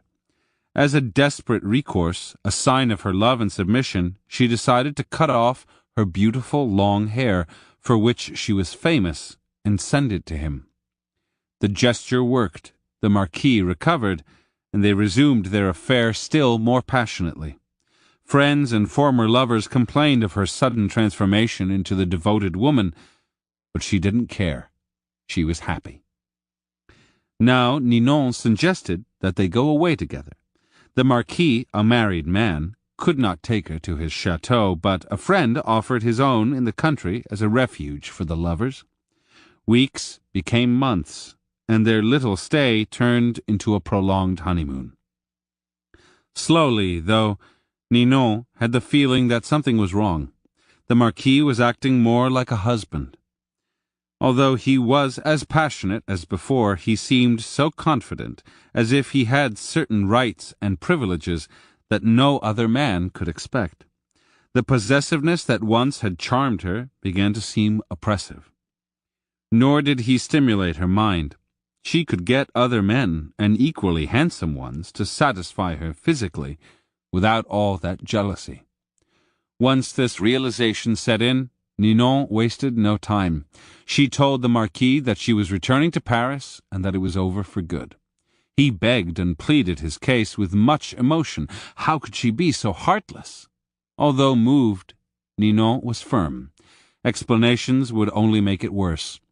She returned to Paris and resumed the life of a courtesan. Her abrupt departure apparently shook up the Marquis, but apparently not too badly. For a few months later word reached her that he had fallen in love with another woman. Interpretation. A woman often spends months pondering the subtle changes in her lover's behavior. She might complain or grow angry. She might even blame herself. Under the weight of her complaints, the man may change for a while, but an ugly dynamic and endless misunderstandings will ensue. What is the point of all of this? Once you're disenchanted, it's really too late. Ninon could have tried to figure out what had disenchanted her, the good looks that now bored her, the lack of mental stimulation, the feeling of being taken for granted.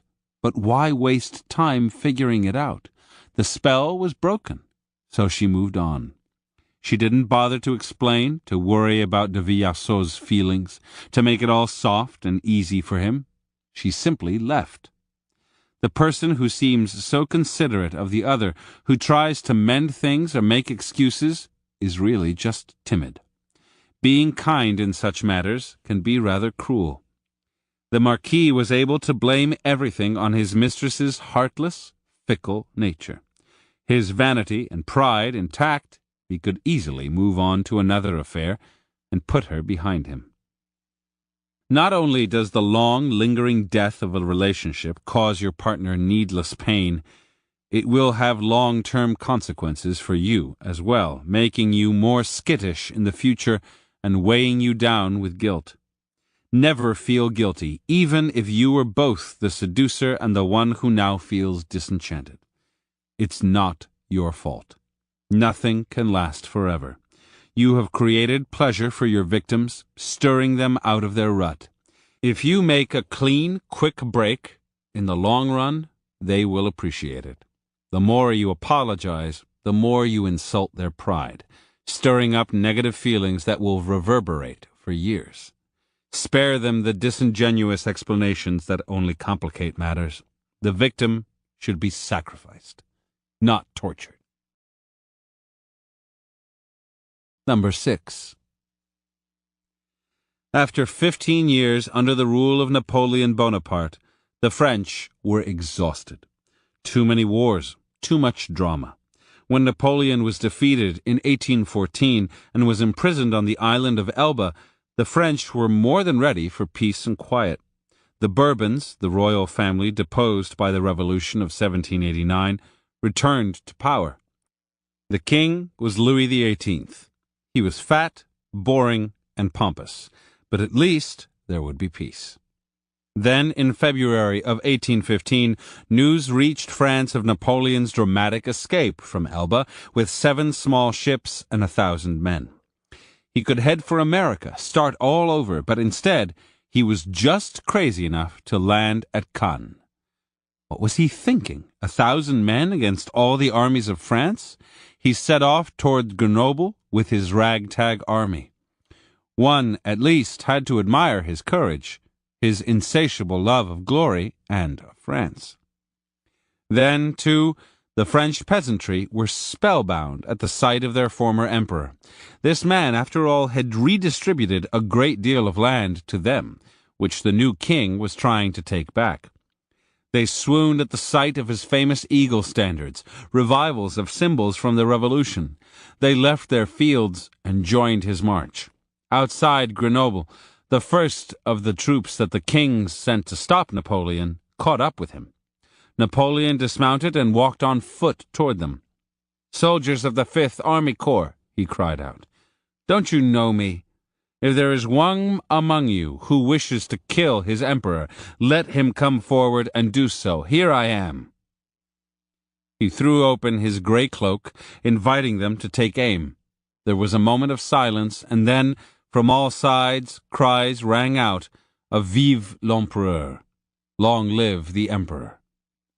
In one stroke, Napoleon's army had doubled in size. The march continued. More soldiers, remembering the glory he had given them, changed sides. The city of Lyons fell without a battle. Generals with larger armies were dispatched to stop him, but the sight of Napoleon at the head of his troops was an overwhelmingly emotional experience for them, and they switched allegiance. King Louis fled France, abdicating in the process. On March 20th, Napoleon re-entered Paris and returned to the palace he had left only 13 months before, all without having had to fire a single shot. The peasantry and the soldiers had embraced Napoleon, but Parisians were less enthusiastic, particularly those who had served in his government. They feared the storms he would bring. Napoleon ruled the country for 100 days until the Allies and his enemies from within defeated him. This time he was shipped off to the remote island of St. Helena, where he was to die. Interpretation. Napoleon always thought of France and his army as a target to be wooed and seduced. As General de Ségur wrote of Napoleon, "In moments of sublime power, he no longer commands like a man, but seduces like a woman." In the case of his escape from Elba, he planned a bold, surprising gesture that would titillate a bored nation. He began his return to France among the people who would be most receptive to him, the peasantry who had revered him. He revived the symbols, the revolutionary colors, the eagle standards that would stir up the old sentiments. He placed himself at the head of his army, daring his former soldiers to fire on him. The march on Paris that brought him back to power was pure theater, calculated for emotional effect every step of the way. What a contrast this former amour presented to the dolt of a king who now ruled them. Napoleon's second seduction of France was not a classical seduction, following the usual steps, but a re-seduction. It was built on old emotions and revived an old love. Once you have seduced a person, or a nation, there is almost always a lull, a slight letdown, which sometimes leads to a separation. It is surprisingly easy, though, to re-seduce the same target. The old feelings never go away, They lie dormant, and in a flash you can take your target by surprise. It is a rare pleasure to be able to relive the past and one's youth, to feel the old emotions. Like Napoleon, add a dramatic flair to your re-seduction. Revive the old images, the symbols, the expressions that will stir memory. Like the French, your targets will tend to forget the ugliness of the separation and will remember only the good things. You should make this second seduction bold and quick, giving your targets no time to reflect or wonder. Like Napoleon, play on the contrast to their current lover, making his or her behavior seem timid and stodgy by comparison. Not everyone will be receptive to a re-seduction, and some moments will be inappropriate. When Napoleon came back from Elba, the Parisians were too sophisticated for him and could see right through him. Unlike the peasants of the south, they already knew him well, and his re-entry came too soon. They were too worn out by him.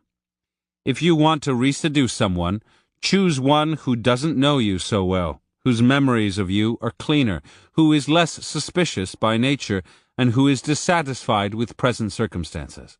Also, you might want to let some time pass.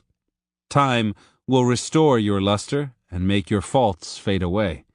Never see a separation or sacrifice as final. With a little drama and planning, a victim can be retaken in no time. Reversal. To keep a person enchanted, you will have to re-seduce them constantly. But you can allow a little familiarity to creep in. The target wants to feel that he or she is getting to know you. Too much mystery will create doubt. It will also be tiring for you, who will have to sustain it. The point is not to remain completely unfamiliar, but rather, on occasion, to jolt victims out of their complacency, surprising them as you surprised them in the past. Do this right, and they will have the delightful feeling that they're constantly getting to know more about you, but never too much.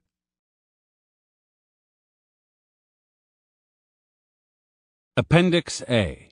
Seductive environment, seductive time. In seduction, your victims must slowly come to feel an inner change. Under your influence, they lower their defenses, feeling free to act differently, to be a different person. Certain places, environments, and experiences will greatly aid you in your quest to change and transform the seduced. Spaces with a theatrical, heightened quality, opulence, glittering surfaces, a playful spirit, create a buoyant, childlike feeling that make it hard for the victim to think straight. The creation of an altered sense of time has a similar effect. Memorable, dizzying moments that stand out, a mood of festival and play.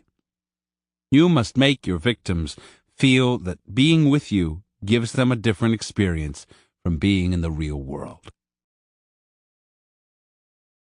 Festival time and place. Centuries ago, life in most cultures was filled with work and routine, but at certain moments in the year, this life was interrupted by festival.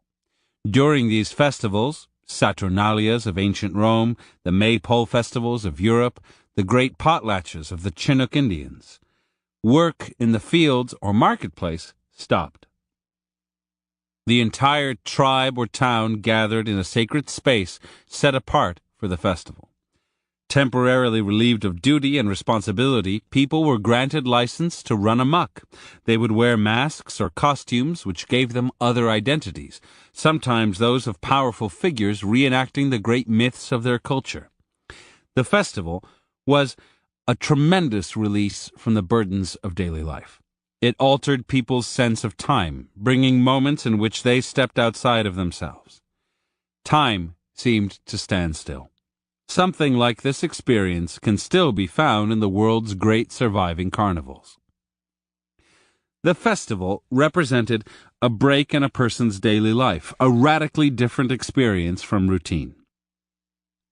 On a more intimate level, that is how you must envision your seductions. As the process advances, your targets experience a radical difference from daily life, a freedom from work or responsibility. Plunged into pleasure and play, they can act differently, can become someone else, as if they were wearing a mask.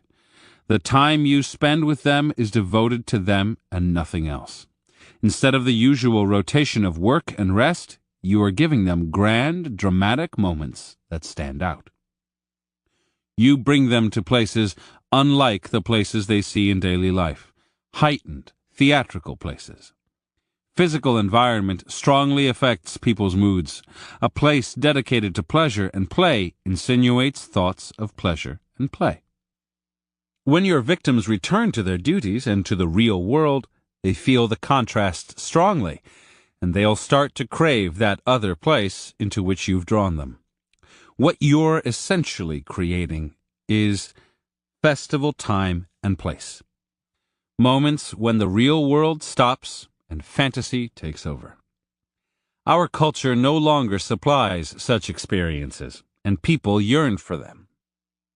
That is why almost everyone is waiting to be seduced, and why they will fall into your arms if you play this right. The following are key components to reproducing festival time and place. Create theatrical effects. Theater creates a sense of a separate magical world. The actor's makeup, the fake but alluring sets, the slightly unreal costumes. These heightened visuals, along with the story of the play, create illusion. To produce this effect in real life, you must fashion your clothes, makeup, and attitude to have a playful, artificial edge, a feeling that you have dressed for the pleasure of your audience. This is the goddess-like effect of a Marlene Dietrich, or the fascinating effect of a dandy like Beau Brummel. Your encounters with your targets should also have a sense of drama, achieved through the settings you choose and through your actions. The target shouldn't know what will happen next. Create suspense through twists and turns that lead to the happy ending. You are performing. Whenever your targets meet you, they're returned to this vague feeling of being in a play. You both have the thrill of wearing masks, of playing a different role from the one your life has allotted you. Use the visual language of pleasure. Certain kinds of visual stimuli signal that you're not in the real world. You want to avoid images that have depth, which might provoke thought or guilt. Instead, you should work in environments that are all surface, full of glittering objects, mirrors, pools of water, a constant play of light. The sensory overload of these spaces creates an intoxicating, buoyant feeling. The more artificial, the better. Show your targets a playful world, full of the sights and sounds that excite the baby or child within them. Luxury, the sense that money has been spent or even wasted, adds to the feeling that the real world of duty and morality has been banished. Call it the brothel effect. Keep it crowded or close. People crowding together raise the psychological temperature to hothouse levels. Festivals and carnivals depend on the contagious feeling a crowd creates. Bring your target to such environments sometimes to lower their normal defensiveness. Similarly, any kind of situation that brings people together in a small space for a long period of time is extremely conducive to seduction. For years, Sigmund Freud had a small, tight-knit stable of disciples who attended his private lectures and who engaged in an astonishing number of love affairs. Either lead the seduced into a crowded, festival-like environment, or go trolling for targets in a closed world. Manufacture mystical effects. Spiritual or mystical effects distract people's minds from reality, making them feel elevated and euphoric. From here, it's but a small step to physical pleasure. Use whatever props are at hand, astrology books, angelic imagery, mystical-sounding music from some far-off culture. The great 18th century Austrian charlatan Franz Mesmer filled his salons with harp music, the perfume of exotic incense, and a female voice singing in a distant room. On the walls, he put stained glass and mirrors. His dupes would feel relaxed, uplifted, and as they sat in the room where he used magnets for their healing powers, they would feel a kind of spiritual tingling pass from body to body. Anything vaguely mystical helps block out the real world, and it's easy to move from the spiritual to the sexual. Distort their sense of time, speed, and youth. Festival time has a kind of speed and frenzy that make people feel more alive. Seduction should make the heart beat faster so that the seduced loses track of time passing. Take them to places of constant activity and movement. Embark with them on some kind of journey together, distracting their minds with new sights. Youth may fade and disappear, but seduction brings the feeling of being young no matter the age of those involved. And youth is mostly energy. The pace of the seduction must pick up at a certain moment, creating a whirling effect in the mind. It's no wonder that Casanova did much of his seducing at balls, or that the waltz was the preferred tool of many a 19th century rake. Create moments.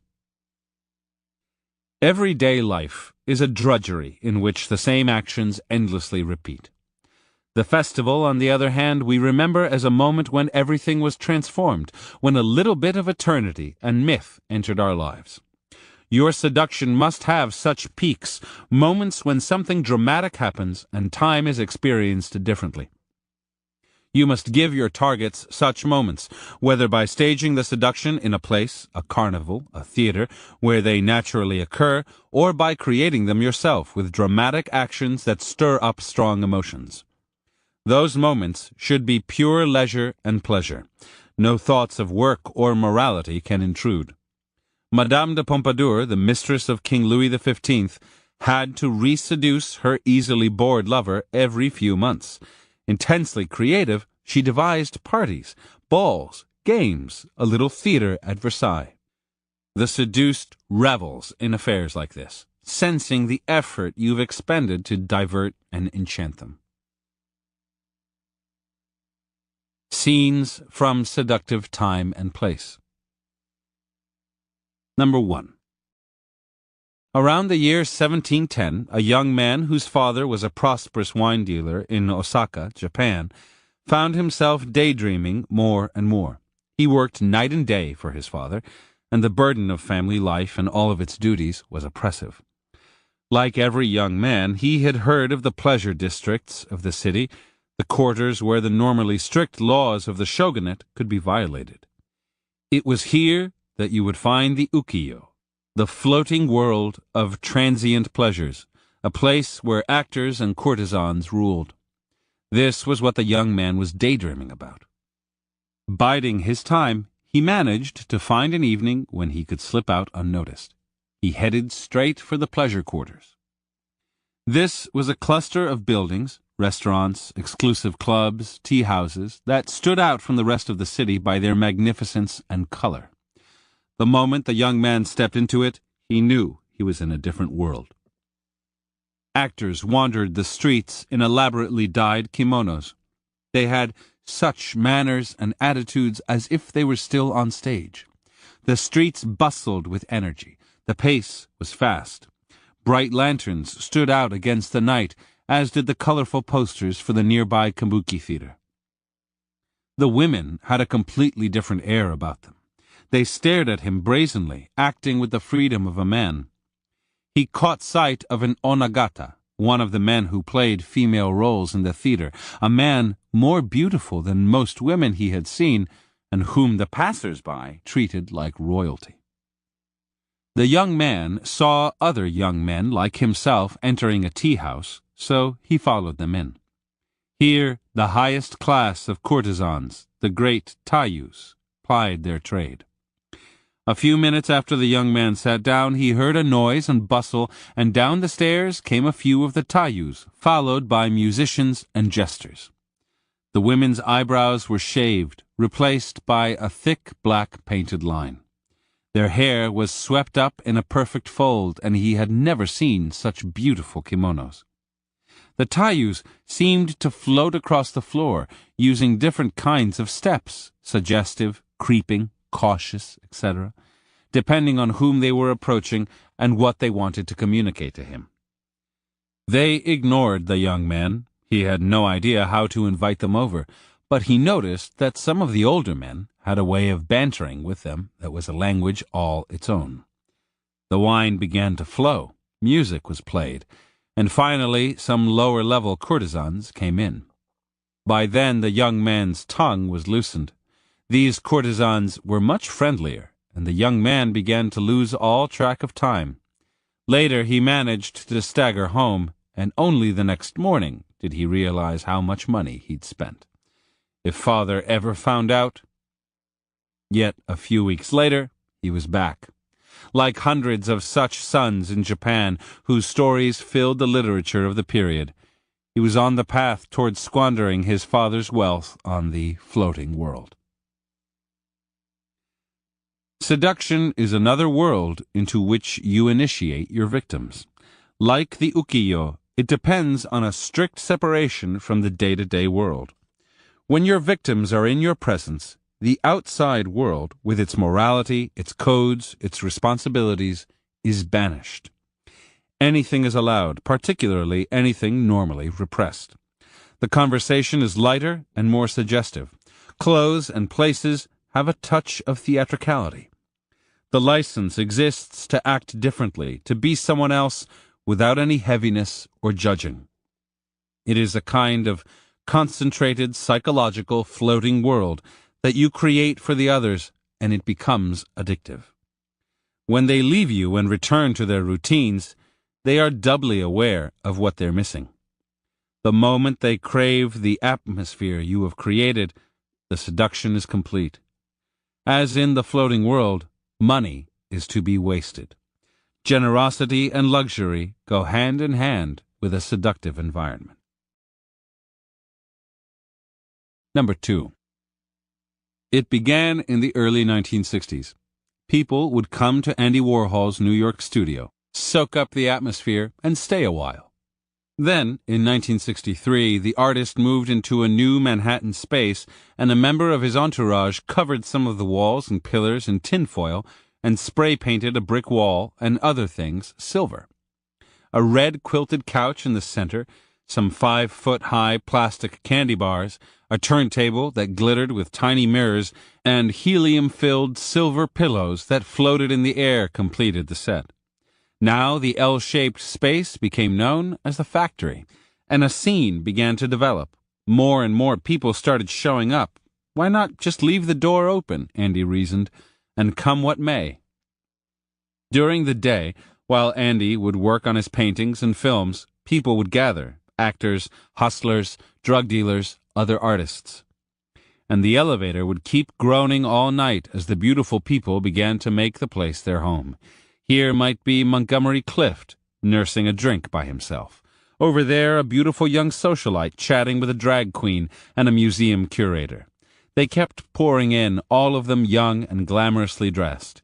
It was like one of those children's shows on TV, Andy once said to a friend, where guests keep dropping in on the endless party, and there's always some new bit of entertainment.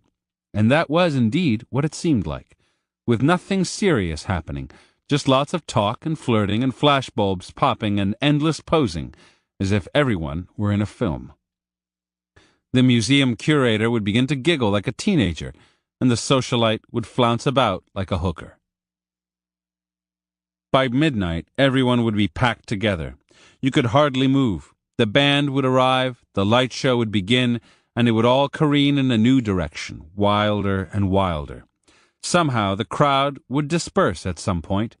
Then, in the afternoon, it would all start up again as the entourage trickled back. Hardly anyone went to the factory just once. It's oppressive always to have to act the same way, playing the same boring role that work or duty imposes on you. People yearn for a place or a moment when they can wear a mask, act differently, be someone else. That's why we glorify actors. They have the freedom and playfulness in relation to their own ego that we would love to have. Any environment that offers a chance to play a different role, to be an actor, is immensely seductive. It can be an environment that you create, like the factory, or a place where you take your target. In such environments, you simply cannot be defensive. The playful atmosphere, the sense that anything is allowed, except seriousness, dispels any kind of reactiveness. Being in such a place becomes a drug. To recreate the effect, remember Warhol's metaphor of the children's TV show. Keep everything light and playful, full of distractions, noise, color, and a bit of chaos. No weight, responsibilities, or judgments. A place to lose yourself in. Number 3. In 1746, a 17-year-old girl named Christina had come to the city of Venice, Italy, with her uncle, a priest, in search of a husband. Christina was from a small village but had a substantial dowry to offer. The Venetian men who were willing to marry her, however, didn't please her, so after 2 weeks of futile searching, she and her uncle prepared to return to their village. They were seated in their gondola about to leave the city when Christina saw an elegantly dressed young man walking toward them. "There's a handsome fellow," she said to her uncle. "I wish he was in the boat with us." The gentleman could not have heard this, yet he approached, handed the gondolier some money, and sat down beside Christina, much to her delight. He introduced himself as Jacques Casanova. When the priest complimented him on his friendly manners, Casanova replied, "Perhaps I should not have been so friendly, my reverend father, if I had not been attracted by the beauty of your niece." Christina told him why they had come to Venice, and why they were leaving. Casanova laughed and chided her. A man cannot decide to marry a girl after seeing her for a few days. He must know more about her character. It would take at least 6 months. He himself was looking for a wife, and he explained to her why he had been as disappointed by the girls he had met as she had been disappointed by the men. Casanova seemed to have no destination. He simply accompanied them, entertaining Christina the whole way with witty conversation. When the gondola arrived at the edge of Venice, Casanova hired a carriage to the nearby city of Treviso and invited them to join him. From there they could catch a chaise to their village. The uncle accepted, and on the way to their carriage, Casanova offered his arm to Christina. What would his mistress say if she saw them? She asked. "I have no mistress," he answered, "and I shall never have one again, for I shall never find such a pretty girl as you. No, not in Venice." His words went to her head, filling it with all kinds of strange thoughts, and she began to talk and act in a manner that was new to her, becoming almost brazen. What a pity she couldn't stay in Venice for the 6 months he needed to get to know a girl, she told Casanova. Without hesitation, he offered to pay her expenses in Venice for that period while he courted her. On the carriage ride, she turned this offer over in her mind, and once in Treviso, she got her uncle alone and begged him to return to the village by himself, then come back for her in a few days. She was in love with Casanova. She wanted to know him better. He was a perfect gentleman who could be trusted. The uncle agreed to do as she wished. The following day, Casanova never left her side. There was not the slightest hint of disagreement in his nature. They spent the day wandering around the city, shopping and talking. He took her to a play in the evening and to the casino after that, supplying her with a domino and a mask. He gave her money to gamble, and she won. By the time the uncle returned to Treviso, she had all but forgotten about her marriage plans. All she could think about was the 6 months she would spend with Casanova. But she returned to her village with her uncle and waited for Casanova to visit her. He showed up a few weeks later, bringing with him a handsome young man named Charles. Alone with Christina, Casanova explained the situation. Charles was the most eligible bachelor in Venice, a man who would make a much better husband than he would. Christina admitted to Casanova that she too had had her doubts. He was too exciting, had made her think of other things besides marriage, things she was ashamed of. Perhaps it was for the better. She thanked him for taking such pains to find her a husband. Over the next few days, Charles courted her, and they were married several weeks later. The fantasy and allure of Casanova, however, remained in her mind forever. Casanova could not marry. It was against everything in his nature. But it was also against his nature to force himself on a young girl. Better to leave her with the perfect fantasy image than to ruin her life. Besides, he enjoyed the courting and flirting more than anything else. Casanova supplied a young woman with the ultimate fantasy. While he was in her orbit, he devoted every moment to her. He never mentioned work, allowing no boring, mundane details to interrupt the fantasy, and he added great theater. He wore the most spectacular outfits, full of sparkling jewels. He led her to the most wonderful entertainments, carnivals, masked balls, the casinos, journeys with no destination. He was the great master at creating seductive time and environment. Casanova is the model to aspire to. While in your presence, your targets must sense a change. Time has a different rhythm. They barely notice its passing. They have the feeling that everything is stopping for them, just as all normal activity comes to halt at a festival. The idle pleasures you provide them are contagious. One leads to another and to another, until it is too late to turn back.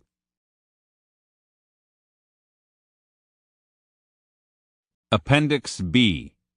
Soft Seduction. How to Sell Anything to the Masses. The less you seem to be selling something, including yourself, the better. By being too obvious in your pitch, you'll raise suspicion. You will also bore your audience, an unforgivable sin. Instead, make your approach soft, seductive, and insidious. Soft, be indirect. Create news and events for the media to pick up, spreading your name in a way that seems spontaneous, not hard or calculated. Seductive. Keep it entertaining. Your name and image are bathed in positive associations. You're selling pleasure and promise. Insidious. Aim at the unconscious, using images that linger in the mind, placing your message in the visuals. Frame what you're selling as part of a new trend, and it will become one. It's almost impossible to resist the soft seduction. The soft sell. Seduction is the ultimate form of power. Those who give into it do so willingly and happily. There is rarely any resentment on their part. They forgive you any kind of manipulation because you've brought them pleasure, a rare commodity in the world. With such power at your fingertips, though, why stop at the conquest of a man or woman? A crowd, an electorate, a nation can be brought under your sway simply by applying on a mass level the tactics that work so well on an individual. The only difference is the goal, not sex, but influence, a vote, people's attention, and the degree of tension. When you're after sex, you deliberately create anxiety, a touch of pain, twists and turns. Seduction on the mass level is more diffuse and soft. Creating a constant titillation, you fascinate the masses with what you're offering.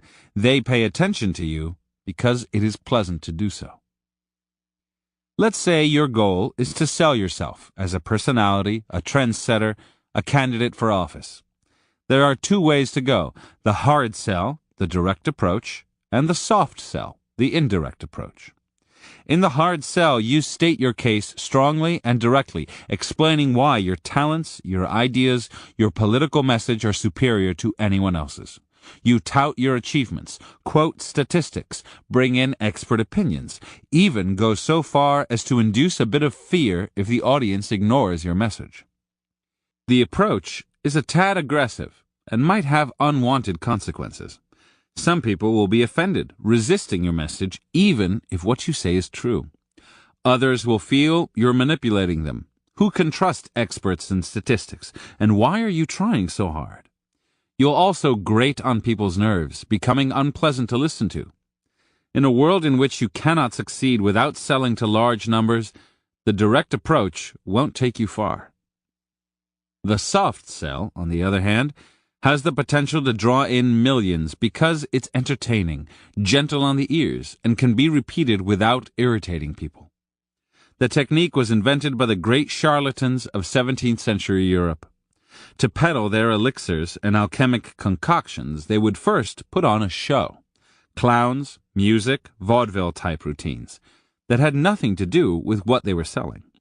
A crowd would form, and as the audience laughed and relaxed, the charlatan would come on stage and briefly and dramatically discuss the miraculous effects of the elixir.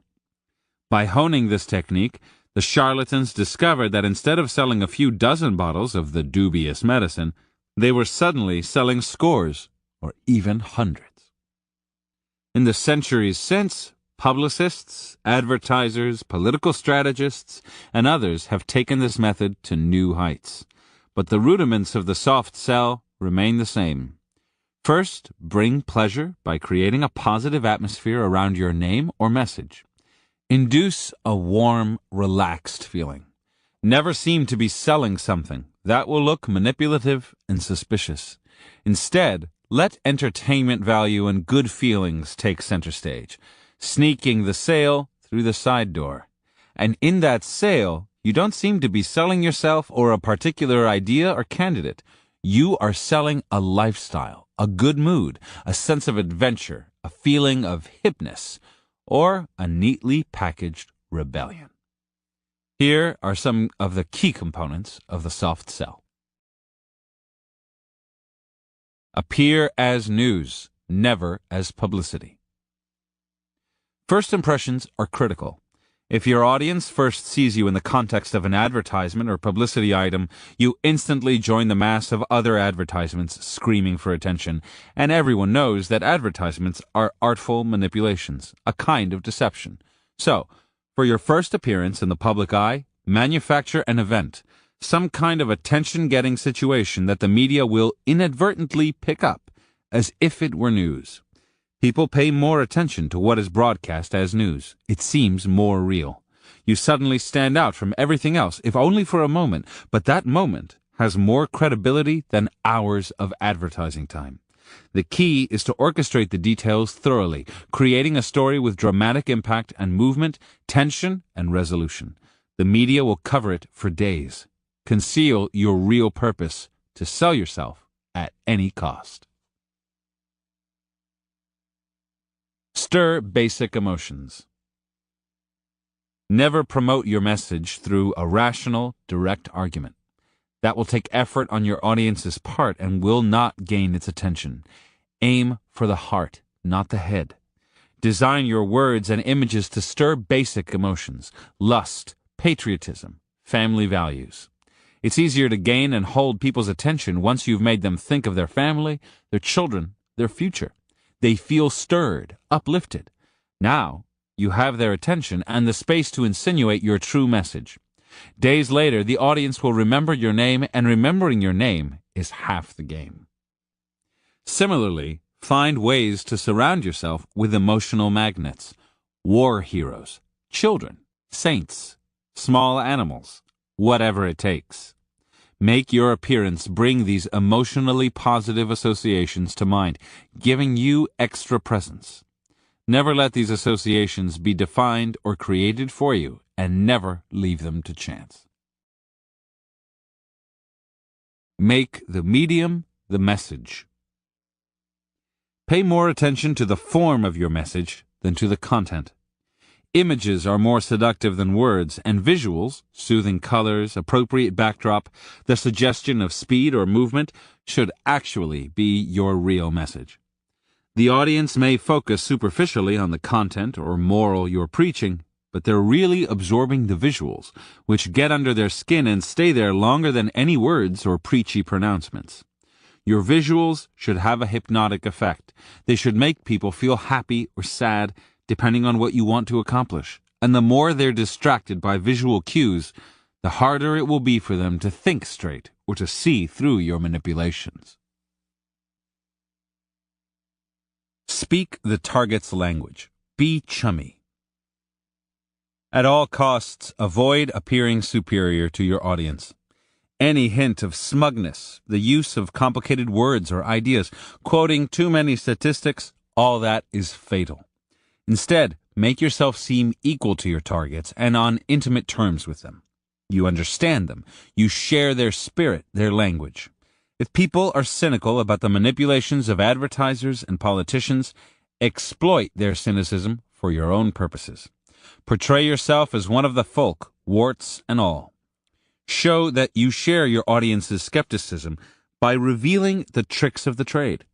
Make your publicity as down-home and minimal as possible, so that your competitors look sophisticated and snobby in comparison. Your selective honesty and strategic weakness will get people to trust you.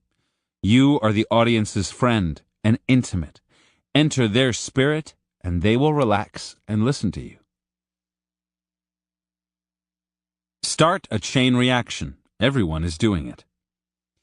People who seem to be desired by others are immediately more seductive to their targets. Apply this to the soft seduction. You need to act as if you've already excited crowds of people. Your behavior will become a self-fulfilling prophecy. Seem to be in the vanguard of a trend or lifestyle, and the public will lap you up for fear of being left behind. Spread your image with a logo, slogans, posters, so that it appears everywhere. Announce your message as a trend, and it will become one. The goal is to create a kind of viral effect in which more and more people become infected with the desire to have whatever you're offering. This is the easiest and most seductive way to sell. Tell people who they are. It's always unwise to engage an individual or the public in any kind of argument. They will resist you. Instead of trying to change people's ideas, try to change their identity, their perception of reality, and you'll have far more control of them in the long run. Tell them who they are, create an image, an identity that they will want to assume. Make them dissatisfied with their current status. Making them unhappy with themselves gives you room to suggest a new lifestyle, a new identity. Only by listening to you can they find out who they are. At the same time, you want to change their perception of the world outside them by controlling what they look at. Use as many media as possible to create a kind of total environment for their perceptions. Your image should be seen not as an advertisement, but as part of the atmosphere. Some soft seductions. Number 1. Andrew Jackson was a true American hero. In 1814, in the Battle of New Orleans, he led a ragtag band of American soldiers against a superior English army and won. He also conquered Indians in Florida. Jackson's army loved him for his rough-hewn ways. He fed on acorns when there was nothing else to eat. He slept on a hard bed. He drank hard cider, just like his men. Then, after he lost or was cheated out of the presidential election of 1824, in fact, he won the popular vote, but so narrowly that the election was thrown into the House of Representatives, which chose John Quincy Adams after much deal-making. He retired to his farm in Tennessee, where he lived the simple life, tilling the soil, reading the Bible, staying far from the corruptions of Washington. Where Adams had gone to Harvard, played billiards, drunk soda water, and relished European finery, Jackson, like many Americans of the time, had been raised in a log cabin. He was an uneducated man, a man of the earth. This, at any rate, was what Americans read in their newspapers in the months after the controversial 1824 election.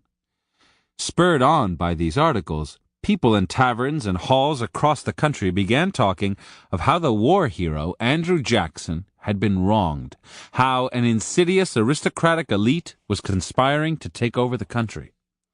So when Jackson declared that he would run again against Adams in the presidential election of 1828, but this time as the leader of a new organization, the Democratic Party, the public was thrilled. Jackson was the first major political figure to have a nickname, Old Hickory, and soon Hickory clubs were sprouting up in America's towns and cities. Their meetings resembled spiritual revivals. The hot-button issues of the day were discussed, tariffs, the abolition of slavery, and club members felt certain that Jackson was on their side. It was hard to know for sure, he was a little vague on the issues, but this election was about something larger than issues. It was about restoring democracy and restoring basic American values to the White House. Soon, the Hickory clubs were sponsoring events like town barbecues, the planting of hickory trees, dances around a hickory pole. They organized lavish public feasts, always including large quantities of liquor. In the cities, there were parades, and these were stirring events. They often took place at night so that urbanites would witness a procession of Jackson supporters holding torches. Others would carry colorful banners with portraits of Jackson or caricatures of Adams and slogans ridiculing his decadent ways. And everywhere there was hickory. Hickory sticks, hickory brooms, hickory canes, hickory leaves in people's hats. Men on horseback would ride through the crowd, spurring people into huzzas for Jackson. Others would lead the crowd in songs about Old Hickory. The Democrats, for the first time in an election, conducted opinion polls, finding out what the common man thought about the candidates. These polls were published in the papers, and the overwhelming conclusion was that Jackson was ahead. Yes, a new movement was sweeping the country. It all came to a head when Jackson made a personal appearance in New Orleans as part of a celebration commemorating the battle he had fought so bravely there 14 years earlier. This was unprecedented. No presidential candidate had ever campaigned in person before. And, in fact, such an appearance would have been considered improper. But Jackson was a new kind of politician, a true man of the people. Besides, he insisted that his purpose for the visit was patriotism, not politics. The spectacle was unforgettable. Jackson entering New Orleans on a steamboat as the fog lifted, cannon fire ringing out from all sides, grand speeches, endless feasts, a kind of mass delirium taking over the city. One man said it was like a dream. The world has never witnessed so glorious, so wonderful a celebration. Never have gratitude and patriotism so happily united. This time, the will of the people prevailed. Jackson was elected president, and it wasn't one region that brought him victory. New Englanders, Southerners, Westerners, merchants, farmers, and workers were all infected with the Jackson fever. Interpretation. After the debacle of 1824, Jackson and his supporters were determined to do things differently in 1828. America was becoming more diverse, developing populations of immigrants, Westerners, urban laborers, and so on. To win a mandate, Jackson would have to overcome new regional and class differences. One of the first and most important steps his supporters took was to found newspapers all around the country.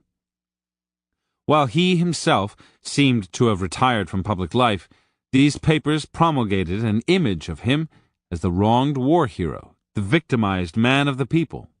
In truth, Jackson was wealthy, as were all of his major backers. He owned one of the largest plantations in Tennessee, and he owned many slaves. He drank more fine liquor than hard cider, and slept on a soft bed with European linens. And while he might have been uneducated, he was extremely shrewd, with a shrewdness built on years of army combat. The image of the man of the earth disguised all this, and once it was established, it could be contrasted with the aristocratic image of Adams. In this way, Jackson's strategists covered up his political inexperience and made the election turn on questions of character and values. Instead of political issues, they raised trivial matters like drinking habits and church attendance.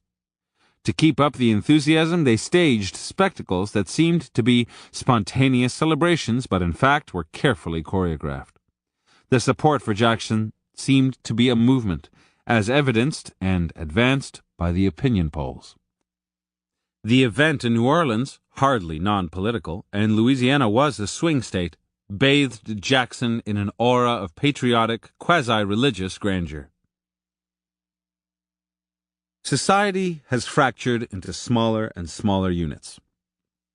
Communities are less cohesive. Even individuals feel more inner conflict. To win an election or to sell anything in large numbers, you have to paper over these differences somehow. You have to unify the masses. The only way to accomplish this is to create an inclusive image, one that attracts and excites people on a basic, almost unconscious level.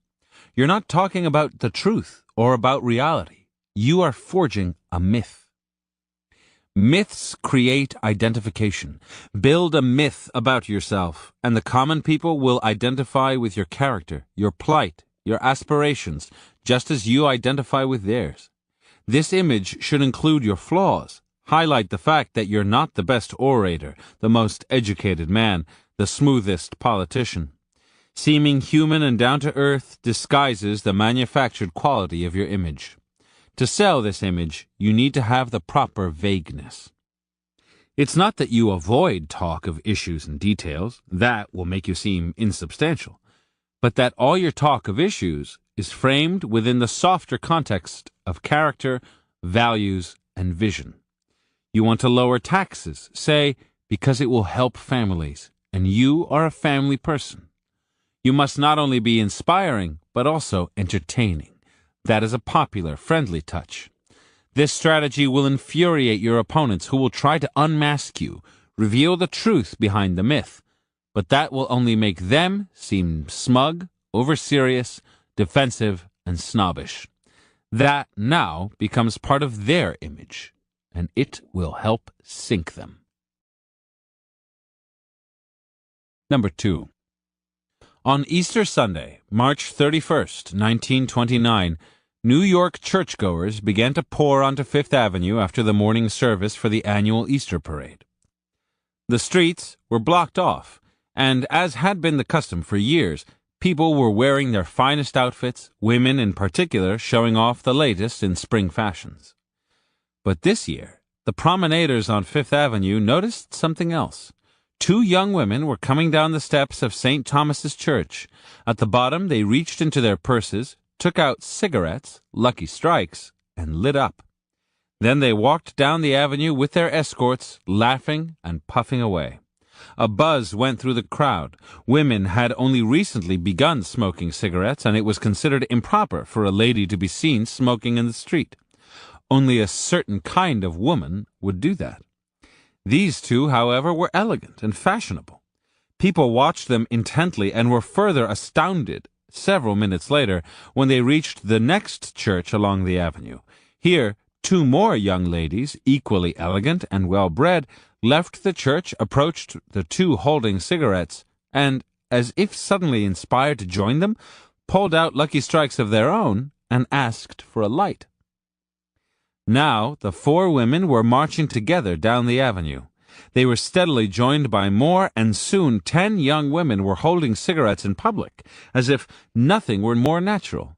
Photographers appeared and took pictures of this novel sight. Usually at the Easter parade, people would have been whispering about a new hat style or the new spring color. This year, everyone was talking about the daring young women and their cigarettes. The next day, photographs and articles appeared in the papers about them. A United Press dispatch read, "Just as Miss Frederica Freilinghusen, conspicuous in a tailored outfit of dark gray, pushed her way through the jam in front of St. Patrick's, Miss Bertha Hunt and 6 colleagues struck another blow in behalf of the liberty of women. Down Fifth Avenue they strolled, puffing at cigarettes. Miss Hunt issued the following communique from the smoke-clouded battlefield. I hope that we have started something, and that these torches of freedom, with no particular brand favored, will smash the discriminatory taboo on cigarettes for women, and that our sex will go on breaking down all discriminations." The story was picked up by newspapers around the country, and soon women in other cities began to light up in the streets. The controversy raged for weeks, some papers decrying this new habit, others coming to the women's defense. A few months later, though, public smoking by women had become a socially acceptable practice. Few people bothered to protest it anymore. Interpretation. In January 1929, several New York debutantes received the same telegram from a Miss Bertha Hunt. It said, "In the interests of equality of the sexes, I and other young women will light another torch of freedom by smoking cigarettes while strolling on Fifth Avenue Easter Sunday." The debutantes who ended up participating met beforehand in the office where Hunt worked as a secretary. They planned what churches to appear at, how to link up with each other, all the details. Hunt handed out packs of Lucky Strikes. Everything worked to perfection on the appointed day. Little did the debutantes know, though, that the whole affair had been masterminded by a man, Miss Hunt's boss, Edward Bernays, a public relations advisor to the American Tobacco Company, makers of Lucky Strike. American Tobacco had been luring women into smoking with all kinds of clever ads, but the consumption was limited by the fact that smoking in the street was considered unladylike. The head of American Tobacco had asked Bernays for his help, and Mr. Bernays had obliged him by applying a technique that was to become his trademark: gain public attention by creating an event that the media would cover as news. Orchestrate every detail, but make them seem spontaneous. As more people heard of this event, it would spark imitative behavior. In this case, more women smoking in the streets. Bernays, a nephew of Sigmund Freud and perhaps the greatest public relations genius of the 20th century, understood a fundamental law of any kind of sell. The moment the targets know you're after something, a vote, a sale, they become resistant. But disguise your sales pitch as a news event, and not only will you bypass their resistance, you can also create a social trend that does the selling for you. To make this work, the event you set up must stand out from all the other events that are covered by the media, yet it cannot stand out too far, or it will seem contrived. In the case of the Easter parade, Bernays, through Bertha Hunt, chose women who would seem elegant and proper even with cigarettes in their hands. Yet, in breaking a social taboo and doing so as a group, such women would create an image so dramatic and startling that the media would be unable to pass it up. An event that is picked up by the news has the imprimatur of reality. It's important to give this manufactured event positive associations, as Bernays did in creating a feeling of rebellion, of women banding together. Associations that are patriotic, say, or subtly sexual or spiritual, anything pleasant and seductive, take on a life of their own. Who can resist? People essentially persuade themselves to join the crowd without even realizing that a sale has taken place. The feeling of active participation is vital to seduction. No one wants to feel left out of a growing movement. Number 3. In the presidential campaign of 1984, President Ronald Reagan, running for re-election, told the public, "It's morning again in America." His presidency, he claimed, had restored American pride. The recent successful Olympics in Los Angeles were symbolic of the country's return to strength and confidence. Who could possibly want to turn the clock back to 1980, which Reagan's predecessor, Jimmy Carter, had termed a time of malaise? Reagan's Democratic challenger, Walter Mondale, thought Americans had had enough of the Reagan soft touch. They were ready for honesty, and that would be Mondale's appeal. Before a nationwide television audience, Mondale declared, "Let's tell the truth. Mr. Reagan will raise taxes, and so will I. He won't tell you. I just did." He repeated this straightforward approach on numerous occasions. By October, his poll numbers had plunged to all-time lows. The CBS News reporter Leslie Stahl had been covering the campaign, and as Election Day neared, she had an uneasy feeling. It wasn't so much that Reagan had focused on emotions and moods rather than hard issues. It was more that the media was giving him a free ride. He and his election team, she felt, were playing the press like a fiddle. They always managed to get him photographed in the perfect setting, looking strong and presidential. They fed the press snappy headlines along with dramatic footage of Reagan in action. They were putting on a great show. Stahl decided to assemble a news piece that would show the public how Reagan used television to cover up the negative effects of his policies. The piece began with a montage of images that his team had orchestrated over the years. Reagan relaxing on his ranch in jeans, standing tall at the Normandy invasion tribute in France, throwing a football with his Secret Service bodyguards, sitting in an inner-city classroom. Over these images, Stahl asked, "How does Ronald Reagan use television?" Brilliantly. He's been criticized as the rich man's president, but the TV pictures say it isn't so. At 73, Mr. Reagan could have an age problem, but the TV pictures say it isn't so. Americans want to feel proud of their country again and of their president, and the TV pictures say you can. The orchestration of television coverage absorbs the White House. Their goal? To emphasize the president's greatest asset, which his aides say is his personality. They provide pictures of him looking like a leader, confident with his Marlboro Man walk. Over images of Reagan shaking hands with handicapped athletes in wheelchairs and cutting the ribbon at a new facility for seniors, Stahl continued. They also aim to erase the negatives. Mr. Reagan tried to counter the memory of an unpopular issue with a carefully chosen backdrop that actually contradicts the president's policy. Look at the handicapped Olympics, or the opening ceremony of an old age home. No hint that he tried to cut the budgets for the disabled and for federally subsidized housing for the elderly. On and on went the piece, showing the gap between the feel-good images that played on the screen and the reality of Reagan's actions. President Reagan, Stahl concluded, is accused of running a campaign in which he highlights the images and hides from the issues. But there's no evidence that the charges will hurt him because when people see the president on television, he makes them feel good about America, about themselves, and about him. Stahl depended on the goodwill of the Reagan people in covering the White House, but her piece was strongly negative, so she braced herself for trouble. Yet a senior White House official telephoned her that evening. "Great piece," he said. "What?" asked a stunned Stahl. "Great piece," he repeated. "Did you listen to what I said?" she asked.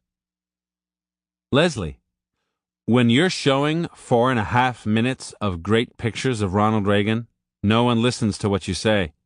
Don't you know that the pictures are overriding your message because they conflict with your message? The public sees those pictures and they block your message. They didn't even hear what you said. So in our minds, it was a 4.5-minute free ad for the Ronald Reagan campaign for re-election." Interpretation.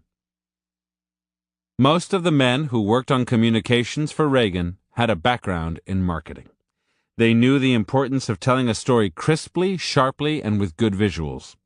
Each morning they went over what the headline of the day should be and how they could shape this into a short visual piece, getting the president into a video opportunity.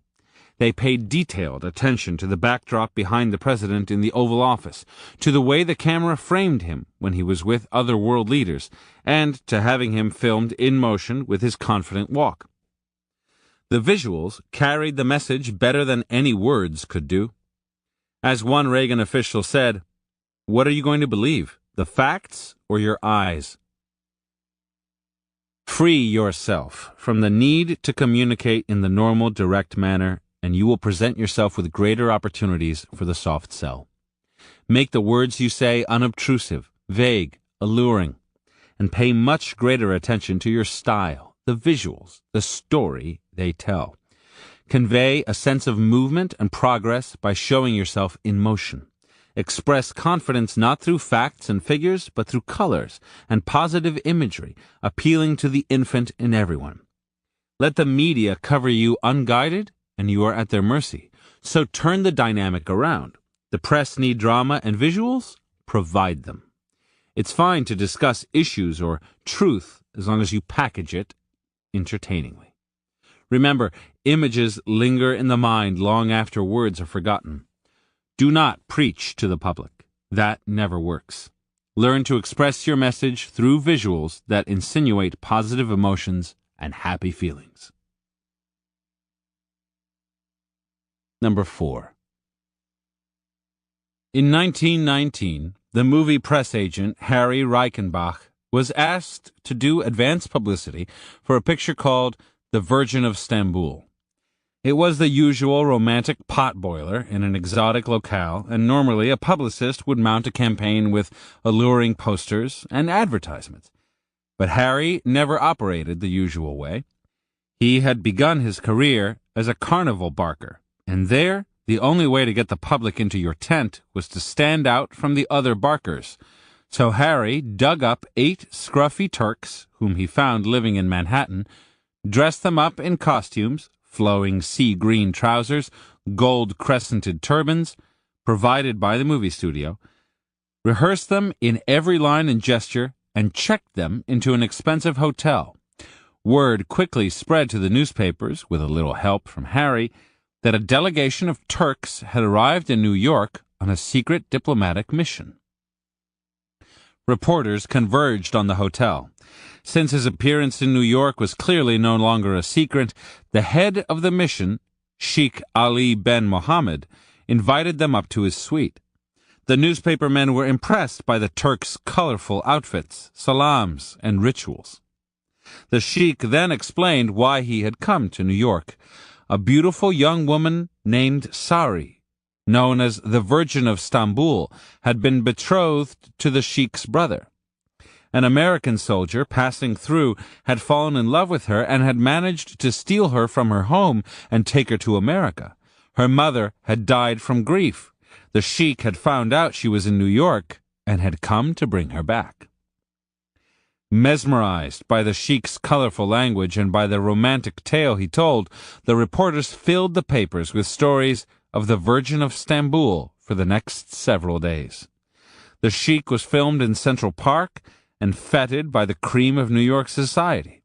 Finally, Sari was found, and the press reported the reunion between the sheikh and the hysterical girl, an actress with an exotic look. Soon after, the Virgin of Stamboul opened in New York. Its story was much like the real events reported in the papers. Was this coincidence? A quickly made film version of the true story? No one seemed to know, but the public was too curious to care, and the Virgin of Stamboul broke box office records. A year later, Harry was asked to publicize a film called The Forbidden Woman. It was one of the worst movies he had ever seen. Theater owners had no interest in showing it. Harry went to work. For 18 days straight, he ran an ad in all of the major New York newspapers that said, "Watch the sky on the night of February 21st. If it is green, go the Capitol. If it is red, go the Rivoli. If it is pink, go to the Strand. If it is blue, go to the Rialto, for on February 21st, the sky will tell you where the best show in town can be seen." The Capitol, the Rivoli, the Strand, and the Rialto were the 4 big first-run movie houses on Broadway. Almost everyone saw the ad and wondered what this fabulous show was. The owner of the Capitol asked Harry if he knew anything about it, and Harry let him in on the secret. It was all a publicity stunt for an unbooked picture. The owner asked to see a screening of The Forbidden Woman. Through most of the film, Harry yacked about the publicity campaign, distracting the man from the dullness on screen. The theater owner decided to show the film for a week, and so, on the evening of February 21st, as a heavy snowstorm blanketed the city and all eyes turned to the sky, giant rays of light poured out from the tallest buildings, a brilliant show of green. An enormous crowd flocked to the Capitol Theater. Those who didn't get in kept coming back. Somehow, with a packed house and an excited crowd, the film didn't seem quite so bad. The following year, Harry was asked to publicize a gangster picture called Outside the Law. On highways across the country, he set up billboards that read in giant letters, "If you dance on Sunday, you are outside the law."